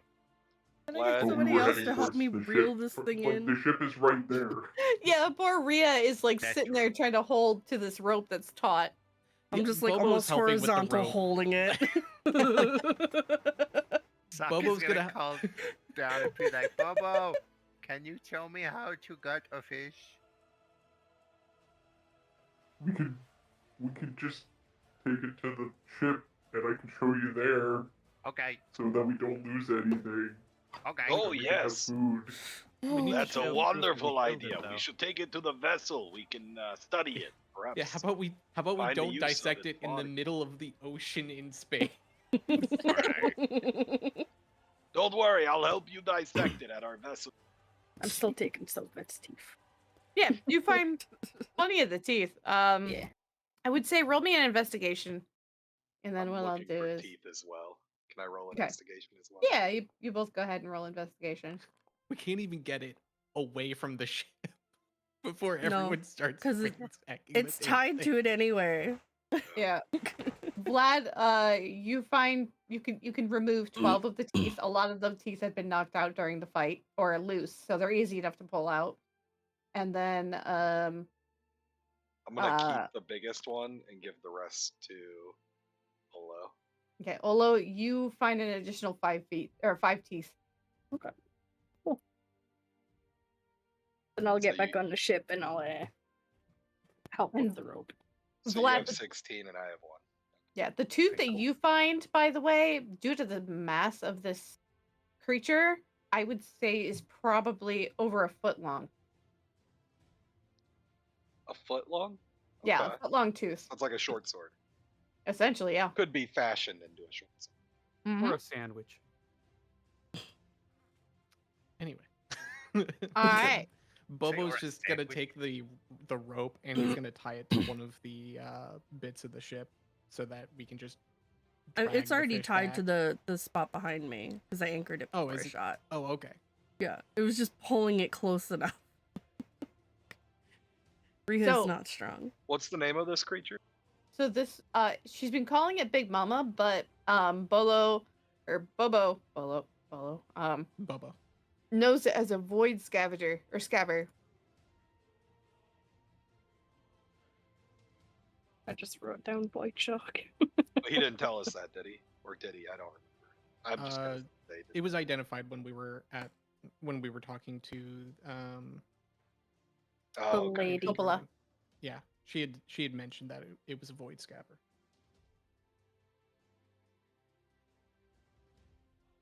Why would they put this fish suit in the game? That's insane. All right. No worries. Okay, Big Mama's dead. Are you guys gonna take her to your vessel or to Topola? Our vessel first, and then we will make sure that we bring her a thing to prove that we have done the thing. I mean, you have a foot long tooth. Right. No, I have a foot long. Yeah, you have a foot long tooth. What do you? I was gonna bring the eye to her. Oh, okay. So you're gonna remove the eye. Roll me a medicine check. Okay. And for some reason, my foundry is being so stupid. It is not. Have going to load. Bobo help you with it. since he I knows love how that to- everyone is so adamant about just ripping apart this fish that the Oh. one person that actually goes fishing isn't the one Oh, taking Rhea it hasn't apart. touched it. She's just trying to hold it. I know, but I love the energy of the group, but it's also just like you guys know that we could probably get more out of it. Yeah. Listen, I just want to make a shark tooth necklace, okay? So, Stefan, when you first begin to look into the fish, you realize that carving this eye out is almost like removing a delicate core from one of your favorite mechanical creations, and you're able to carefully slide your blade around it, and thanks to Sock also going, no, not there, not that much pressure, no, lighter. Said Bobo wrong because that's not Oh. Sock would not know. Yeah, it was Bobo would be the one that would be like, "Who's been the fisherman that knows what he's doing?" She Mhm. would Did be you like, not- "No, Did you not say that you were helping him? no." Bobo I said he's gonna yell out to No one him has to asked have Bobo for a to lick do of it help. because he's the fisherman. Oh, I thought I'm gonna Sock said he was helping him. Oh no. No, well, so the suggestion was made, but no one has asked Bobo for help. So I'm gonna Okay. say Be a that hand no, here. like, there is no help being provided unless someone asks him to actually help out. There we go. Okay, well then you get the 15. So the eye removes, but that's it. Vlad is watching you rip the eye out of this creature and is just grinning at you guys. I like it here. Yeah, I have named things it are very Monkey lively Suit. around this place. You are good people. You know that? You are a good group of people. I'm glad that you found me. Thank you so much for welcoming me onto your vessel. Sokka's spending the minute to put the monkey suit on. Oh my gosh. Vlad's playing with the skeleton of the door. Yeah, so Sock had to like pull the skeleton out, so it's a little more than a minute because it was occupied. Acrobado! Acrobado! So yeah, you pull out the dwarven skeleton for Vlad to do whatever he wants Here, to do I'll with it. take that. Thank you so much. You're Any other welcome. pieces in there? Are there any other pieces? Wait, no, here's the tailbone. Sorry. No, Telmo. Oh, all right, thank you. Let's just get moving now, can we? I really want that little bag thing. Ooh, we should open it as a celebration when we get back. Yeah, we should. She said it only works once a day. Fuck. Stefan is We'll gonna open it start. tomorrow. It's alright Alright. because this also means that we get men free. Well, Stefan is it'll gonna go ahead probably and take me a use the, while to take this apart. Stefan's gonna go ahead and start moving the ship back to the main ship. Okay. So you guys make it back to the vessel. Okay. Sok will stay with Bobo so he can learn how to properly gut a fish.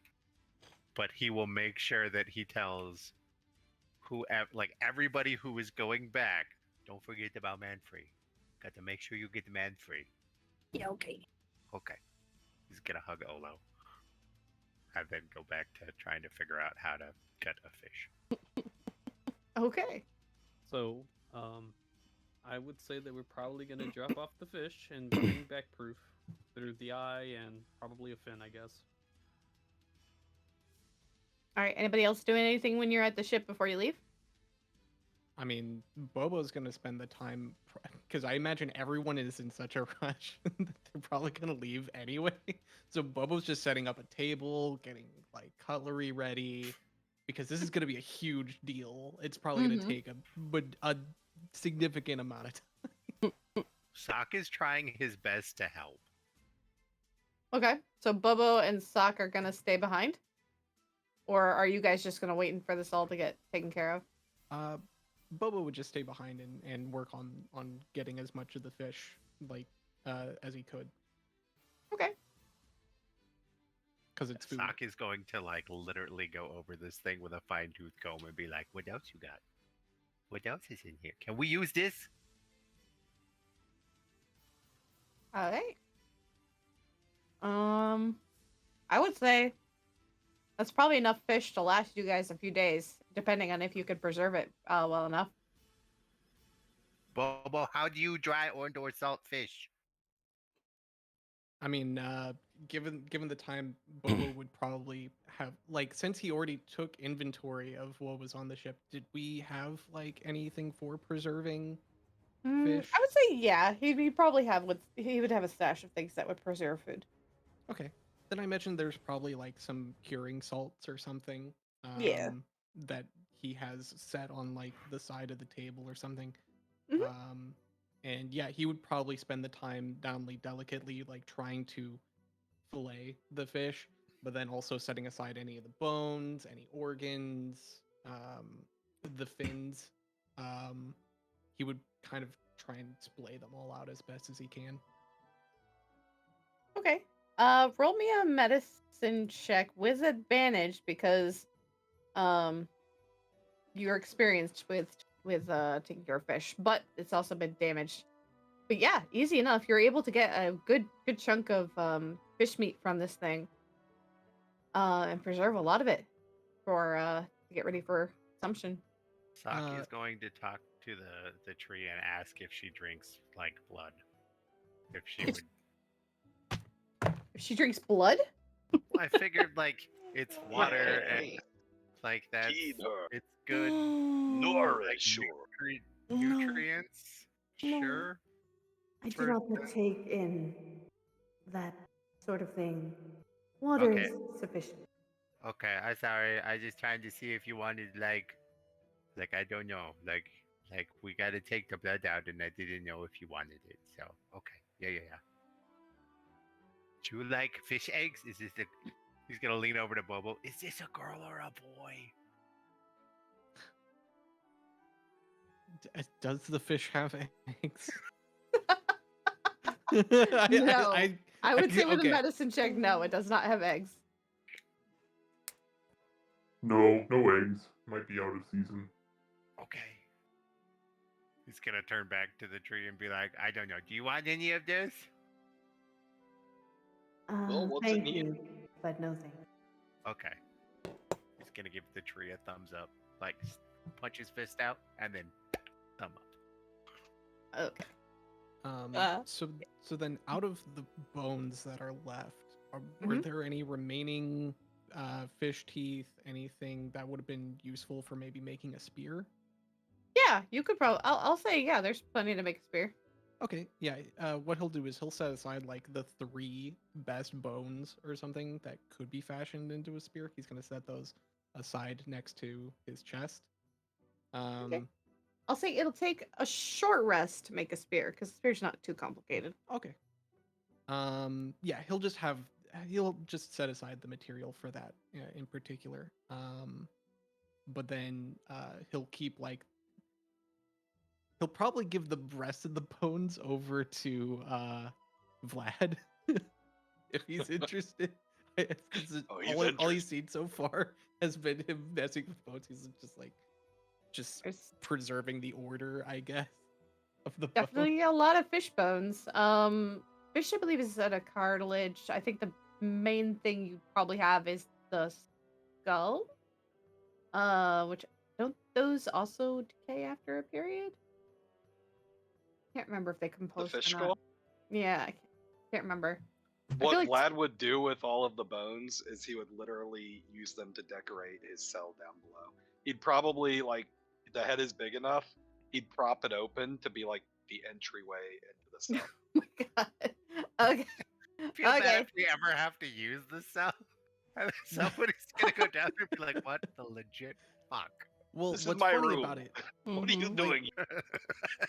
Get out. I would imagine that the skull would be basically like a shark head almost. Oh yeah. So Yeah. But sharks are pretty much just like a teeth. shark mouth. Yeah. Mm-hmm. it's just Yeah, funny but because it's They gonna have be no massive teeth. opening. It's gonna be funny because it's gonna be the shark head, but no teeth. Yeah. Because yeah. we've already removed them all. He's very gummy. Oh my goodness. Cool. But yeah, Vlad's- I would say then that besides the 3 pieces he had, then the only things that are remaining would be like whatever organs would not be useful for eating, which I guess would go into a chum bucket. Yeah. That would go there you into go. the bait bucket. You have chum get bait. Yeah, we can chum the waters. I don't And know then what that how means, many- but we can do it. And then how many fish rations do you think we would get out of that? Give me a second. Does this thing have scales or does it have skin? It's more like plated scales. Yeah, we're taking those too. Uh, Yeah, I guess anything that we could preserve as far as scales would also be separated, I guess. okay. Anything that I would don't be know useful. why this isn't rolling for me. I cannot interact with Foundry for any reason. Roll me a d8. Do it, Bobo. 5. 5? Okay, you have 5 days worth of fish rations to feed all of you. Rolls. Oh, yeah, I don't know why. It's just it was delayed. 5 anyway. Oh, nice. Yes. But yeah, and 5 then- days to feed all, what, 8 of you? 2. 3. Oh, well, 8.5 because of the little Bobo. Yeah. But it'll feed you guys for 5 days. Okay, let's see here. Let me add 5 days of rations to that. And then, do you want to roll anything for how many scales we have? No. Scales? Yep, the armor scales. Holy fiddlesticks. No, not that many. Yes. Not that many. We have 100 guys. There's 100 in here. No. Enough for all of us to have suits of plated armor. I'm so sorry, by the way. Like normally I wouldn't go this in depth, but this party is absolutely ruthless when it comes to Yeah. We're just ripping the dead apart. I like this group. You've got 20 large scales, 30 medium scales. That's 50. And then 49 tiny scales. Okay, 20 large, 30 medium, and then 49 small. Yeah, 49 Okay. small. Okay, I'll get all that sorted out A then. couple of them went flying into space when the thing was having its space bashed in. Okay, yep, that's everything the Bobo's doing then in the time that they're away. Okay, what's everyone else doing? I'm staying on the ship waiting to go back and get the rewards. Okay. Yeah. Rhea's gonna try and Vlad, patch up her shoulder. Vlad is staring at Rhea and he's wondering if she also enjoys dead things because she's hanging out by this dead fish. Rhea's trying to patch up her shoulder. She's not paying attention to the fish. Vlad's just staring at Rhea awkwardly, and then he turns away and just goes back to his. Which, Rhea, you did notice, if you want to respond. There's something wrong. Well, no, I just could not help but notice that you seem to be interested, or at least I thought you were, by this monstrous dead fish. Do you also enjoy dead things? Not as much dead things, but it is a unique creature. Oh yes, a very unique creature, one that it may still have purpose. Yes, I'm sure that the others will find many a thing to scavenge from its body to keep us in armor and food and possibly weapons. And maybe a Oh, few yes. trophies. Oh yes, They're- yeah. Well, do you not they're want quite one good for at- yourself? Oh no, I travel lightly. Everything that I own I carry in my bag right here. That bag right there, everything you own. Yes. So few things. Oh, it carries more than you would think, but it is sufficient for my needs. All right, I suppose more for me then. I'm just gonna go back to just digging through the dead fish, looking for salvageable bone. Okay. All right. So you guys, reboard the ship, head back to Topola's tower. So Bobo, you and Sock and Rhea, you were repairing your armor, so you also stay behind, unless you wanted to come. I wasn't repairing. I was like bandaging my shoulder. That was hit Okay. due to Okay. somebody's careless shot. Yeah. It wasn't careless. I got In thrown her off, head, it okay? was, so it's fine. You know, Rhea, if you ever die, I could make sure you come back for a She would look at you like, no, All and right. just walk away.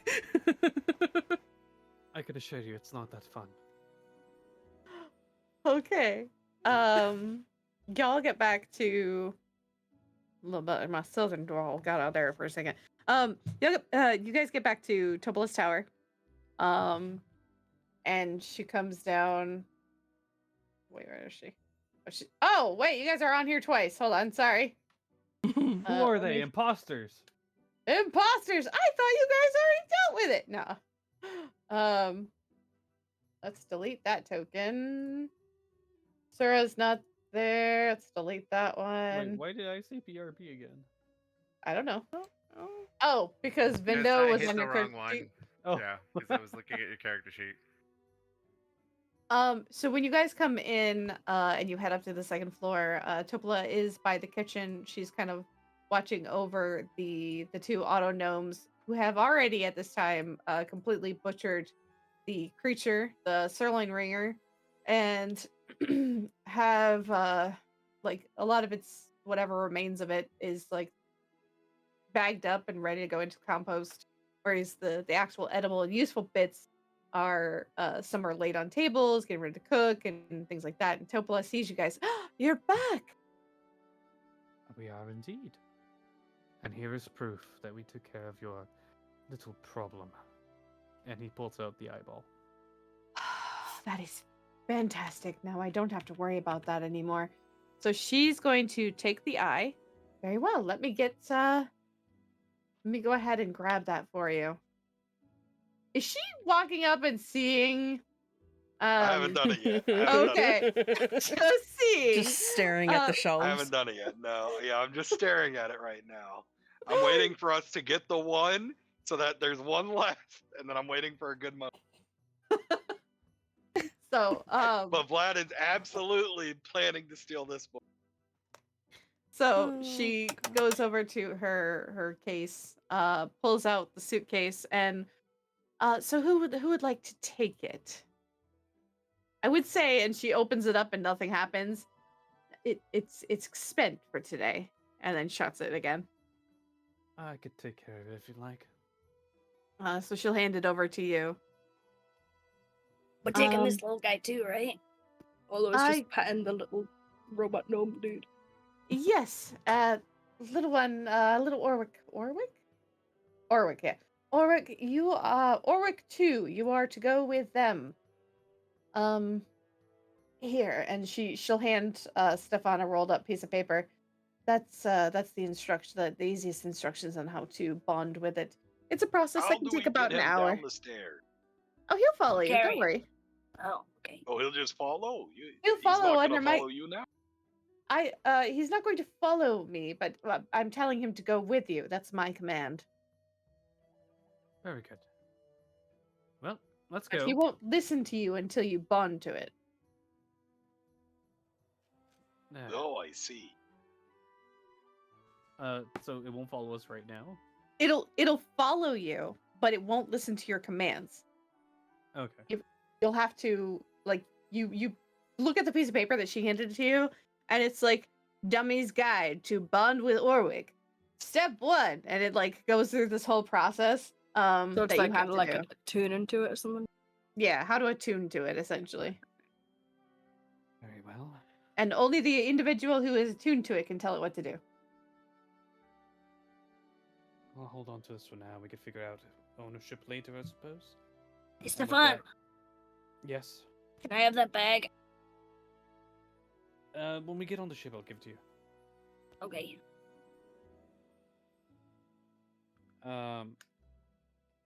Stefan is going to basically kind of do a little courteous bow, and he's gonna start heading to the ship. Wait a minute. Before you leave, she looks as if something just hit her. Her realization. Oh, I like that. Thank you. I'll use that later. Yeah, I'm just gonna Um, send you a bunch of icons so you can ignore my DMs for a minute. Yeah, no worries. I think I know someone that can help you guys. His name is Grimzod Garganhal. Garganhale. He's gargling what? Grimzod Garganhale. Stefan, I want you to roll a history check. Is Okay. he also a wizard? No. He's a bit of a pirate. Let me DM you something. Oh. No, we don't like those people. Hold on. But he's not a bad person. Hold on. I just gotta.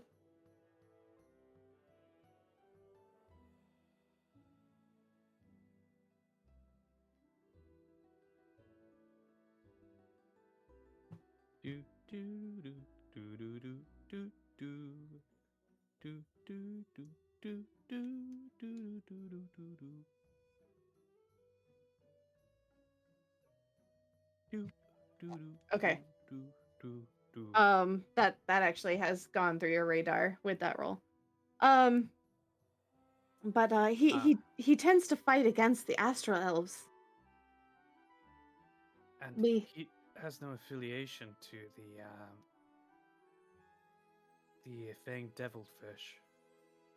I would Not that hope. not that I know of.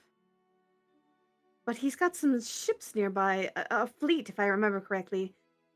He might be persuaded to help us. And he owes me a favor. Very well. Well, I suppose that's better. But would I hate can for us go to be- with you if you maybe need a little extra help persuading him. You want to come with us? Oh, you want to come with us? Just until we can talk to Garganhill and see if he's actually willing to help, and then I need to return to my tower. Would you have a way of getting back? Or do you need a ride? We I would probably have to might help a return. need a ride unless Garganhill just I don't know. I guess I'll figure it out when we get there. Okay. You know what? Wait, I actually- think that's a wonderful idea. You should Hold bring on. your book with you, your book of spells. We can. I don't know. You show me yours, I'll show you mine. She is a wizard. That's right. Hold on. Give me just a second. And you'll see her walk over to where her book is and she gently picks it up. And pockets it. And then she'll close her eyes and set her hand on the counter. And after about a minute or so, you guys see like a tiny little white light form where her hand was, and she removes it. There. She just said a hearthstone. I know what that one is. Essentially, that's what she did. Now I can get back here when we're done. Oh. Alright, cool. That works. Then you don't have to worry about giving me a ride back. Well, very well. Not that I would have been opposed to it, but that settles that. Well, shall we be on our way then? To the ship! We should probably get there as soon as we can, and then, because I know that it's going to be a bit of a journey. But yes, I'll come with you.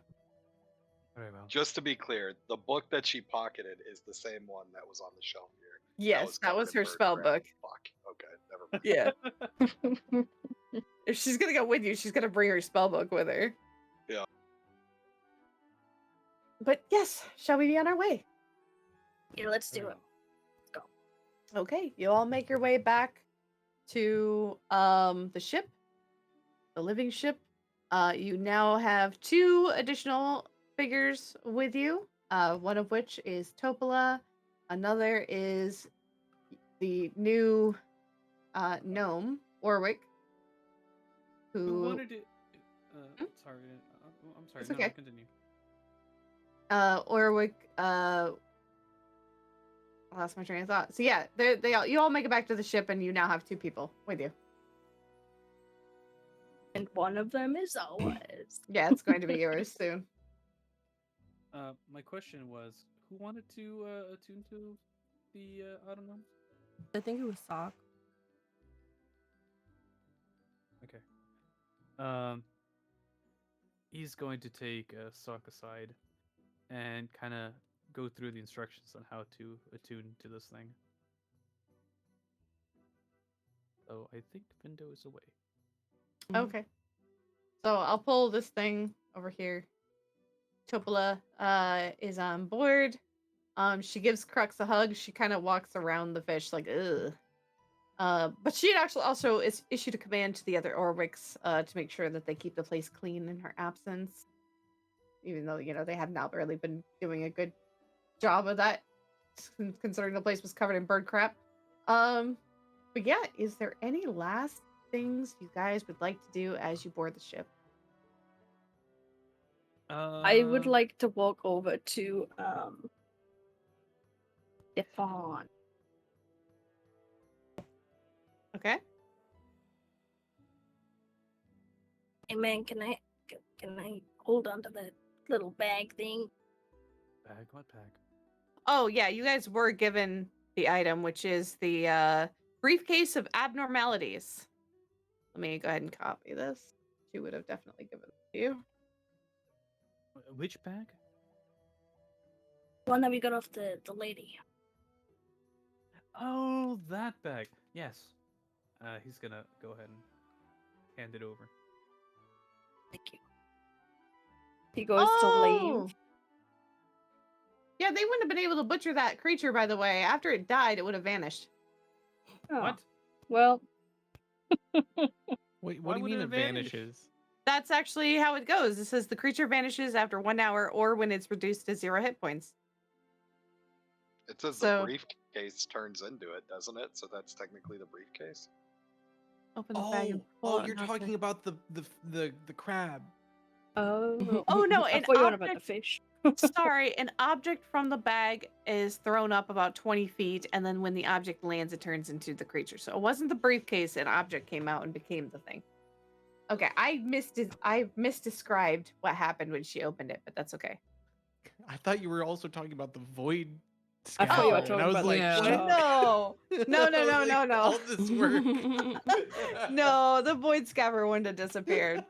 Sorry, I meant the first creature that y'all just decimated it, but not even in one round. Oh, that was.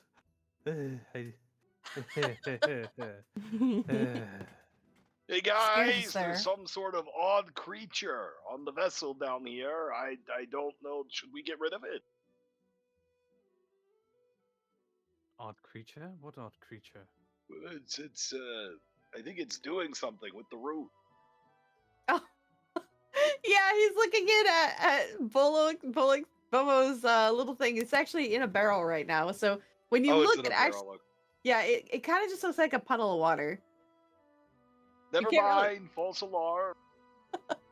Yeah, so as Stefan gives the briefcase to Olo goes to walk out, stops in his tracks and turns around and looks at him dead in the eye. What do you know about the Kraken people? Quite a bit, unfortunately. They're a group of pirates that happen to be of my people's descent, who do not share the same views with the Empire as we do. Oh, I know of them. I was wondering Yes, they if cause you know problems for whereabouts us. they reside or Well, where their base of operations come from. You know, just from what I anything. understand, and I could be wrong, but I don't believe they have one. There isn't one that believe- you know of. Yeah. I was kind of doing that just in case there is, because I don't know.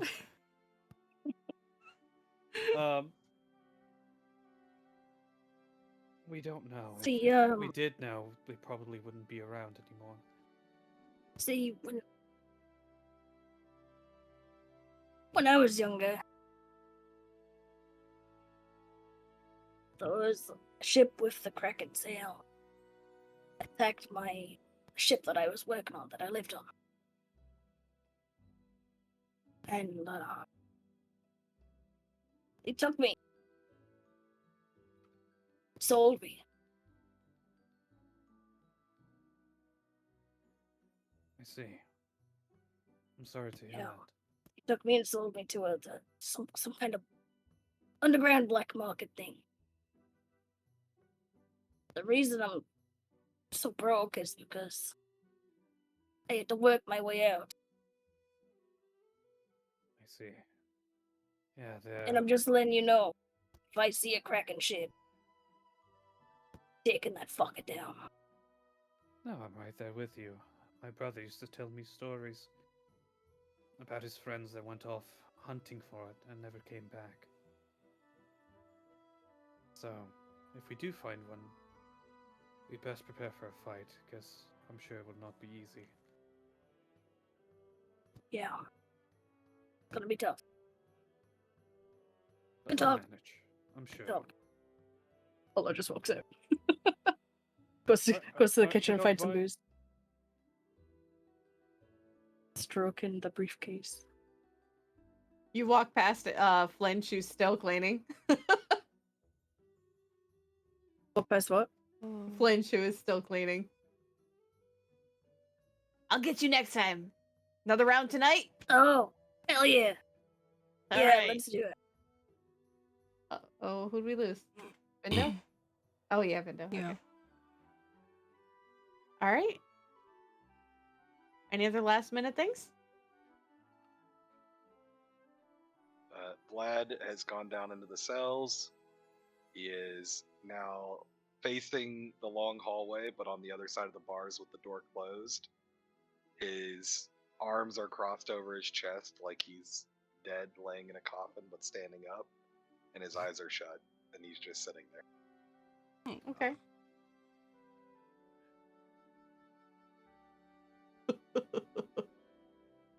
Can Rhea I is say, just gonna. or rather ask, are we allowed to do a long rest? Yes. Sweet. I would say that in this period, you guys will begin traveling again. It will be at least a day before anything happens again. We'll find out what happens next time, however, as we go ahead and close tonight's session. Oh, there he is. Sorry. But yeah, was there any last minute things? Because this is gonna be right before we end the session. Polo's gonna climb up the tree, get into his nice little cozy spot that he made up, set the briefcase down next to his little pillow, and just cuddle into the branches and fall asleep. So the leaves actually cover you almost like a little blanket. Rhea's gonna sit at the base of the tree and do some more meditation. Stefan is going to actually create an item. Okay. And what he's going to do is create a kind of like a little mechanical wand. Okay. Doesn't this loses one of your infusions, right? Nope. This is an artificer thing, not an infusion thing. Oh. What's the This is artificer? the magical tinkering. This is the arcane firearm. Oh. Oh, okay. It's that time. Mm-hmm. So basically what this is a wand that acts as a conduit for any destructive spell that I have. And when I finish a long rest, I can use woodcarver's tools to carve special sigils into the wand and turn it into an arcane firearm. And what this does is basically give me a focus for any of my artificer spells, and it allows me to roll a d8, which adds as a bonus to my damage rolls. It gains a bonus to one of the spell's damage rolls, equal to the number rolled. So yeah, I want to do d8. Okay. Rhea, you said you were sitting down meditating. Olo has gone down drinking. Bobo, you've been preparing the fish. So I think after preparing, like after he's cleaned up, because he's gonna have to clean up the mess. I think. The last thing he would do in the day would be he would take one of the fish rations for himself and another one to the other plasmoid. Okay. And I imagine that it's kind of just like you just do this occasionally. He'll just like place it on top and then let it consume it. And then he'll just watch over it while he works on fashioning a spear from some of the fish bones. Okay. And Crux and Topola are having a discussion. Oh, apologies. Go ahead. I was just gonna say, what he'll use to make that spear is he'll use the broken quarterstaff probably some of the extra cloth from the black and purple robes of the Mind Flayer, and the 3 fish bones that he saved for himself. Okay. Very nice. Interesting looking spear. I will put the spear in your inventory, so you'll have it. And you're welcome to put the description of it any way you like. Okay. So now you have a spear that. How are you holding it, by the way? Have you just kind of like stuck it to your back? Like there's just a little tiny bit of plasmoid pseudopod that just kind of wraps around it while it's tethered to your back? So I imagine, like, whenever he is walking around with the spear, he's actually holding it. Like, it's one of the few things that he doesn't just have, like, waiting randomly throughout his body. It's one of those rare things where he'll actually have it like a normal person would hold it. Okay. If he's ever holding it when not in his humanoid form, it's probably either he would probably be almost dragging it. Okay. All right. Well, on that note, I think that is the conclusion to today's session. Nice. Yeah. Good job. Thanks Is there for any having me. more info for the monkey suit? Like, how long does the air last? How does he refill the tank? Is there a Let me tank? see. Fish suit. What did it say? Yeah, Sibo, welcome to the crew. Yeah, Thanks for welcome to having the me. crew. Yeah. WC Bobo. What'd you think We're still about suspicious of you. your first session in As the you Astral should Sea? be. Astral Adventures Guide. It was interesting. How do you feel about this adventure versus the other one? Well, this one I can tell is like it's a lot further because, well, what I mean by a lot further is you have a lot more ability and shit, just because you're level 7. Yeah, we start at But level you have a 5, lot though. more. You have a lot more to play with when you do combat, which is interesting. Did you think you'd see fish grenades? Fish NATO, but not the way you think it is. He's already had the longest conversation with Rhea out of everybody. Yeah.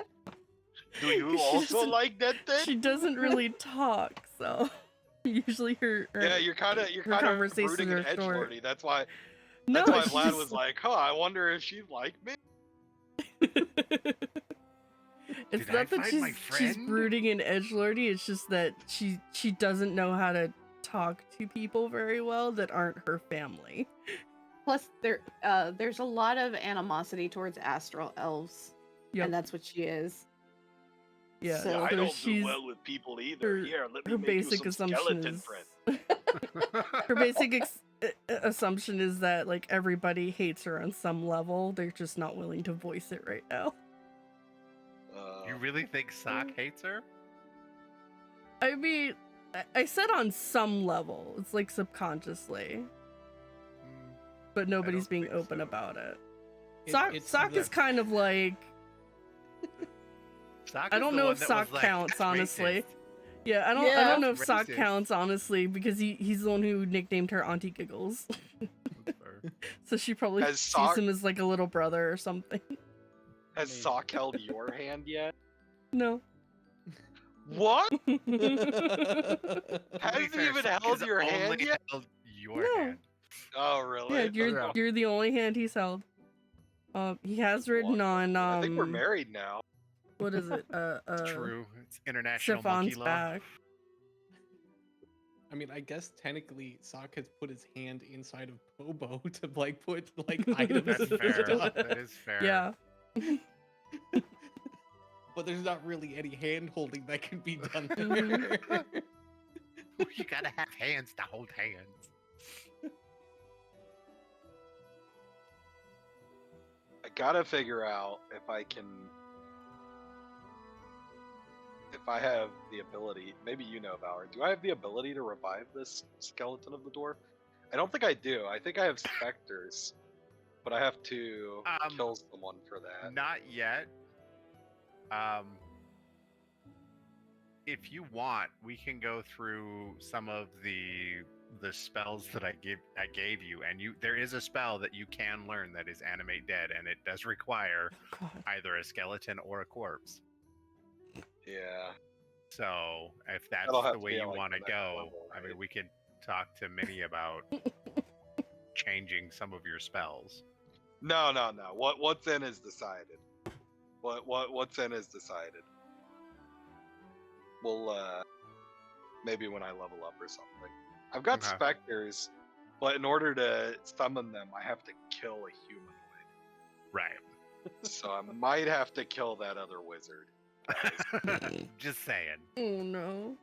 Might have to kill the other wizard and take her spell. That would probably not end well. Right. Minnie? Well, I know. For somebody. Like in RP, I know it's your friend, but at the same time, To him, she's fair game. Mm-hmm. And like all of your spells are cast at a 4th level. So yeah. Because you only have 2 spell slots. Because you're a right. warlock. But I also my long rest is only 4 hours. Well, not only that, you're a Yeah. warlock. You get your spells back on a short rest. Oh, really? Yeah, you get all of your spells back on a short rest. Gotcha. Ria's about the same. So you are like me. Wonderful. Come on down to my cellar. Let's play with the dead. And also, any of your spells that require a ranged attack to hit, their spell ranges are doubled, and I think I got most Yeah. of those because I gave you spell sniper. So if it Yeah, you has, unless it has 3/4, it doesn't matter. It's like Yeah, it is as if they have no cover. Right. Yeah, I saw that. I read that. There's something in here I didn't really know how it worked. Let me see if I can And your find it. Eldritch Blast is a 600-foot range. Wow. Yeah, that looks like that's my main damage. Is the Eldritch Blast. I used Mind Sliver because what I was gonna do is do that and then use. Well, I won't say everything. I've got some Okay. secrets. Okay, I've got some secrets. You guys will figure it out. I got secrets. Okay. Most of your spells that I gave you, since the type of warlock you are, it's not so much spells. So What do you mean? Everything's a spell. What do you mean it's not so much spells? well, do you want me to pull you somewhere else so we can talk about it, or do you want to talk about it with everybody here? Yeah. Pull me somewhere else. Okay. I'm gonna jump back. I'll see you guys later. Thanks for DMing Minnie. Yeah. Have a good night. Go get some rest. Thanks for Bye-bye. joining. Bye. Love you, smoochies. All right, everybody, we're gonna end the stream here today, and I guess we'll see you guys all next week, or not next week, the week after, for another episode of D&D Spelljammers. We will try to hopefully have some Hogwarts on Tuesday. I've been feeling very exhausted the last week, which is why we ended up not really doing any games. And then we also had like a couple of snowstorms. So hopefully I will get my energy back and we won't have any more snowstorms, interfering with the internet. So I'll see you guys all later. Have a wonderful day and I hope you all had fun. Bye.